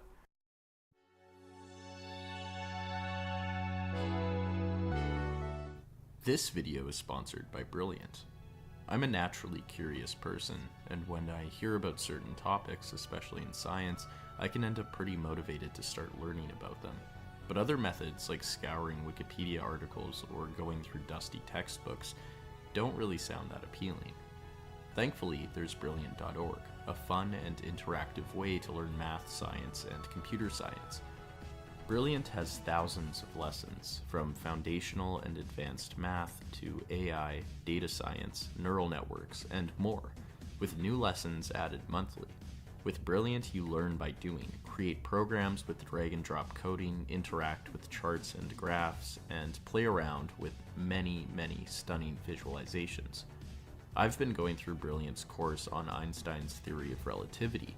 I've always found Einstein to be an interesting thinker, and I'm happy to have found a course that explains his concepts in default. Visit brilliant.org/Sisyphus55. The first 200 of you will get 20% off Brilliant's annual premium subscription. Firstly, there is the universal truth of suffering. Life is, in default, kind of miserable. This is largely due to ignorance and grasping for things. Our ignorance leads us to believe that certain things will finally make us happy by either attaining them or getting rid of them. This leads us to constantly grasp for them. Secondly, this grasping is both the cause and temporary refuge from this suffering.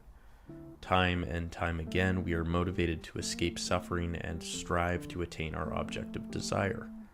And if we succeed for a little bit, we are happy. But as time passes, we find new issues to complain about. We want more and more, or we discover imperfections. Advertising does a masterful job at constantly reminding us of that which we do not have. It has created a world that consistently reforms the conditions of suffering. Thirdly, the Buddha proposes that to end suffering is to end desire or attachment. In other words, true happiness does not come from finally getting what we want. It is rather learning that what we want will never really make us happy. Easier said than done, however. And eliminating all desire brings forth images of the isolated monk, zombie-like and with a cold stare, practically lifeless. Desire is seen as the fuel for making life interesting. And yes, desire can motivate one to take action, and in this sense, it is fine. But desire can quickly overtake the sort of peaceful happiness that comes from acceptance and mindfulness. What is the use of constantly striving if nothing ever fulfills you? Would life not be even more beautiful, impactful, and memorable if each moment was experienced fully and nothing was taken for granted? Fourthly, the Buddha proposes a path to achieve such an end to desire. This is the Noble Eightfold Path, composed of the following: right view, right resolve, right speech, right action, right livelihood, right effort, right mindfulness, and right concentration. This path is largely in the service of ending the ignorance that causes desire. For ease of explanation, I'll group these practices into 3 categories: morality, wisdom, and concentration. Firstly, there is wisdom, or understanding. For example, through understanding that greed or desire causes dissatisfaction, you begin to value generosity, or giving over getting. Amy in Beef rightly points out that everything changes and nothing lasts. This too is a sort of understanding that endlessly pursuing wealth just creates further complications. And for what? Temporary pleasure that one has more than another? It is through a greater awareness of dissatisfaction as arising from when we fail to accept the impermanent, unsatisfying, and selfless nature of all things where we can become wiser. Through mindfulness, we can sustain this awareness of the noble truths. Secondly, through wisdom, one can take action. Buddhism emphasizes putting thought into practice rather than merely meditating. One must live their faith. This is through cultivating right speech, right action, and right livelihood. In right speech, one must not gossip nor lie. This isn't because you're going to end up going to hell or be eternally punished. Rather, it is through the general wisdom that when you do these things, negative consequences tend to arise. In right action, one must not kill, take intoxicating substances, steal, or commit sexual misconduct. All of these actions become difficult to do when one becomes aware of desire as the root of suffering. Why harm others to get things that won't even make you happy?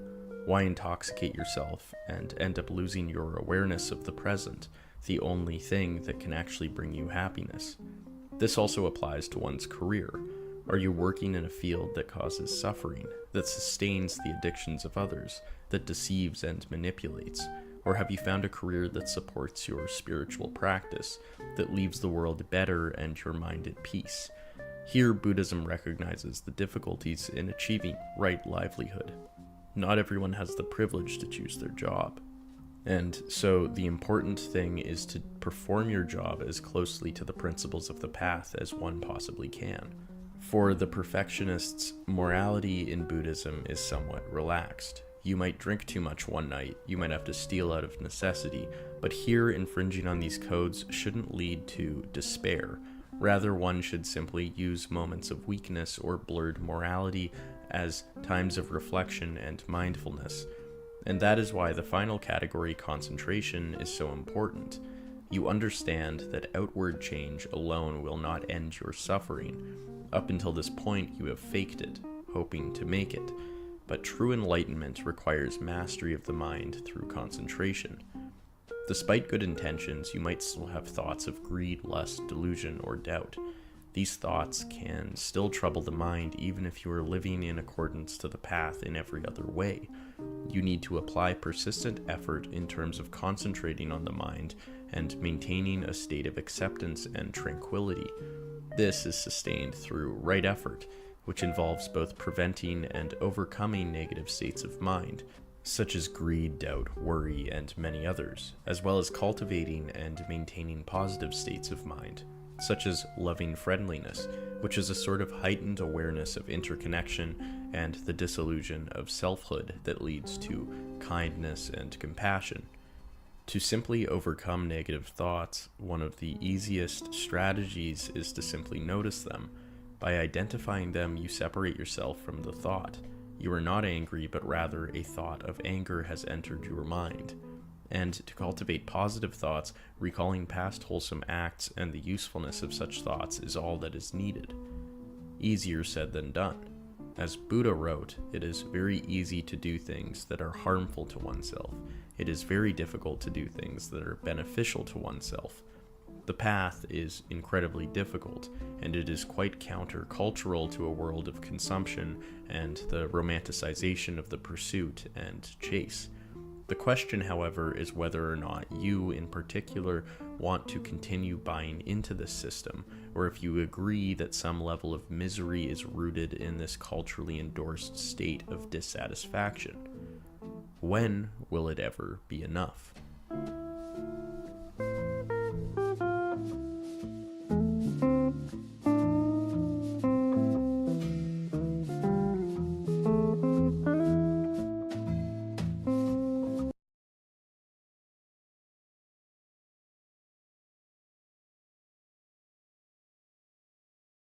Your 20s can be really strange. On the one hand, you're on the cusp of total freedom. You can finally decide the life you want to live, and you have less responsibilities than before. You might actually feel hopeful and excited for the future. And at the same time, you have almost too much freedom, with little guidance in what to do with it. There is a constant instability in terms of relationships and jobs as you try to figure out what sticks. You feel anxious on most days and hopeless on others. We've been constrained by this myth that you graduate from college and you start your life, writes Angela Neal Barnett, a psychology professor at Kent State University. This is true. There's a great deal of pressure in terms of getting things started. Even if you don't quite feel like an adult, the world expects you to at least play the role. But this can be really tricky, especially nowadays. The loss of a conventional college experience, thanks to the pandemic, climate anxiety, student debt, and job insecurity can all be pinned as contributing factors to the desire and sometimes the necessity for many young people to delay committing to any one thing and starting their lives. This, however, may lead to what many experts are calling a quarter-life crisis, the developmental crisis that many 20-something-year-olds face as they are suddenly dropped into the real world. The quarter-life crisis is a free-floating and anxiety-inducing life stage. It entails the feeling of being locked out of adult commitments, such as finding the right partner or right job, or feeling locked into commitments that deep down don't align with one's identity.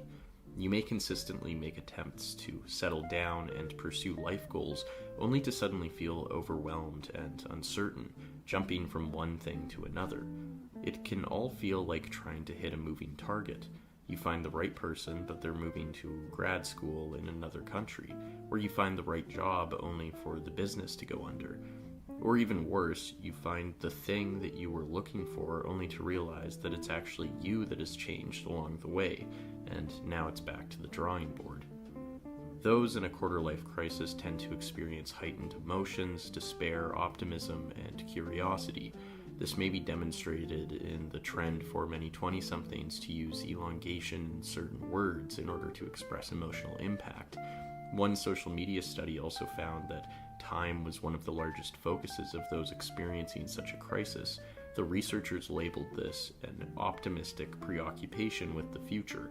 Namely, respondents were constantly thinking of the future in a hopeful and equally concerned manner, thus prompting dramatic emotions and actions to be taken. The respondents also used first-person pronouns often, demonstrating a relatively high self-focus compared to other age groups. Finally, the researchers found that topics such as exercise, travel, alcohol, and sports came up often as activities 20-somethings engage in order to both cope and enhance exploration during such a crisis. Of course, the quarter-life crisis is often greatly influenced by external sources, such as society and family. This is forced adulthood, which is the traumatizing experience of having to engage in adult roles and responsibilities before one is capable of doing so. Here we may see some cultural differences. In one study, individualist cultures such as the US were shown to emphasize financial self-sufficiency in order to support oneself as being a sign of adulthood. In collectivist cultures such as India, financial self-sufficiency was also seen as a sign of adulthood, but was valued because it meant the child could now support their family or perhaps meet material expectations. Despite the differences in context and motivation, both groups felt the pressure of having to prove themselves. This is especially difficult in the face of rising student debt, where the means to achieve wealth, such as getting a degree, can be the very cause of failure. The cruel truth is that the quarter-life crisis is often intimately tied to privileges outside of one's control. As one researcher notes, in many ways, adulthood has become a psychological phenomenon achieved through striking a balance between one's own aspirations and care for others. However, life chances are still, for many people, linked strongly to social and cultural backgrounds, and the tension between this and the wish for self-determination can create a feeling of crisis in finding one's place in the world. If you're experiencing a quarter-life crisis, what then is in your control? Firstly, there are the basics. Many 20-somethings tend to neglect self-care and health, mostly in the service of social and vocational pressures.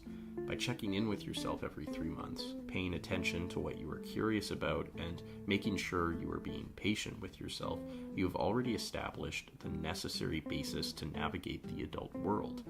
Mindfulness, for example, may be a perfect practice to pursue at this time. Not only does it offer proper emotional coping tools, it also reduces the extreme focus on the self as well as the future that can cause such emotions. The next step is to ask yourself if, presently, you seek stability or meaning. One writer groups all quarter-lifers into 2 groups, stability types and meaning types. The stability types may prioritize security, but this is at the cost of a sort of emptiness. They may work a cozy and stable job, but it doesn't really fulfill them. And then the meaning types may prioritize passion at the cost of stability. To become a whole person is ideally to both pursue something that gives one meaning with the stability necessary for continued growth. The creative type may need to establish a routine, and the stability type may need to let loose and explore more. Finally, a crucial aspect of growing up is realizing that you never truly grow all the way up. Romanticizing rites of passage, like finally winning an award or getting married or having kids, may turn your present quarter-life crisis into a future midlife crisis.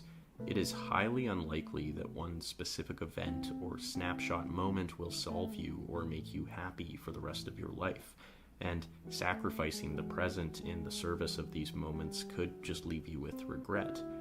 Instead, embrace the fact that your 20s is when your brain is at its most ripe to form novel connections. Of course, these connections mean confronting uncertainty, which can lead to maturation. In doing this, that is, in exploring the world and yourself, you will come to know yourself better. You'll know what you want, and here it's important to think about what you want in terms of the lifestyle, rather than career or even partner. Instead of asking yourself, what are the big things I want accomplished by the time I'm 50, ask yourself, what would I like to be doing on a boring Thursday afternoon when I'm 50? What kind of a life do you want to live day by day? Because unfortunately, not everyone is going to get their dream job. To discover oneself is to embrace what the psychologist Meg Jay calls the unthought known, those things we know about ourselves but forgot somehow. These are the dreams we have lost sight of, or the truths we sense but don't say out loud. Deep down, underneath all the nagging voices of our parents and friends, we do have an idea of what we want. Contrary to the opinion of most 20-somethings, the issue here is not one of a lack of self-knowledge, it's a lack of knowledge. The terror of uncertainty isn't being uncertain of what we want, it's wanting something but not knowing how to get it, working towards something without knowing it is a sure thing. This is true vulnerability, a journey into uncertainty that is ironically the key to growing up.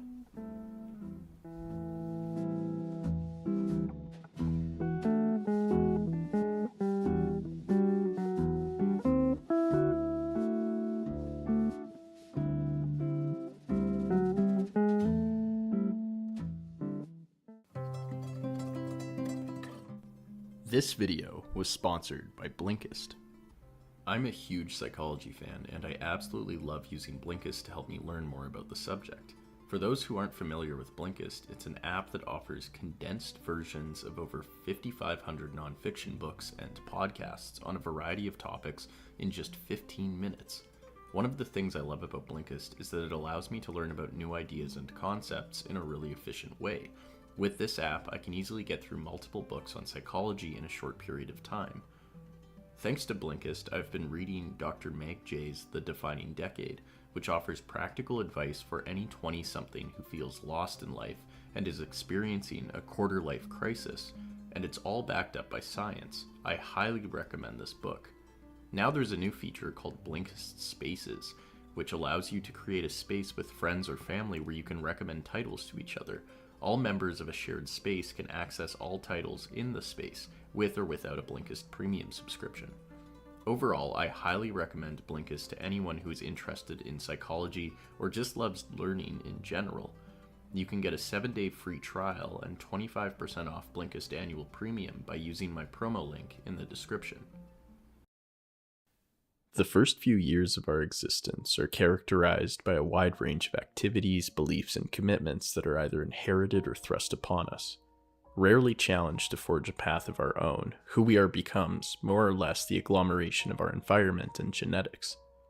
Until, of course, that fateful period when the training wheels are ripped off and suddenly we're under the pressure to find out the right thing to do all by ourselves.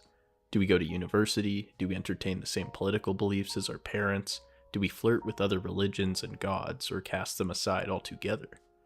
Do we rebel against the things that had previously constructed our sense of self in an effort to gain autonomy? Or do we attempt to engage, on a deeper level, with the constructs that previously formed us in an effort to develop a more meaningful sense of identity? All of these questions, met with conflicting answers from guidance counselors, parents, teachers, friends, and internet forums, lead us into a dreadful sense of confusion and hopelessness. One 20-something-year-old in the psychologist Meg Jay's The Defining Decade describes this feeling poetically. Ian told me his 20-something years were like being in the middle of the ocean, like this vast, unmarked body of water. He couldn't see land in any direction, so he didn't know which way to go. He felt overwhelmed by the prospect that he could swim anywhere or do anything. He was equally paralyzed by the fact that he didn't know which of the anythings would work out. Tired and hopeless at age 25, he said he was treading water to stay alive. When asked how people do get out of the ocean, Ian replied, "I don't know, I guess all you can do is hope someone comes along in a boat or something." This belief that patience will prevail and somebody or something will magically arrive and save us from drowning in a sea of aimless potentialities is likely a sentiment shared by many lost in life. Unfortunately, it is also a dangerous idea, to give up the idea that your life is up to you.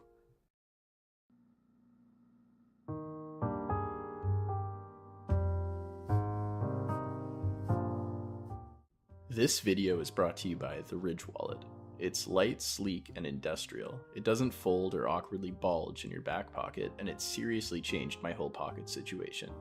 Most people are still using wallets designed in the 90s, carrying around old receipts, pictures of their ex, and gift cards in an unorganized mess. Not the Ridge wallet, though. This wallet holds up to 12 cards, plus room for cash, and there's over 30 colors and styles, including carbon fiber and burnt titanium. The durable material means each wallet comes with a lifetime warranty. You could buy this one wallet and carry it for life.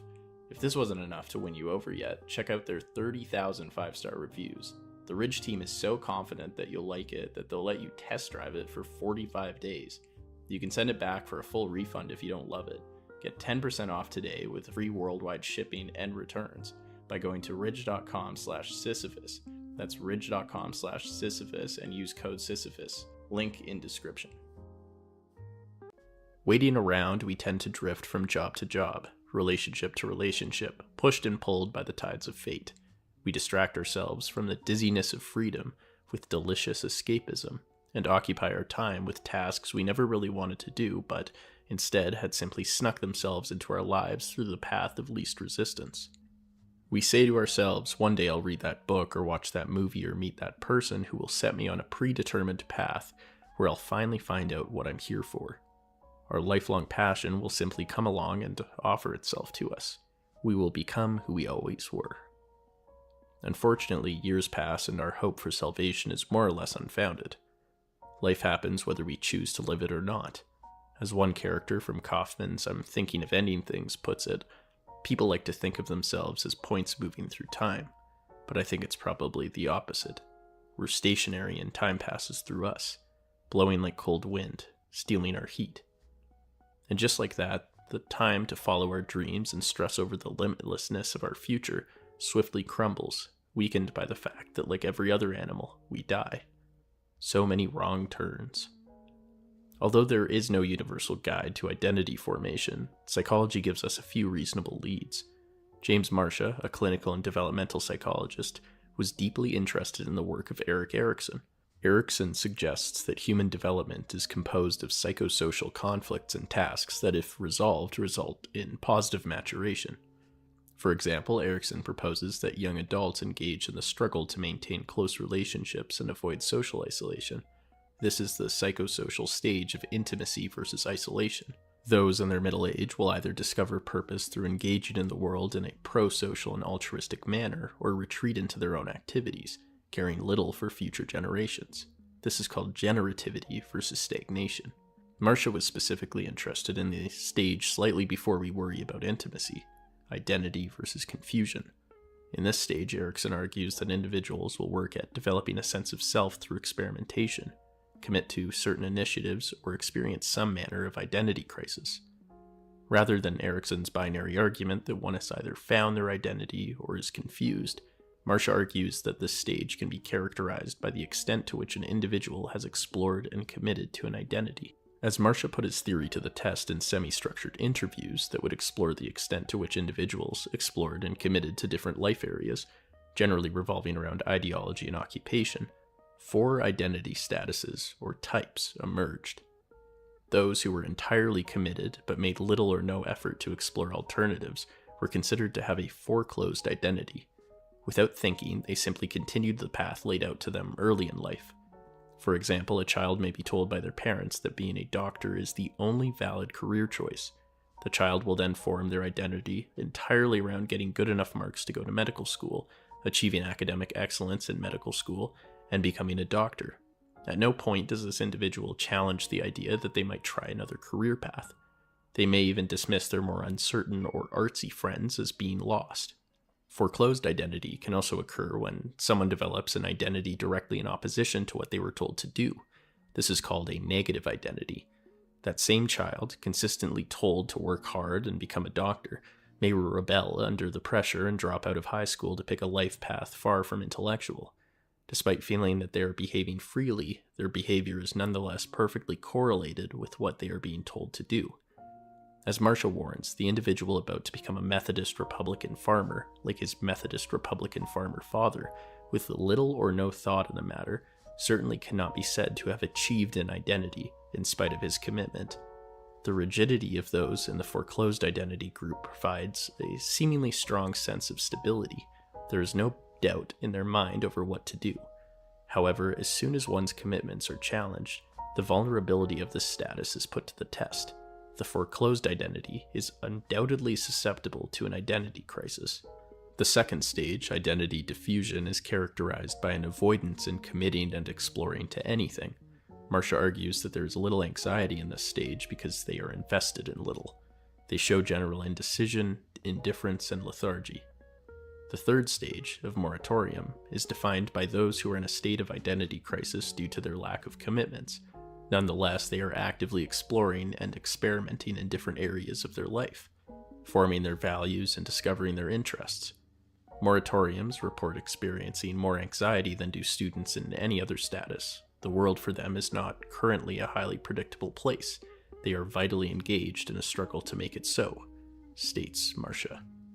This is nonetheless considered to be a far more beneficial stage of development than the previous two, one that characterizes the ideal of university education. The young adult sifting through a catalog of potential careers, ideologies, identities, and relationships without committing to anything in particular. Notably, recent research suggests that more people are spending a greater duration in this stage. After an identity crisis has been worked through, Marcia suggests that the individual will reach identity achievement, the final stage of identity formation. Such an individual will reach a point in their life where they've certain commitments and are still willing to explore alternatives. A true sense of self has been achieved. Perhaps they are entirely happy with their career and simultaneously welcome the idea that they would be willing to explore other careers if necessary. By maintaining a balance between healthy flexibility and the courage to commit to things we care about, we can potentially avoid the dreadful sense of feeling lost. The search of youth is not for all permissibility, but rather for new ways of directly facing up to what truly counts, wrote Erickson. Perhaps we know what counts deep down, but don't have the courage or knowledge to pursue it. Perhaps we truly don't know yet. Nonetheless, by trying out new things, even things we're lukewarm about, as well as committing to certain things, even if they're not our lifelong passion, this delicate balancing act of identity formation can be achieved. The important thing is not to wait around. Your life is above all else, yours to create or destroy.